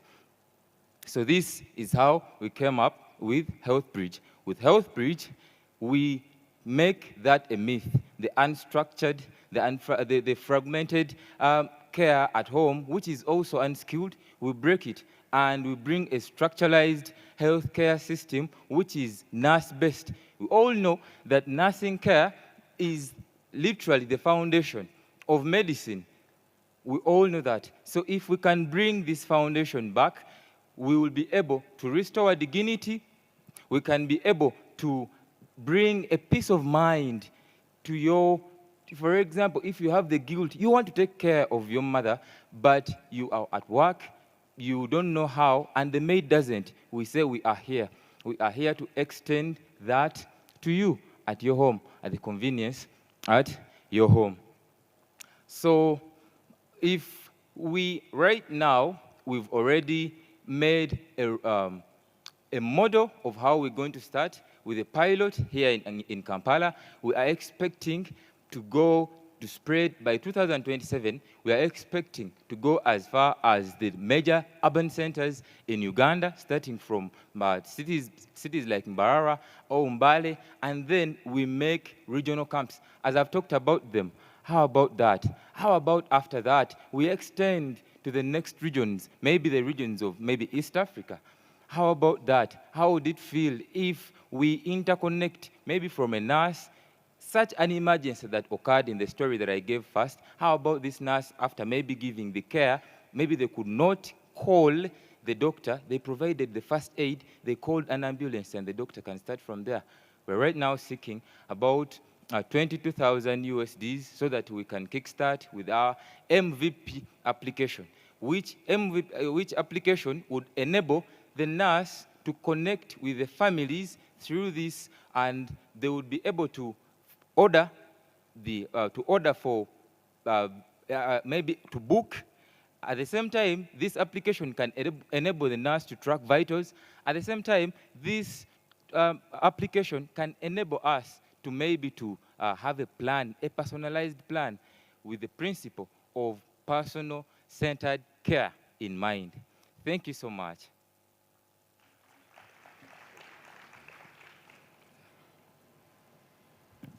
Can we give him another hand of applause, ladies and gentlemen?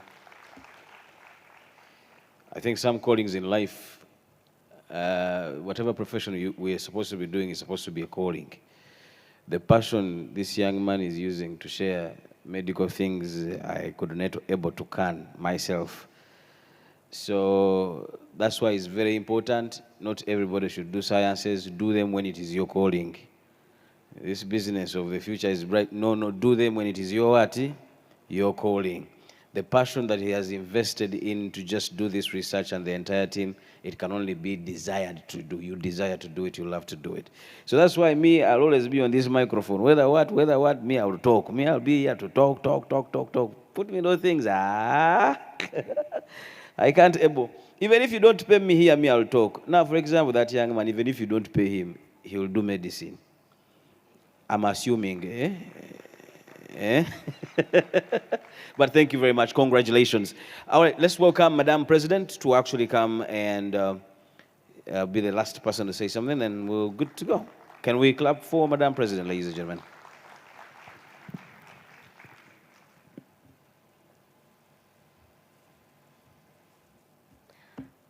The Minister of State for ICT and our Chancellor, our dear Chancellor for High People University, Honorable Joyce Sebugwao, the Director of High People University, Mr. Innocent Kawoya, all the distinguished stakeholders and guests, parents and guardians, our graduates, good afternoon. Before I go forward, I would like to request you to give a hand clap to the 2 students that represented us. Thank you. That was just a sneak peek of what we have been doing in this healthcare entrepreneurship course. My name is Joy Mwesigwa. I am the president of the My Doctor community. I am also a 4th-year medical student at UCU, and I am the project coordinator of Rotary Kampala East. So today we gather here not just to celebrate a graduation, but to mark the birth of a movement, one that's already beginning to reshape the face of healthcare in Uganda today. It's both humbling and deep inspiring to stand here as a representative of the first ever cohort of the High People University pursuing a certificate in healthcare entrepreneurship. Years ago, I decided to do medicine because I wanted to help to treat people. But that vision has expanded today. We have noticed that treating people and healing people does not only stop in hospitals. It starts with the systems we have, with the digital transformation that we're trying to bring on board. So as the president of My Doctor community, I am proud to say that together, we pioneered Uganda's first ever healthcare entrepreneurship course, a bold idea that took shape under High People University.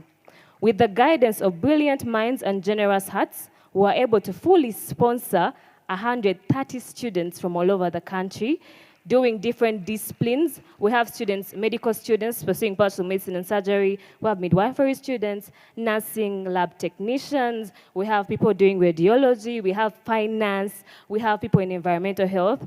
Any allied professionals towards health, and they were interested in healthcare entrepreneurship. We gave them full sponsorships. And the students you see right there are representing the entire country. We have students from Makerere University, Uganda Christian University, Soroti, Lira, Bugema, King Caesar, Ernest Cook University. We have students from Mildmay Institute of Nursing, Masaka School of Nursing, all over the country passionate about entrepreneurship.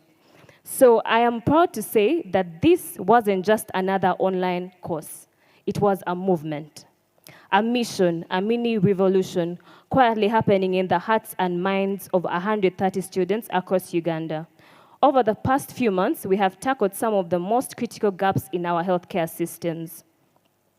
From innovation and digital health to financing, leadership, marketing, scaling, patient-centered care, regulation and compliance with urgency. There was a study that was done by the Bill and Melinda Gates Foundation, and it found that 15% of the African health tech startups are led by founders with business training.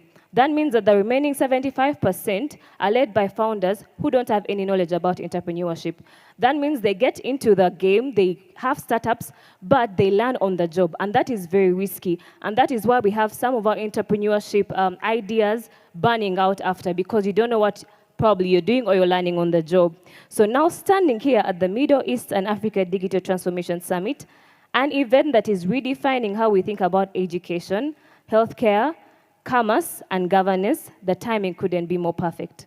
Ladies and gentlemen, Uganda is shifting. The continent is shifting. The future is digital, and healthcare cannot afford to be left behind. And so, with health at the center of this revolution, from AI-driven diagnostics to mobile clinics, telemedicine, electronic medical records, the intersection between healthcare and technology is no longer optional. It's inevitable. And thanks to the leadership of High People University, and Ministry of ICT, now we have a generation that is ready to lead that transformation with integrity, insight, and innovation. I want to take a moment to sincerely thank and recognize our dear Chancellor and Minister of State for ICT, Honorable Joyce Sebugwao. Thank you so much for believing in this vision. Thank you for giving us a chance to grow digitally as Uganda. Thank you for making this platform possible.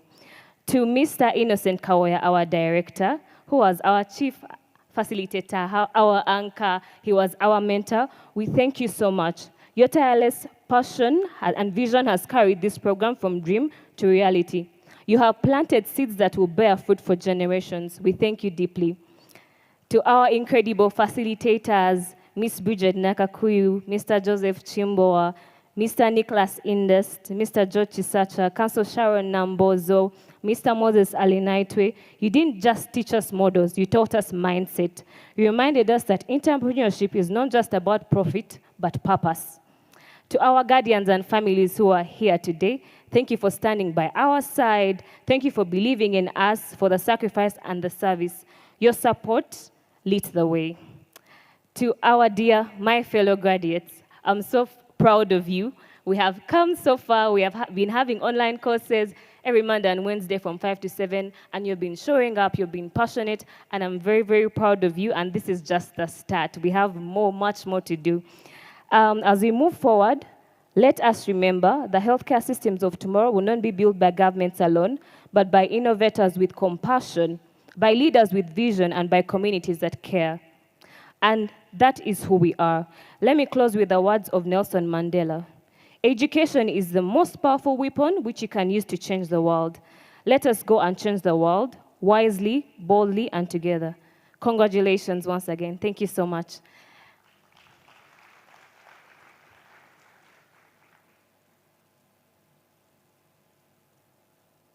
Okay, so at this juncture, I would like to proudly welcome our dear Chancellor. Okay. Sorry, before that, we are going to have our students come on board.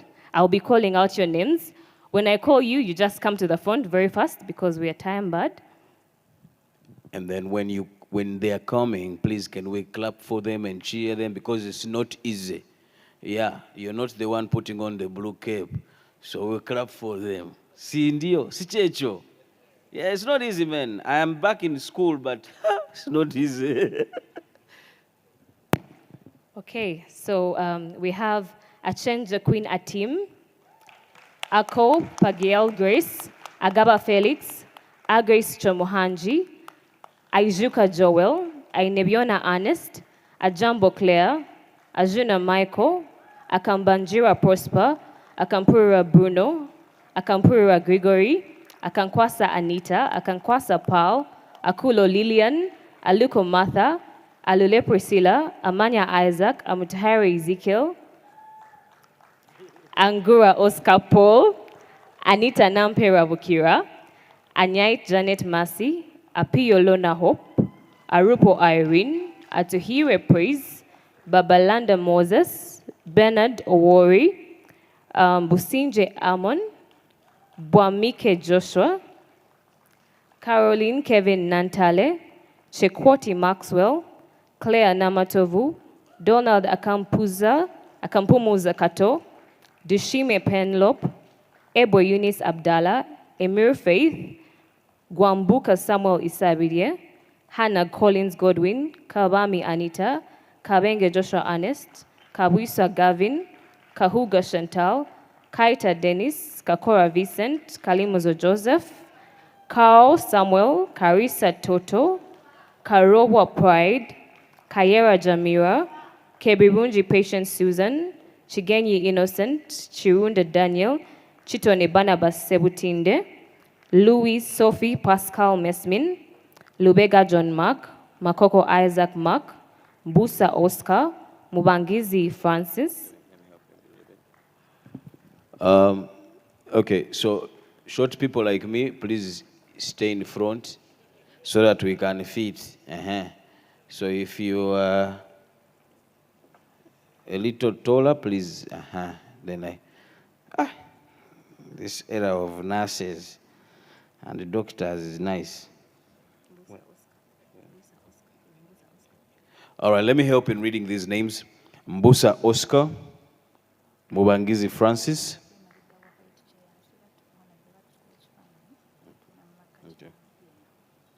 Well, you could actually stand behind the white chairs. Yeah, you will stand behind the white chairs. Okay, Mubangizi Francis. We'll have Mugole Ivan, Mohozi Gibson, Mukalazi John Baptist, Mukisa Brian, Mukisa Lamek, Mukuye Gideon Mutebi, Mukuye Julius, Murungi Penina, Musasizi Arnold, Musimenta Caleb, Mwambazi Chizito, Mwesigwa Joy, Mwesigwa William, Nabagala Zaina Sanyo, Nagadia Beatrice, Nagasha Secret, Nakazi Rachel Allen, Nachizito Shamira, Nachiyemba Irene, Vega Helen, Naruwenda Brenda, Namatovu Claire, Namirembe Patricia, Namolondo Sarah, Namienya Rachel Grace, Nansereko Vivian, Naiga Faith, Ngororano Samuel, Nimsima Immaculate, Nimsima Nilili Joy, Nionsaba Ivan, Nsibambi Michael, Nsubuga Renin Mark,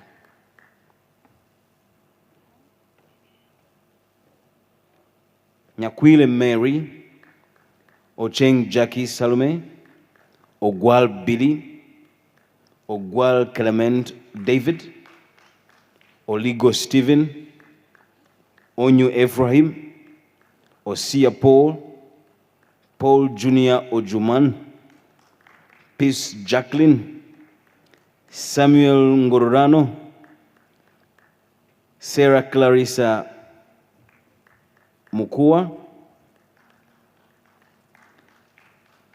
Semahoro Ivan, Senyonga Timothy Waswa, Sebitosi John Marvin, Semaganda John, Stephen Arinaitwe, Tuliambiri Aaron, Tindi Edwin Maruti, Tony Sempereza, Tumusime Amzan, Tumusime Brian, Turiatunga Martin, Tusime Faith Grace, Umukundwa Faith, Walwema Brenda, Wanyama Harrison, Werere Ben, Wetsemba Phoebe Grace, Zizinga Brian. Can we clap for them one more time, ladies and gentlemen? Look at dedication, people. Look at finally making it. Look at determination. You too can do it also. It's not for only the chosen few, but let's clap for them one more time. And allow me to invite the director and the chancellor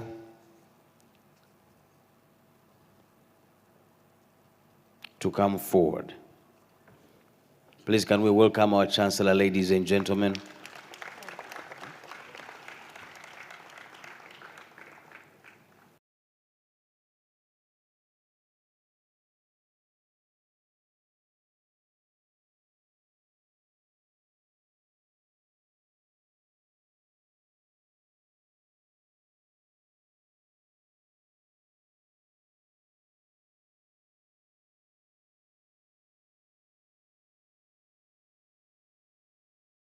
Sebogwawo.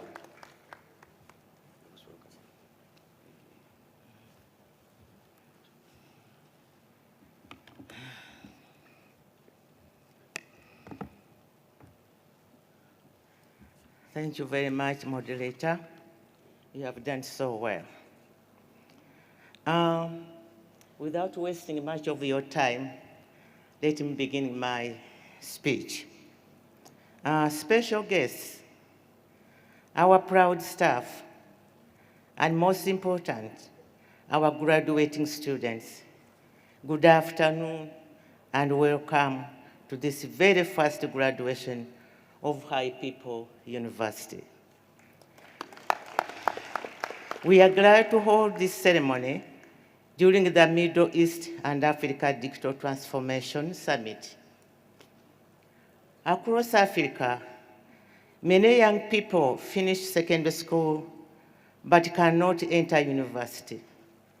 And many who do start end up dropping out. Learning is expensive for many families, and the quality of education is not always the same. That is why we created the High People University to give all students affordable, high quality, and flexible learning opportunities. In today's world, almost every job from farming to medicine uses a phone, computer, or internet connection. Students who know how to use digital tools like base coding, online marketing, data management, and internet safety can find better jobs, start businesses, and bring new ideas to their communities. That's why all our programs include digital skill training. By the time students graduate, they will have done real online projects, build a digital portfolio, and learned how to keep upgrading their skills. Teachers have a big impact on the future. That's why we are offering 1,000 scholarships to Ugandan teachers to help them learn digital skills and pass those skills on to their students. This supports the work already being done by the Ministry of Education and Sports, which has trained many teachers. We also thank the government of Uganda for supporting ICT in education. The government has launched many important plans to bring technology into learning, such as the National ICT in Education Policy, which aims to provide computers, internet, and e-learning content in schools. Vision 2024 and National Development Plan 3, which include connecting schools to high-speed internet. A new ICT curriculum for secondary schools and the distribution of digital science kits. Programs like the Digital Uganda Vision, which invites innovators and universities like High People to create learning platforms and content in local languages. Today, we are proud to celebrate our first healthcare entrepreneurship graduates. They are now ready to combine health knowledge with businesses and technology to open clinics, build mobile apps, and improve health services in our country. To all our graduates, please remember that skills only grow when used. Keep learning, keep sharing what you know, and keep building. Uganda needs your ideas, and your energy. To the development partners, private sector, and civil society, let us work together to increase internet access, providing affordable laptops and tablets, training more teachers, and support local innovators who build digital learning tools. To our lecturer and supporters, thank you for believing in local, affordable education that prepares young people for the digital world. To the class of 2025, this is your time. Go out, create change, and help lead Uganda into a brighter digital future. Congratulations, and may God bless you all. I thank you.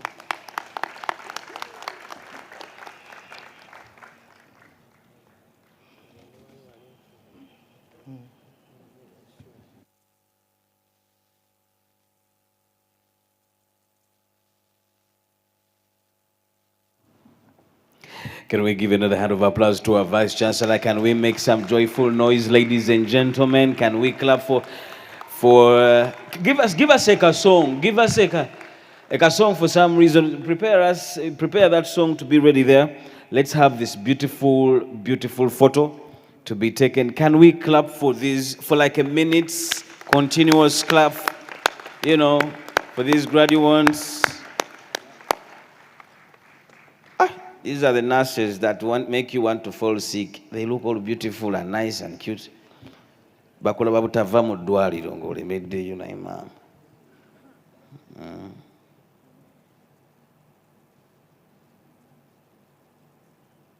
Congratulations. Congratulations, congratulations. Congratulations, we won't tire to tell you congratulations. Now go out there in the world and do it. I know what it means to study people. I know what it means. I am back in school, but at that time my university is not represented.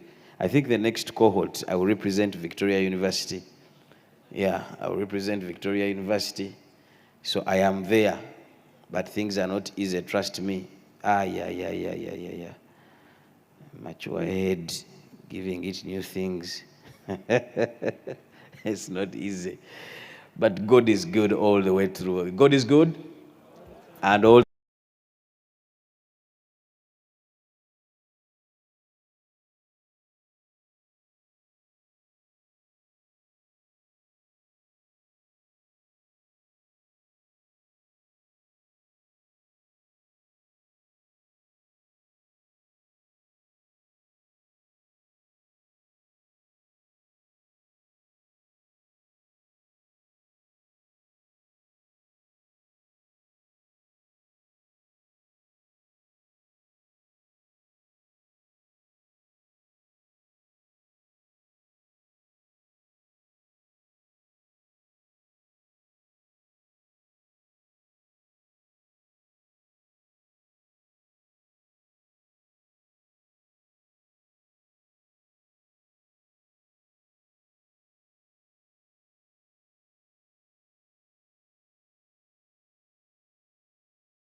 and then, you know, we have that photo. And then as we have it, when I declare, we already declared the graduates. When I declare this done, then we can actually have that, and then we dance ko here, Banang. Yeah, as in the dancing of normal dance moves, eh? Yeah, not surgical dance move. Digital dance moves. Not view once dance moves. I can give you a view once dance move. If it has passed, it has passed. You know. Guys, raise those capes up there in the sky. Come on. Not in your faces.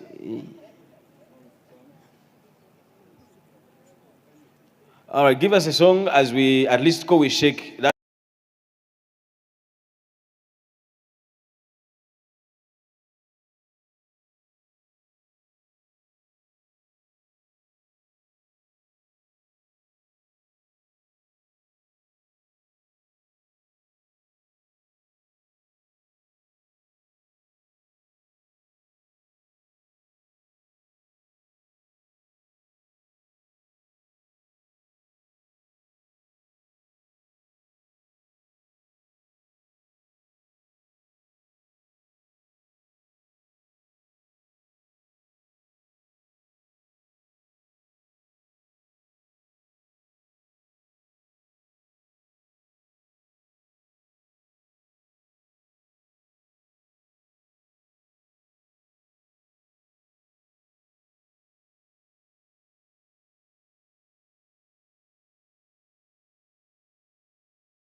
the next graduation should be for arts, at least for us, But sciences, they are stressed, they're angry at books, they're angry at it. But in that same way, they are always very, very creative. To mastering a few things here and there. But thank you, and thank you, and thank you very much. Our dear guest, and of course, from the Middle East here in Africa as well, we want to say congratulations. Thank you very much for coming. COMESA, thank you very much. Hi people, thank you very much. The Ministry of ICT also, thank you very much. Well, ladies and gentlemen, allow me bring it to your attention that we've come to the end of this summit, and tomorrow we'll have a tour that will definitely not be here. So I will definitely have a tour, and those that are invited definitely know and have their invitations to that tour, and where it will be, they definitely know. But thank you very much. Can we clap for yourselves? Yes. All right, go innovate, go be creative, go use your brains like the sciences. Yeah, science students. Actually, innovators are actually also science students as well. So for us, we are aware, Yeah, for us, which category are we in, people like me? Party animals. I'm telling you, that's why I'm suffering at an old age going back to school trying to level up, because I spent all the time making noise and partying. But all together, I am blessed, and you too are blessed. We thank the good Lord for such a beautiful day, and I pray blessing of the Lord upon your lives. Have yourself a good afternoon and a good evening. Thank you very much. Feel free to mingle around, ask a few people that have interested you. Feel free to exchange phone numbers. It is very okay. By the way, this business of someone asking you for a phone number and you don't give it, it's as if it's a secret. As in, a phone number now is a social media platform. Be there and view people's statuses. If you don't have anything going on. But honestly speaking, give out those numbers. It's very okay. The good thing, these apps have an option of block. If someone, an unblock, and those things. But give away your numbers as much as you can. You have no idea where your next opportunity lies. I remain the king of radio. God bless you.